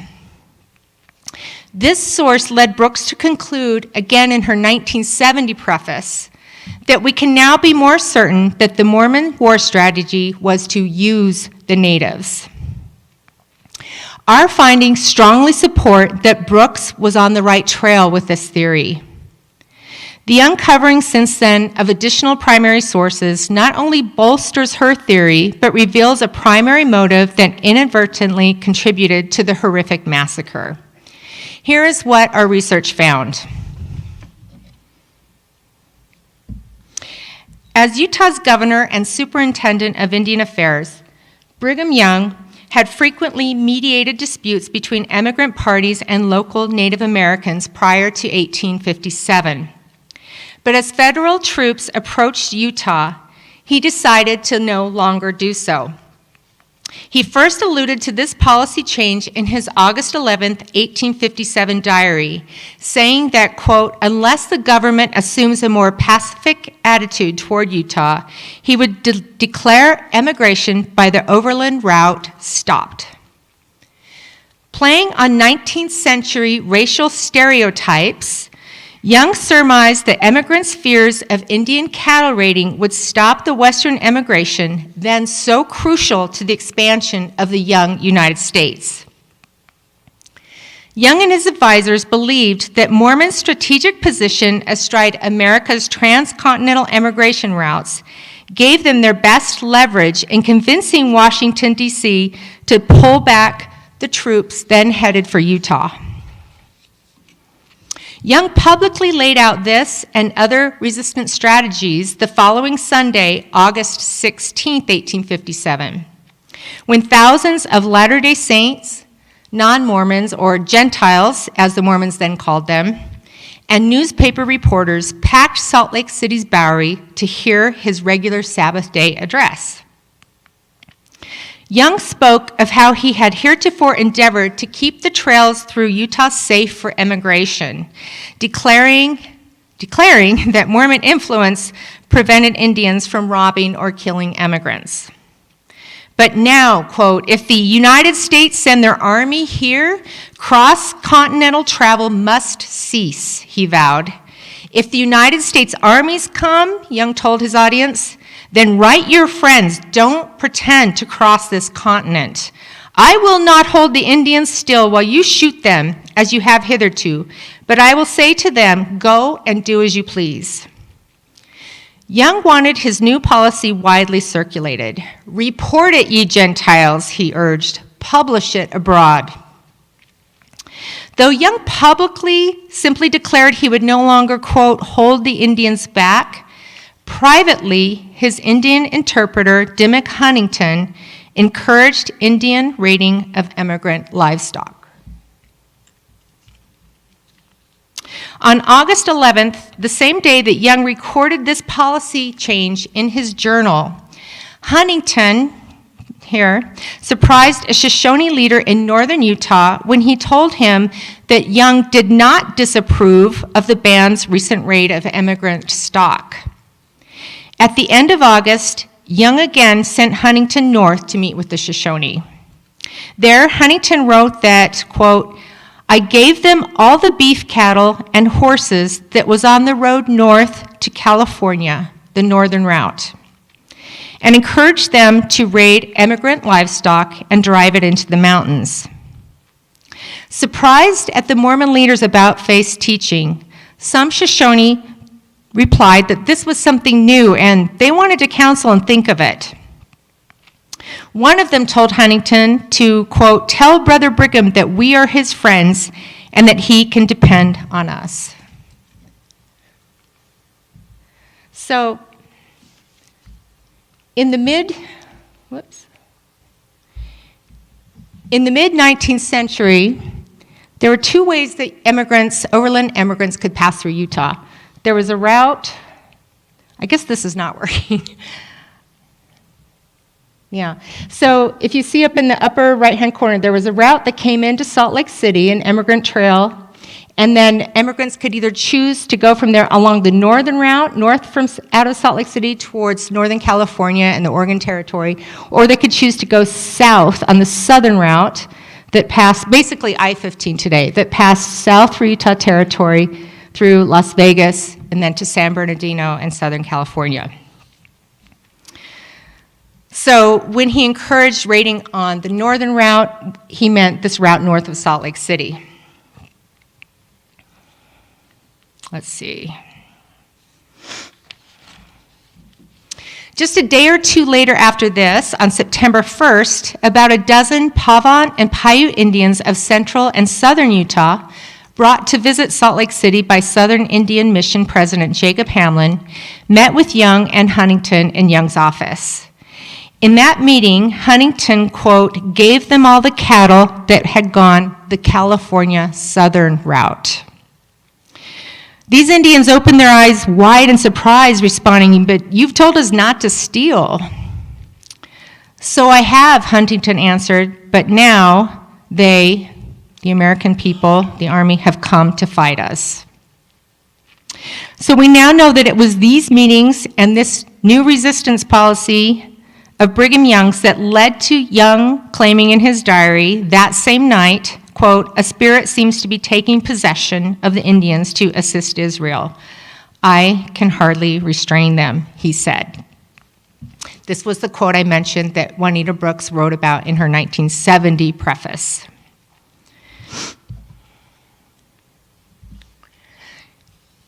In just 3.5 weeks between September 7th and about October 3rd, 1857, we documented 7 attacks on immigrant cattle companies in Utah Territory. An immigrant on the northern route described one of them that took place near Warm Springs on September 9th, quote, "We was suddenly aroused by the firing of guns and the yelling of invaders who ran between the immigrants' camp and their herd in the darkness. In the morning, when these immigrants saw tracks of shod horses and 1 or 2 pairs of boots, they concluded that at least some of the raiders were white men. Quote, "The intention of them was without doubt to stampede our stock, not to kill any cattle or any person, but simply to steal as many as they could." Only one of these raids of immigrant cattle companies went awry and ultimately led to Southern Utah leaders deciding 5 days after that initial attack on September 7th at the Mountain Meadows. These Southern Utah leaders decided to orchestrate and carry out the massacre of an entire group of besieged immigrants and then saddle the blame on the local Paiute people. So to reiterate, we conclude that Juanita Brooks was right in her burgeoning theory that the Mormon war strategy was to use the natives. Another theory Brooks shared in her 1970 preface to the Mountain Meadows Massacre read that although the number of 120 immigrants slain in the atrocity had long been accepted since Army men estimated that number in 1859, quote, "Only in the past year have I been forced to conclude," wrote Brooks, "that that number of people killed is greatly exaggerated." Brooks wrote that the source that set her to work on this problem was handed to her in 1968. That source, which had recently been found in federal collections in Washington, D.C., was an account of Peter Schertz, who lived at Fort Harmony along with massacre leader John D. Lee in 1857. Schertz wrote that when Lee spoke to his Harmony congregation on the day he returned from the Mountain Meadows, he represented the massacre as a vision, quote, which had occurred to him some time before, and told the number killed, which was 96. Though Brooks spent the next several pages of her 1970 preface trying to ascertain the number of immigrants slain using the scant sources she was aware of at that time, ultimately she concluded that although the number of victims was significantly fewer than 120, the total number remains uncertain. Our primary research on the aftermath of the massacre supports Brooks' assertion that the traditionally accepted number of 120 immigrants slain is greatly exaggerated. One contemporary account shows that on the day after the massacre leaders who had just examined the crime scene told members of a passing Mormon train that they found, quote, 95 dead bodies upon the ground, and left a part of the militia company to inter them as decently as possible. When John D. Lee returned to Harmony on Sunday morning, September 13th, he told his congregation in a church meeting about the massacre. In his description, he claimed to have seen a vision months before. In it, he saw 96 sheep lying in a pile, bucks, ewes, and lambs. He proclaimed, quote, he had just seen that vision fulfilled. Lee later took aside Peter Schertz and told him the whole story, relating it as an actual occurrence and not as a vision. This was the source that Brooks mentioned in her 1970 preface. So Brooks did not have in 1950 or in 1970 all of the contemporary records made by family members of the slain immigrants in the 1850s. Today, descendants groups and historians have pulled together and documented every name they can based on these records. The total number of slain immigrants that have been identified is 88. 39 men, 13 women, and 36 children aged 17 and under. This number of 88 individuals identified is very close to the numbers of 95 and 96 slain as estimated by witnesses immediately after the massacre. We wholeheartedly agree with Brooks's conclusion that however many victims there were, it was too many. Establishing that there were fewer than 100 massacre victims does not make the atrocity any less horrific or reprehensible. So why does establishing this more accurate number matter? 2 reasons. In modern years, historians and family members of the victims have been anxious about not being able to identify nearly 30 missing victims.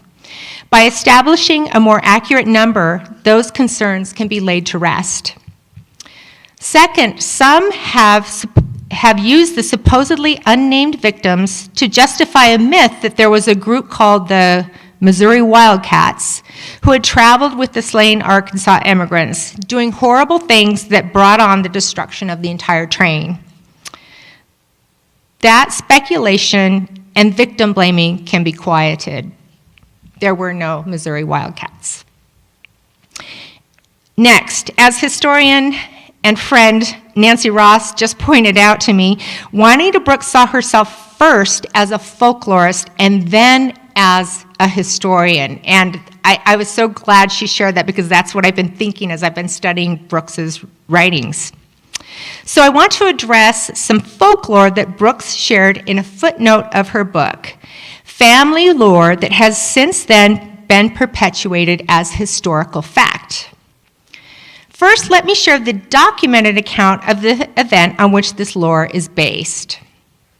On May 25th, 1861, Brigham Young and his large traveling party passed south through the mountain meadows on their way from the little settlement of Pinto to Santa Clara. After traveling a few miles south of Pinto, a landmark appeared.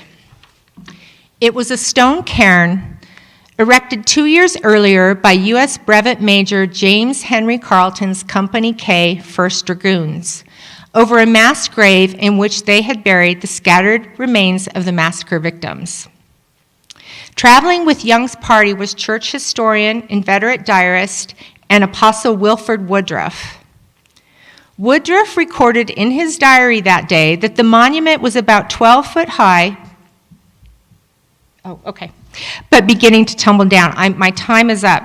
So very quickly, Wilford records that Brigham Young says, he reads the inscription, "Vengeance is mine," written across the cross, and they move on, and that's it. Juanita Brooks wrote in her footnote that her uncles often heard their father, Dudley Leavitt, say that Brigham Young raised his arm to the square and ordered the destruction of the monument. None of the eyewitnesses' accounts that day show that that happened, but perhaps most convincing is an account of a mail carrier named Edwin Purple. He documented that summer in 1861, passing by the mountain meadows, going to the site of the monument and seeing it standing and describing it in detail. He passed by that monument after Brigham Young's party did. So we can now debunk that myth that was originally told as folklore. So why do all these findings matter? As Elder Stephen Snow reminded us last night, by studying the past, we can affect a better present today and a better future. By laying to rest some of the folklore and establishing other truths, we can let go of prior conclusions that have unfairly blamed the Paiute people for this. We can let go of victim blaming, and we can lay to rest what actually happened at the Mountain Meadows. And I'll let my co-author Rick Turley continue with our findings. Thank you.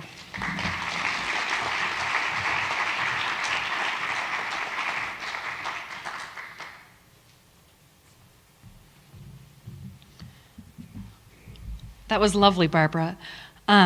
Richard E. Turley is a former managing director of the Church History Department of the Church of Jesus Christ of Latter-day Saints, an assistant church historian and recorder. He served as chairman of the editorial board of the Joseph Smith Papers and has authored many books on Latter-day Saint history. During nearly 3.5 decades of church employment, he also served as the managing director of the church's family history, communication, and public affairs departments. He has authored 5 books on the Mountain Meadows Massacre, which is more than any other person currently living or probably dead. He is spending much of his retirement, in quotation marks, researching and writing about the prophet Joseph Smith. Join me in welcoming Rick Turley.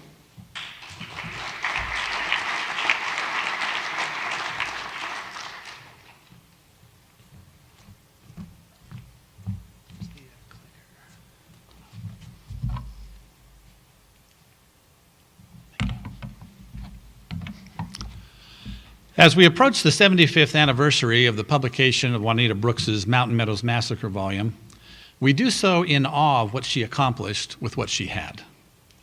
Her book marked a new beginning in the literature about the massacre, a genuine attempt to confront the horrific atrocity with a spirit of academic detachment. All of us in more recent times who have similarly attempted to tackle the topic stand on that foundation that she laid. Part of what makes her book so remarkable is how much she accomplished with such limited resources. Those of us who do research in a day of computers, the internet, cell phones, and modern library and archival technology have decided advantages that she never enjoyed. Some of us have also been able to travel farther and more frequently in search of source material than she ever could.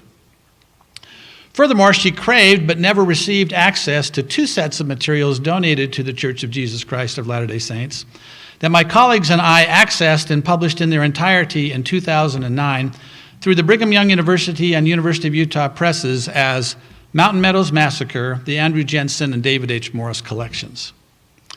Because of the advantages we have enjoyed, if we had time, we could spend this entire conference in pointing out what Juanita Brooks got right and what she got wrong. But in the short time that I have, I will mention only 2 of each, with perhaps, if we have the time, one more teaser at the end.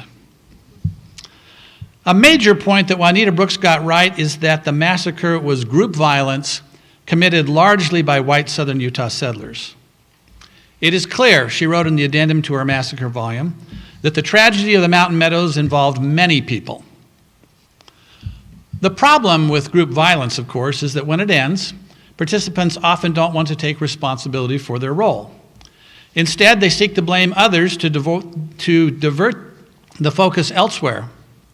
At first, the community charged Native people for the crime, something they had planned to do from the beginning, betraying Indigenous associates who were their erstwhile friends, colleagues, and even fellow church members. When that excuse fell apart, they aimed to place responsibility solely on a single man, John D. Lee, which takes us to a second thing Juanita Brooks got right. John D. Lee was not solely responsible for the massacre. But for more than 100 years, she wrote in the same addendum, the families of John D. Lee have borne the opprobrium of the massacre alone. A main theme in Brooks's 2 most substantial publications, The Mountain Meadows Massacre and John Doyle Lee, Zealot, Pioneer, Builder, Scapegoat, is that Lee, as the second title declares, was a scapegoat. Brooks acknowledged that Lee bore some responsibility for the crime, but not the entire responsibility. In this sense, he was like the Old Testament scapegoat on whose head the sins of the community were placed. In a chapter of her Lee biography titled The Scapegoat, Brooks quoted a biblical passage in Leviticus that says, "The goat shall bear upon him all their iniquities." She was right that Lee was not alone in carrying out the atrocity, but was the only one to be executed for the crime. Related to these two things that Brooks got right are two things she got wrong, mainly because she did not understand the legal proceedings through which John D. Lee was eventually convicted and executed, including his two trials, and instead, she accepted community and family folklore growing out of political rhetoric or efforts to rehabilitate Lee's reputation on the part of the family. In the bibliographical essay at the end of Lee's biography, Brooks asserts that, quote, "A complete transcript of the court record of both trials is on microfilm at the Henry E. Huntington Library and the Brigham Young University," close quote, which together with other records that she mentions, quote, "give a reliable account of Lee's last years," close quote. In drawing this confident but errant conclusion, Brooks did not understand the tricky nature of the court records or what was really happening in Lee's trials. The truth be known, neither did we at the start of our work. As I wrote in the preface to the weighty 2-volume Mountain Meadows Massacre collected legal documents, initially I assumed that the legal documents related to the massacre would be easily discovered and highly reliable as sources. That is to say, I assumed that they had been collected long ago and that the documents were well known, easily located, and unquestionably authentic. I could not have been more wrong. In fact, no one in the century and a half since the massacre had ever brought together in one collection all of the legal documents pertaining to this important subject. In addition, the known transcripts of John D. Lee's trials conflicted with one another, and additional research determined that the two most complete transcripts had been prepared not for legal purposes. For us, to figure out the legal papers and proceedings took resources Brooks simply did not have, including teams of researchers, legal knowledge, and an understanding of Pittman shorthand, a rare talent possessed by one of our colleagues, Legene Purcell Carruth. It also took someone with the focused tenacity of Janice Johnson to spend years aligning the various accounts of Lee's trials into a format usable to us and other researchers. The result was the collected legal papers volumes that we published, which in toto were more than 40% larger than Brooks's massacre and biography volumes combined.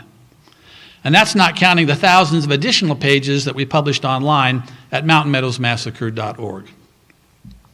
Brooks missed many things about the legal proceedings. Two I want to mention here today are, first, her assumption that Lee's first trial was a sincere effort to convict him, and two, her acceptance of folklore and political rhetoric suggesting that Latter-day Saint leaders had rigged the jury that convicted Lee in the second trial.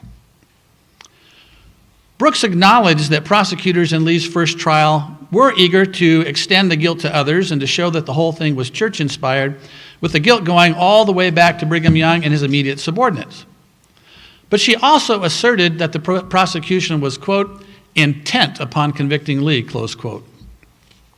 In making that assertion, she showed she did not understand what was really happening in the first trial, including what turned out to be the most important part of the proceeding, which was the jury selection. Prosecutors were not intent upon convicting Lee, as Brooks believed. Instead, they were aiming for a hung jury from the start. Why? To understand fully, you really need to read our book, but let me just summarize, because it's complicated. But to say it simply, Latter-day Saints of that day voted as a bloc guided by their church leaders. That meant persons not approved by those leaders had little chance to be elected to high political office in the territory, especially candidates who opposed the church's leaders. In an effort to change that, members of the anti-Mormon Liberal Party in Utah sought to disenfranchise all of the Latter-day Saints. As justification, they asserted that members of this majority population were unworthy of self-rule based on two topics guaranteed to attract public attention: sex and violence. The activists focused on polygamy, a titillating topic in Victorian America, and the Mountain Meadows Massacre, a genuinely horrific act of violence, as their two key points of evidence. Protestant America had established norms on sex and violence, but they were widely disregarded. People experimented with sexual relationships other than within the bounds of monogamy, and violence broke out in both cities and on the frontier across the continent, so Utah was not unique in this regard. But the political activists lobbied Washington in the early 1870s for legislation that would entirely disenfranchise the Latter-day Saints. To Congress, it seemed un-American to take away from an entire class of people the rights that they had long held to vote and serve on juries. So instead, Congress passed a watered-down Poland Act in response to the activists' lobbying.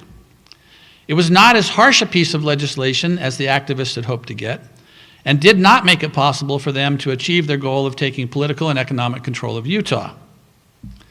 Because they didn't get what they wanted, when the Liberal Party members had a chance to prosecute John D. Lee in 1875, they decided not to seek a conviction.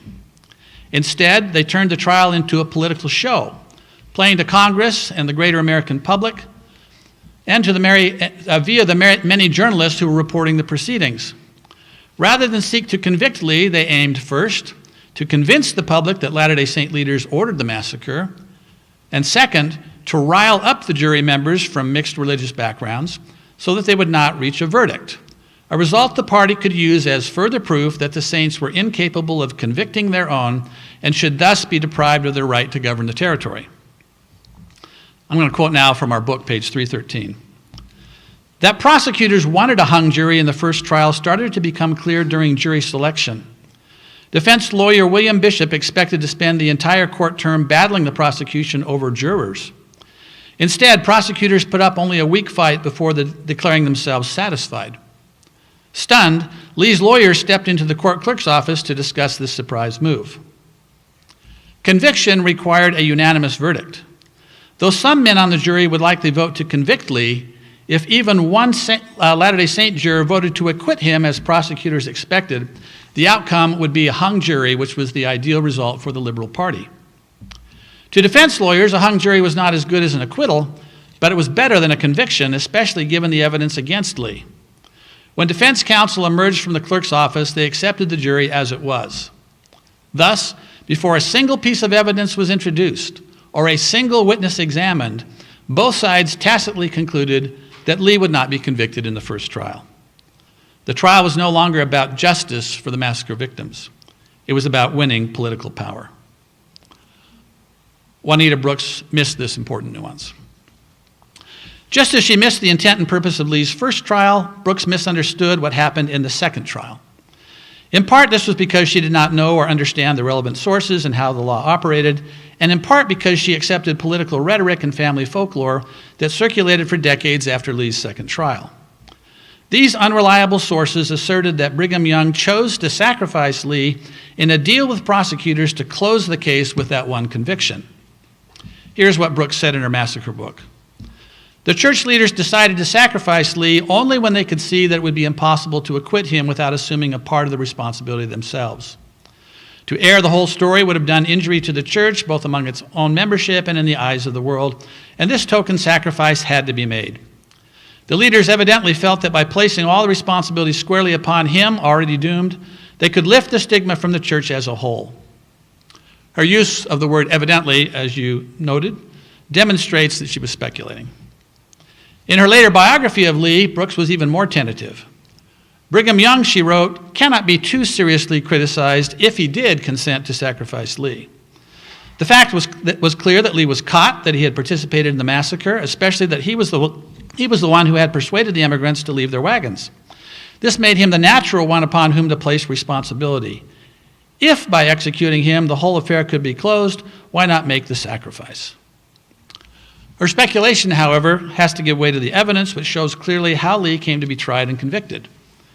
Beginning in 1859, Brigham Young and other church leaders had repeatedly offered to help federal prosecutors bring the massacre suspects to trial and to see that witnesses appeared, so long as the suspects had fair trials. The church leaders had also told the suspects that if they were guilty, they could not expect mercy from them. Until 1876, however, prosecutors refused to accept the proffered help. In 1874, a grand jury of mixed religious affiliations, including Latter-day Saints, indicted 9 men for their roles in the massacre. Eventually, 5 of the 9 suspects were taken into custody. 3 of the 5 captured were among the massacre's 5 key leaders: William Dame, Philip Klingensmith, and John D. Lee.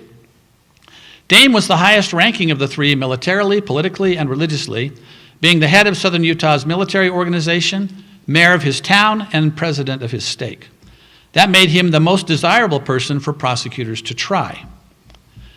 Philip Klingensmith turned state's evidence, and prosecutors gave John D. Lee a chance to do so as well. In making this effort, prosecutors were trying to do what prosecutors for generations have done to get convictions in the event of a conspiracy, namely getting small fish who can testify against big fish. The confession, so-called, that Lee gave to prosecutors, however, was deemed unsatisfactory, and because he did not give them sufficient evidence to convict Dame, they decided to go after him instead. So it was a federal grand jury and federal prosecutors who initially selected Lee for his first trial. It is true that Young became aware marshals were after Lee and could have sheltered him, but his decision not to do so was consistent with his long-stated desire to have the perpetrators prosecuted. After the first trial, Liberal Party lobbyists once again tried to get Washington to disenfranchise the Saints based on the hung jury in the first trial.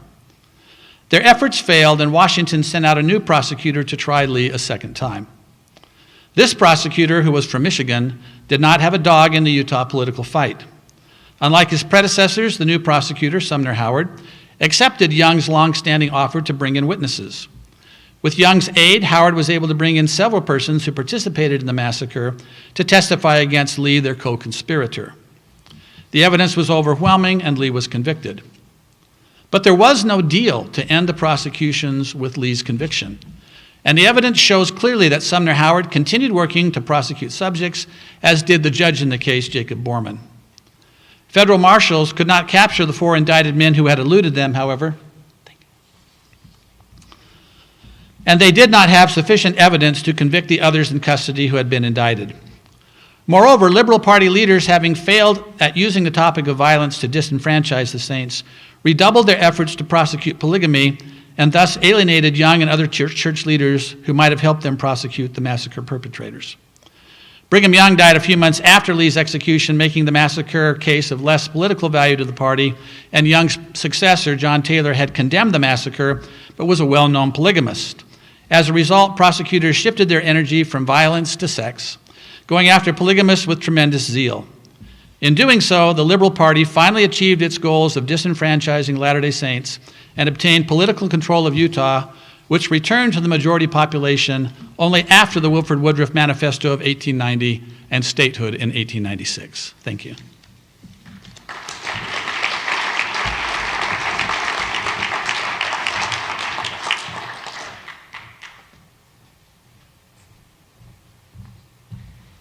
And the last presenter is Forrest S. Kutch, who was born and raised on the Uinta and Ouray Ute Indian Reservation in northeastern Utah.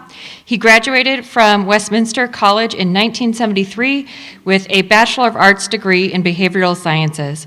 He served as educator director for the Ute Indian tribe from 1973 to 1988.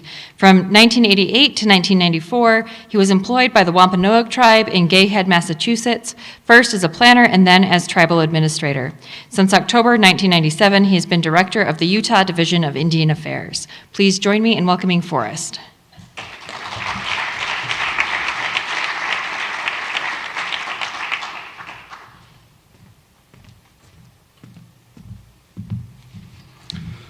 Thank you. And thank you to the organizers of this get-together. But, for me to speak about Mormon violence and for them to speak about the Mountain Meadows in 15 minutes assumes there was very little that took place, when in fact a tremendous amount of violence occurred in this state, just as much as any other state.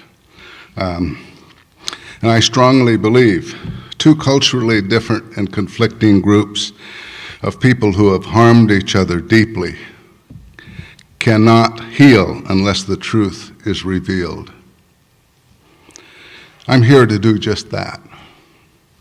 And I want to speak to Juanita Brooks's book and just say, although she's someplace, hopefully in a better place, thank you, Juanita, because when I was in the 7th grade on the reservation, Westminster Junior College, and I was told that the Indians killed the Fancher Baker Party, these innocent victims, it broke my heart because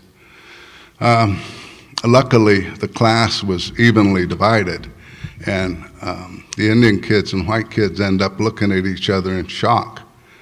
And it's a wonder we didn't break out in a violent conflict right then, because it was very shocking to all of us. And that shock stayed with me for years.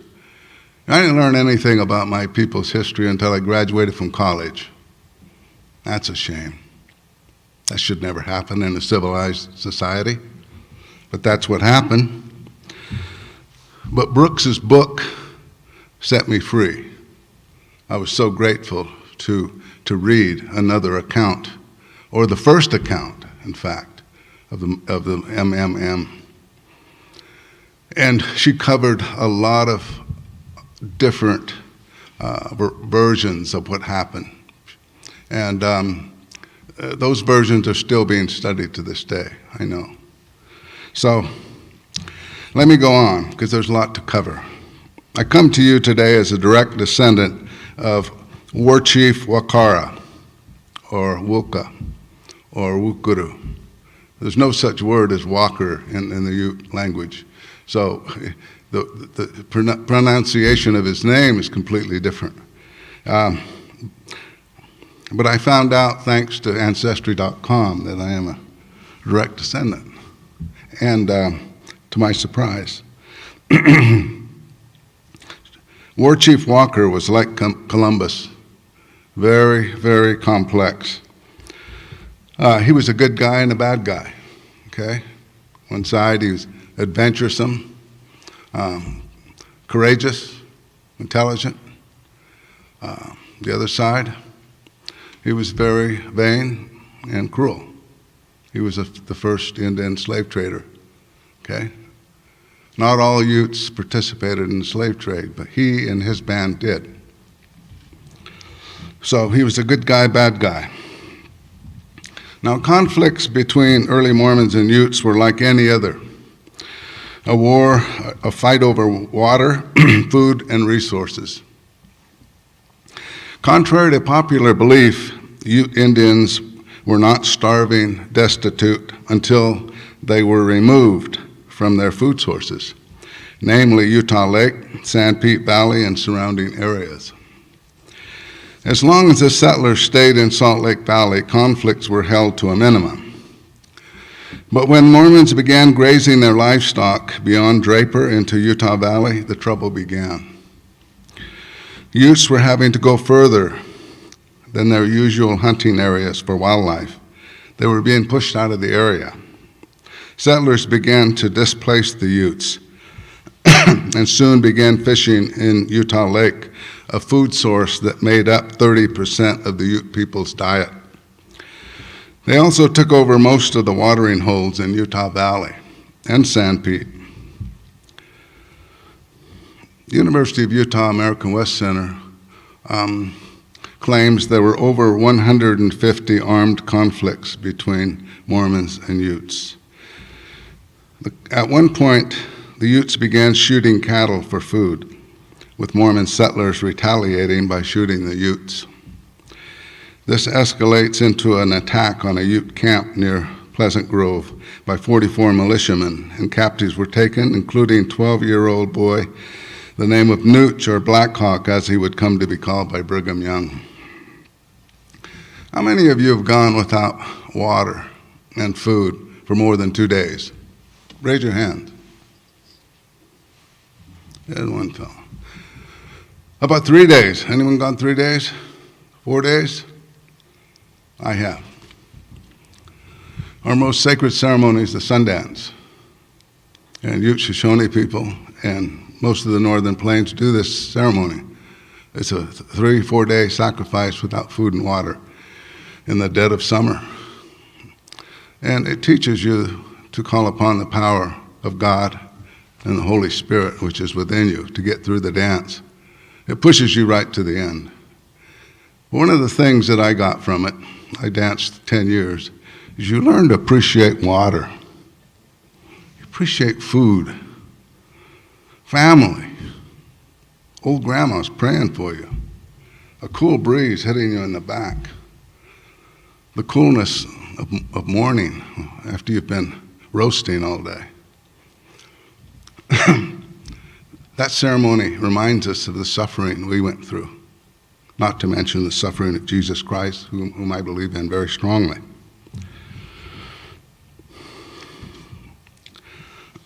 Now, in August of 1850, an old man by the name of Old Bishop was captured by 3 young men.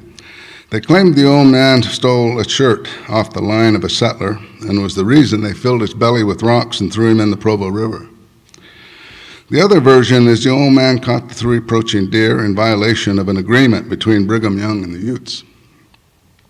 Shortly thereafter, the Nauvoo Legion under the leadership of Bill Hickman, a.k.a. Wild Bill Hickman, attacked a band of Utes under the leadership of Old Elk. They were pursued up into the canyons. Most of the Utes were killed and 12 were decapitated. Hickman chopped off Old Elk's head and placed it on a post near a cabin in Fort Utah for display. Now, some of these atrocities, of course, took place on both sides, okay? I'm not going to defend the cruelty, all of the cruelty of my people, but I will defend their humanity. I will defend that they were starving. And when you're starving and thirst, also, it will push you to the end. And you will do things you normally wouldn't do, okay? Keep that in mind. Now, Walker, he began leading numerous attacks between 1853 and 54 against different ranches and farms. And there were other confrontations in the Tintic area, Juab. During this time, a lot of water holes were poisoned in the vicinity of Ute camps. The Utes were starving at this time, and the loss of reliable water sources added to the suffering.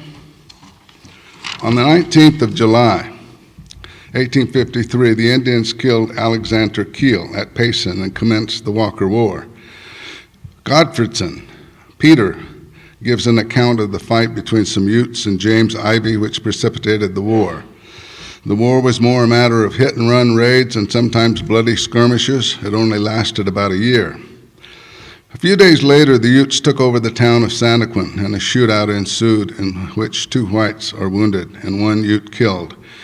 The Utes steal about 50 to 60 head of cattle and drive them to Spanish Fort Canyon, where they spent the winter feeding on them. In February 1854, Captain Hancock of Payson captured 2 Indians. One of them was the son of Chief Pitaneet. The son was used as leverage to end the war.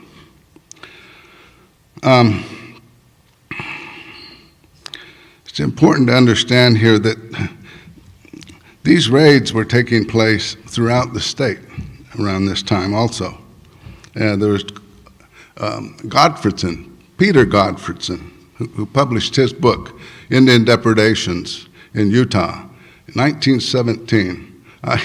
He lists all these confrontations, and they're throughout the state. And it's the same message. The Indians are starving, they come begging, they end up fighting. Okay?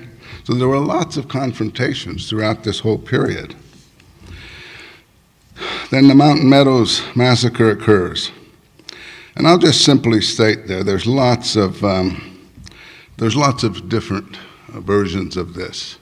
But in all fairness to the Paiutes, I have to state their version is that 2 of their hunters came upon the attack and witnessed the attack, whereupon they ran to the nearest encampment and warned the people that they would be blamed for this, okay?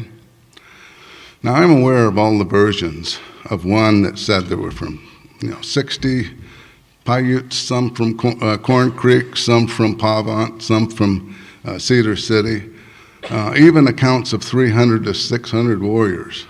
And I'll just tell you that it would take War Chief Walker or Wukara to organize a band of warriors that large. And he'd have trouble getting 600.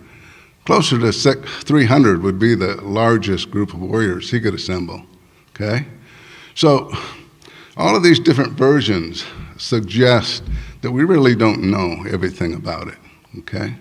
But the official version of the Paiute is in our book, A History of Utah's American Indians, published in 2000 and edited by yours truly. So I just wanted to say that, in fairness to them, that is their version. I think the truth is somewhere in between what Brooks published and what Barbara's suggesting. Somewhere in between, the truth is there. And none of us are saints, okay? Just like not all Utes were slave traders. Not all of us are saints either, but there were some saints too. Still are. Oh, there's one other thing you need to know. In the Shoshone lore, okay, a scholar by the name of Ontko, Dale Ontko, he claims that warriors who had attacked wagon trains up in Idaho were hiding out down in the Cedar City area at the time. And it's plausible that they could have participated in those first two frontal attacks that were made on the party. It's possible. And that's come from Shoshone lore, okay? All the Utes, Ghost Utes, Paiutes, Bannocks, even the Comanche are part of the Shoshone Nation, if you don't know that. We're all related. We need to know about the Bear River Massacre. My friend Mr. Perry was going to speak to that, but in his absence, in 1863, Colonel Patrick Connor of the California Militia attacks an innocent encampment of northwestern band Shoshone, mistaking them for marauding warriors from Chief Pocatello's band in Idaho. It was January, and the attacks almost wiped out the entire band. The military reported 350 killed. This was in January. I had a family in Salt Lake City contact me when I was Director of Indian Affairs. They said an ancestor of theirs did the body count, and he counted 493.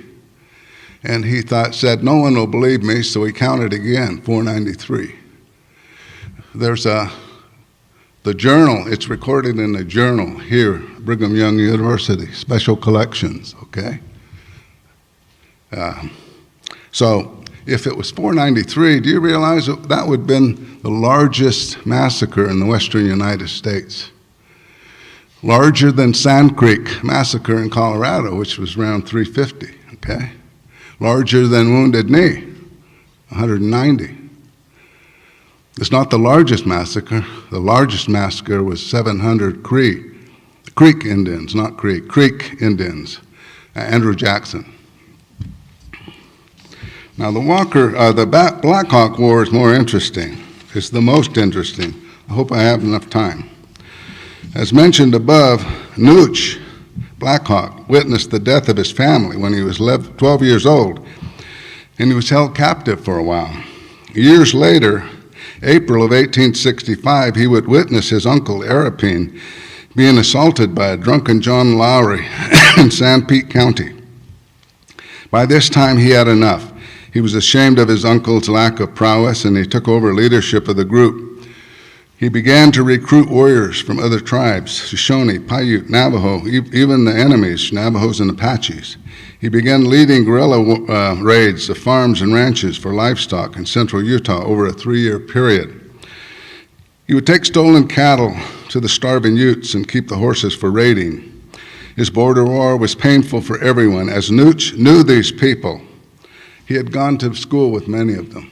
It was painful to him to make these attacks. He instructed his warriors to avoid killing people, if at all possible. Many of the cattle were sold to Mexicans and others in and around Santa Fe, New Mexico, flooding the cattle market, and the price of beef fell significantly. By 1870, Nooch began to suffer from a bullet wound he took the year before. He also felt remorse. He traveled over 180 miles to visit some of the towns and farms he had raided, to apologize for the attack and explain that his people were starving. It was called his mission of peace. And this is what makes Black Hawk, or Nooch, such an important figure. Soon after he dies and is buried near Spring Lake, the place of his birth.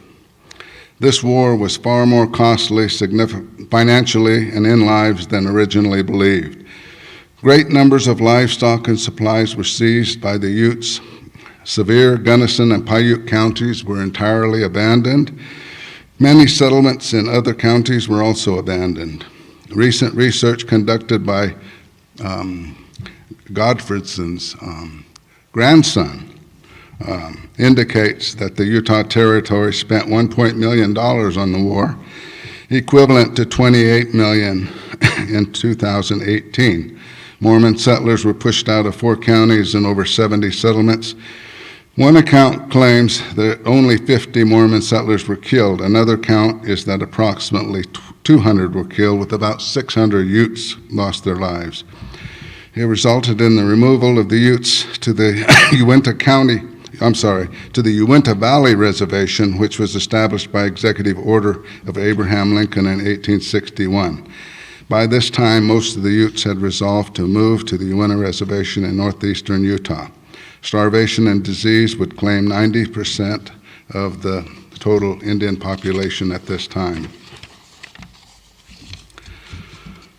Right around this time, Brigham Young would pass on. There's lots of rumors about that, speculation about how he died. One was that possibly from poisoning. One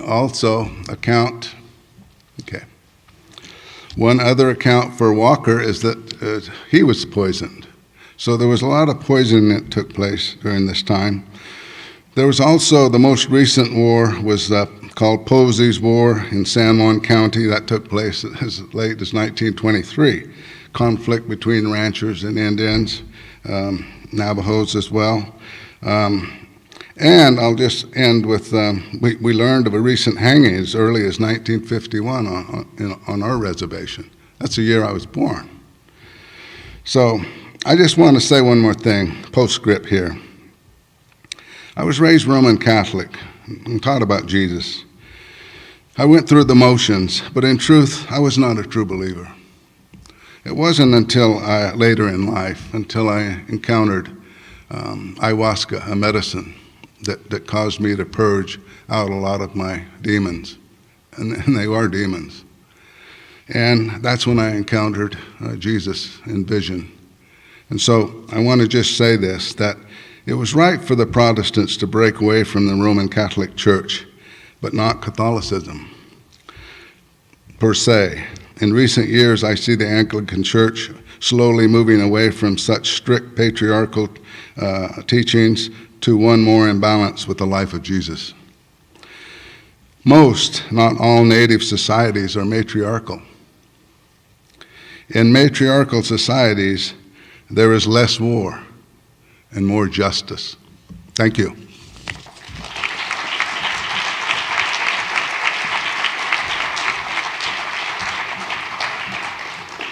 Right, we have about 15 minutes left for questions.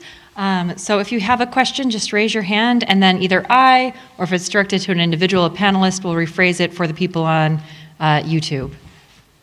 Go ahead.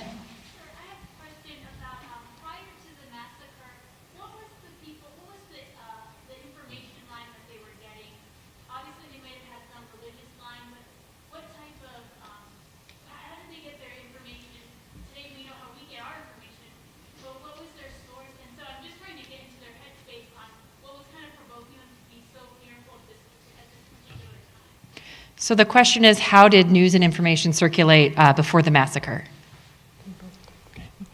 So in terms of like methods, this was prior to the telegraph, and so everything was by courier. We've we felt that if the telegraph had been in existence in 1857, that it would not have happened because communications would have come back sooner saying, don't do this, let the people go. In terms of what was driving their fears and concerns in 1857, President James Buchanan had just sent a federal army to the territory of Utah to not only replace Brigham Young as governor, but also to occupy the territory of Utah. So the Latter-day Saints, who had just in recent decades been driven from Missouri and Illinois violently, were naturally concerned about these approaching soldiers that were going to occupy the territory. So there was that kind of environment of fear and war hysteria, which Juanita Brooks also wrote about, of course, in her first two books. Do you want to add? Mass killing by communities often occurs in an environment of fear. And one specific piece of information they had received was that a portion of the U.S. Army had broken off from the main column and was likely to emerge from the mountains just east of Cedar City. So they were worried about their future. We'll go with you and then down here. How well-founded was the Latter-day Saint fear of annihilation or persecution by the United States Army? So the question is, how well-founded was the Latter-day Saint fear that they would be persecuted or annihilated by the U.S. Army? So again, they had been violently driven by soldiers in Missouri and Nauvoo. Whether or not these soldiers were going to commit violence against Latter-day Saints, probably not in their intention, but we do know from a lot of letters from some of the lower soldiers that were marching towards Salt Lake that they were expressing violent intentions toward the Latter-day Saints and saying that they hoped that they would put up a fight so that they could fight them and, quote, earn their colors. But definitely they were resisting the occupation of the territory by federal troops. Yeah.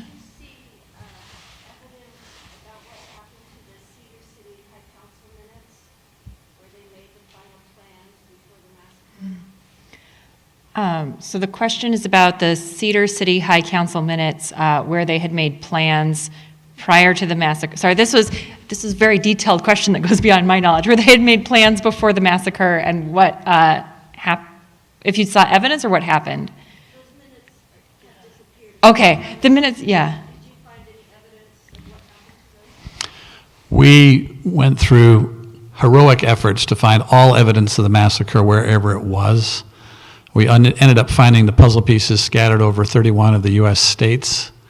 We did a lot of research at the National Archives on Pennsylvania Avenue in Washington, D.C., and Archives 2 in College Park, Maryland, and the National Archives Center in Denver.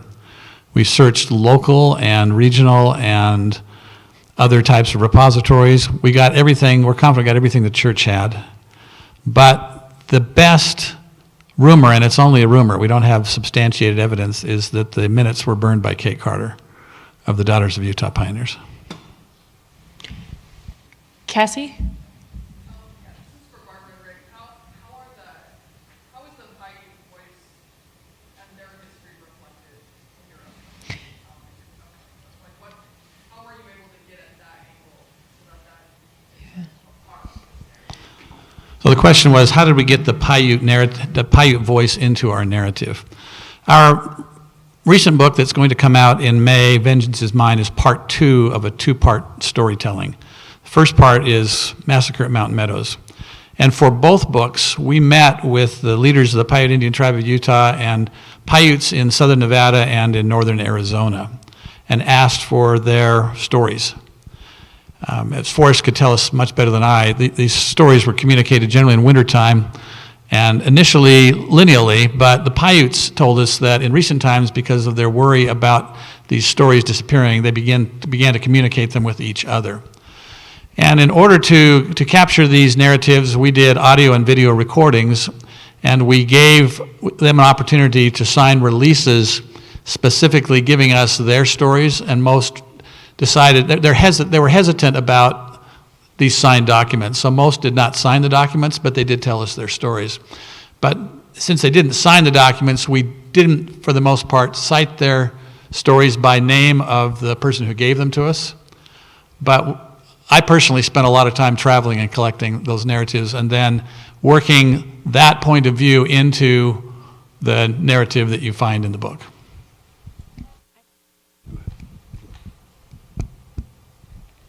I'd like to bring Forrest into this discussion because when Rick and I were working on Book 1, Volume 1, we met with Forrest. He was kind enough to invite us to meet with him in his office when he was head of Division of Indian Affairs for the state of Utah, and he shared with us perspectives that from his book, and then he also helped us see that too much emphasis was being placed on Paiutes, and again, that's probably a much smaller number than earlier sources who blamed it on the Paiutes but just helped us see that perspective, and it helped us see that we really needed to keep the focus on the orchestrators and perpetrators of the crime who were the white settlers in southern Utah, and the Paiute people would never have done this would never have participated. They were not the primary perpetrators of this had it not been for those local folks. But anyways, Forrest, I'll pass the mic to you. Thank you. What I can say is that while I was Director of Indian Affairs, I was reviewing the manuscripts for the book, A History of Utah's American Indians, and the Paiute section of the book did not include the Mountain Meadows Massacre. And so I called up Janelle Anderson, the chairwoman at the time. I said, Janelle, how come the Mountain Meadows version is not in the history manuscript? She said, well, long pause, we're afraid of retaliation from the Mormon Church if we put our version in there. And I said, Janelle, this is a state-funded project. The legislature authorized this money.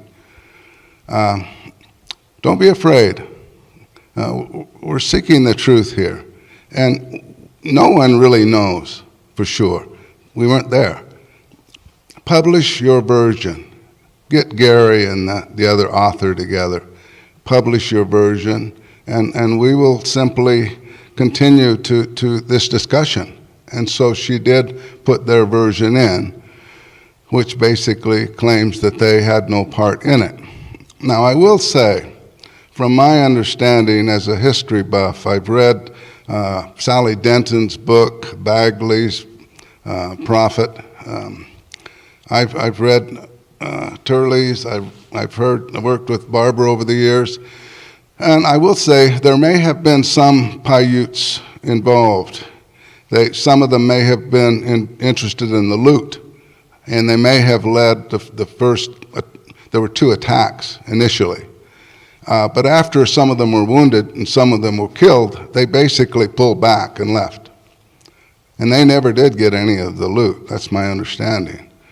So again, there's different versions, and there may have been some involvement. I'm not going to just draw a line and say there were no Indian involvement. There may have been some. And I mentioned earlier, some of Pocatello's people were hiding out because the military were pursuing them for attacking wagon trains on the Oregon Trail. So again, there's different versions of things. The truth probably lies somewhere in between. Oh, quickly, since we only have 6 minutes left, I just want to say I understand why most of this conversation has focused on the Mountain Meadows Massacre, but I think maybe talking a little bit about or having some questions about the violence against Native peoples would also be appropriate because as Forrest pointed out, I think you said 150 in the state of Utah, and those were just as violent and horrifying as the Mountain Meadows Massacre. So I'd at least like to have one question. Yeah.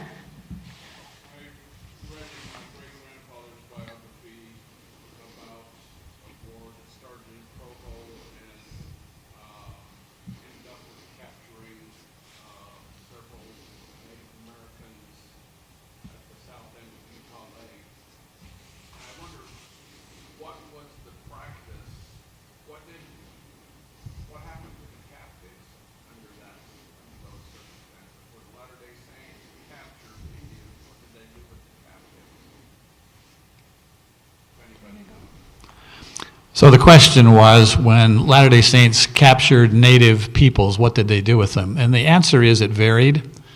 It varied from releasing them ultimately to massacring them. I just want to give you one example. When we were interviewing Paiute elders, some of them said to us, we don't care about Mountain Meadows because of our lack of feeling like we participated in it. But we do care about the Circleville massacre.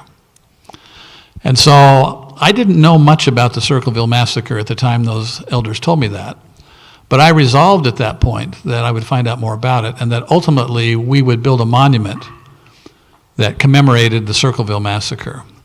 And so some of us who were here, I saw Brad Westwood, Jed Rogers and others, we worked together with State Office of Indian Affairs and others in order to document and erect a monument to the killing of helpless Paiutes who had been taken to captivity and then brutally murdered by the people of Circleville. And when we erected the monument, we had the monument text written by some of the descendants of the few survivors of that massacre. And so it's the only monument that I know of in Utah in which the text was written by the relatives of the native victims. Hey, thank you, Richard, because I had that in my talk. I somehow skipped it. But I will say this, that, the Mormon Church has been willing to work with these things, okay? And where there's an effort to strive for the truth and healing, it should be commended. And on the other hand, my father's people, the White River Utes, they were pushed completely out of Colorado. Chief Ouray of the Uncompahgre, he negotiated with Kit Carson's help a treaty with the United States Congress for 16 million acres of western Colorado, ratified by Congress. The largest land that was ever acquired by native tribes and ratified by Congress. Well, a few years later, valuable minerals, namely silver and gold, were discovered in the San Juan Mountains. And they got a fellow by the name of Bruneau to negotiate removal of 4 million acres. Once people started pouring in, there was no way to control them. The governor of Colorado called for the removal of the Utes. An incident called Meeker incident occurred. Two of the largest bands of Colorado were removed to Utah. So it's not like all these atrocities were only in Utah. Surrounding states also suffered horrible atrocities. All right, we have time for one last question. I can't see who it is, but way in the back.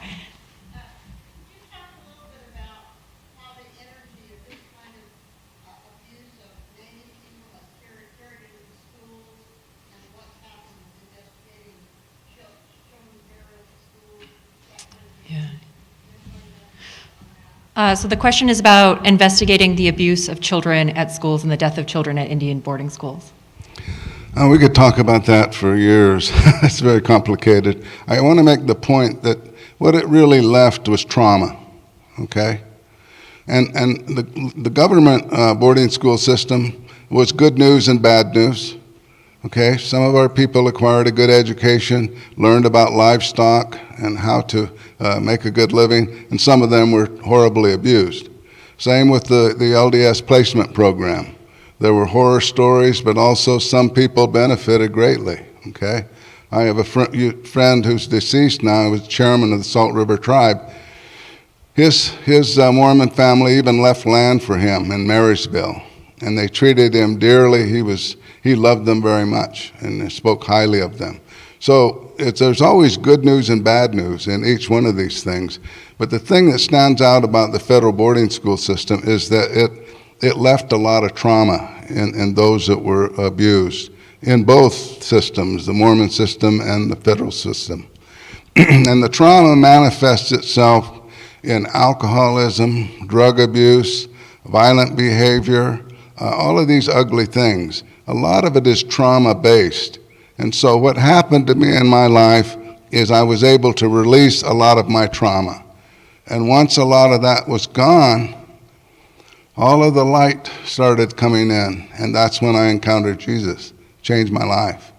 And so again, it's the humanity of all of this. If we can learn from our mistakes, then we're on the right road. We are out of time. I do want to say at the end, if you're interested in the long-term effects of native boarding schools, the foster system and ICWA are in the courts right now and are a continuation of that, so pay attention to what's going on at the Supreme Court.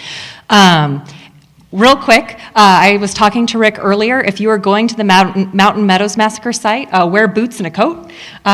It could be slick and rainy, we don't know, but it's colder up there than here.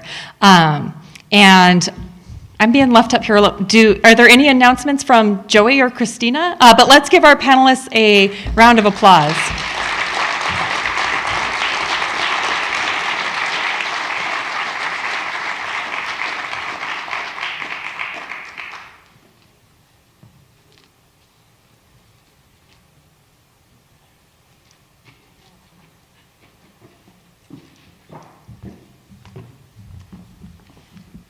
A few announcements just by way of close. The first is that details on the tours tomorrow, or on the presentation about Juanita Brooks' St. George, will be given by Lindsay Hansen Park at 9 a.m. It will not be a walking tour, but there will be information given on how to complete a walking tour of your own. The second piece of information is that we'll be meeting at Mountain Meadows at the Lower Monument at 2 p.m. And if you have questions about how to get there and don't have internet access, please come and talk to us about that.